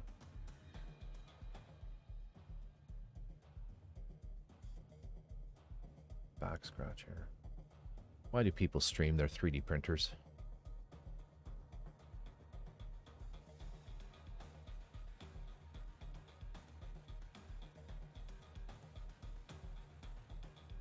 Right. Considering there's probably unpredictable, there's probably more Gunpla fans here than just straight art. So I was thinking of just keeping it topical.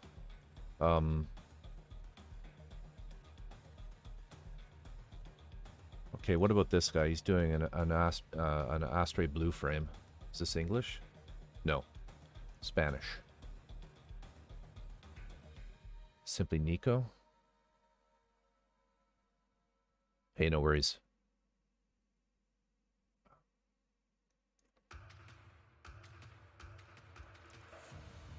Simply Nico. Let's try that.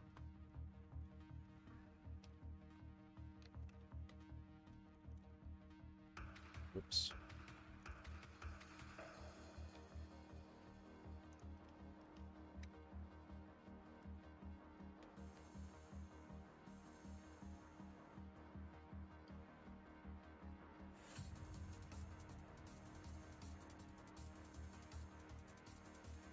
Simply Nico's not live. Unless I have the wrong person.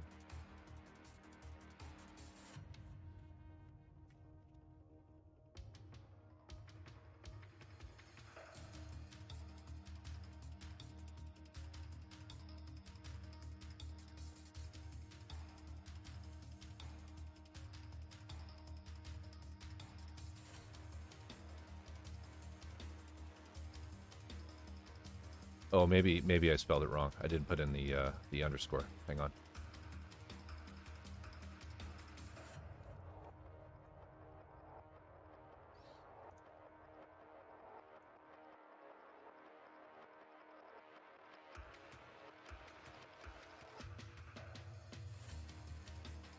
He's not English.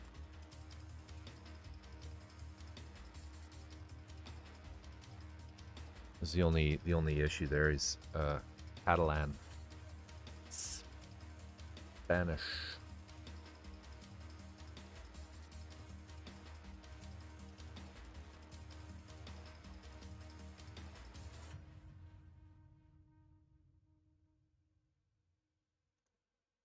I mean, he's only got 6 viewers. Maybe we should just do it anyway.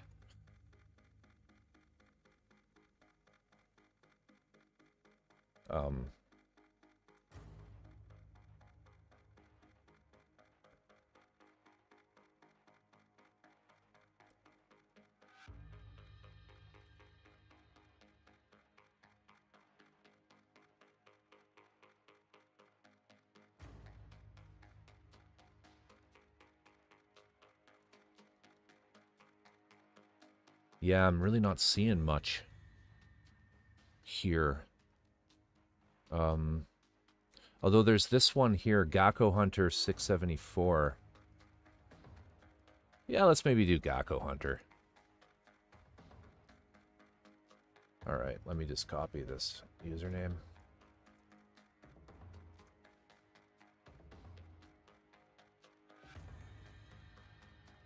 Yeah, I agree. So let's do it. Let's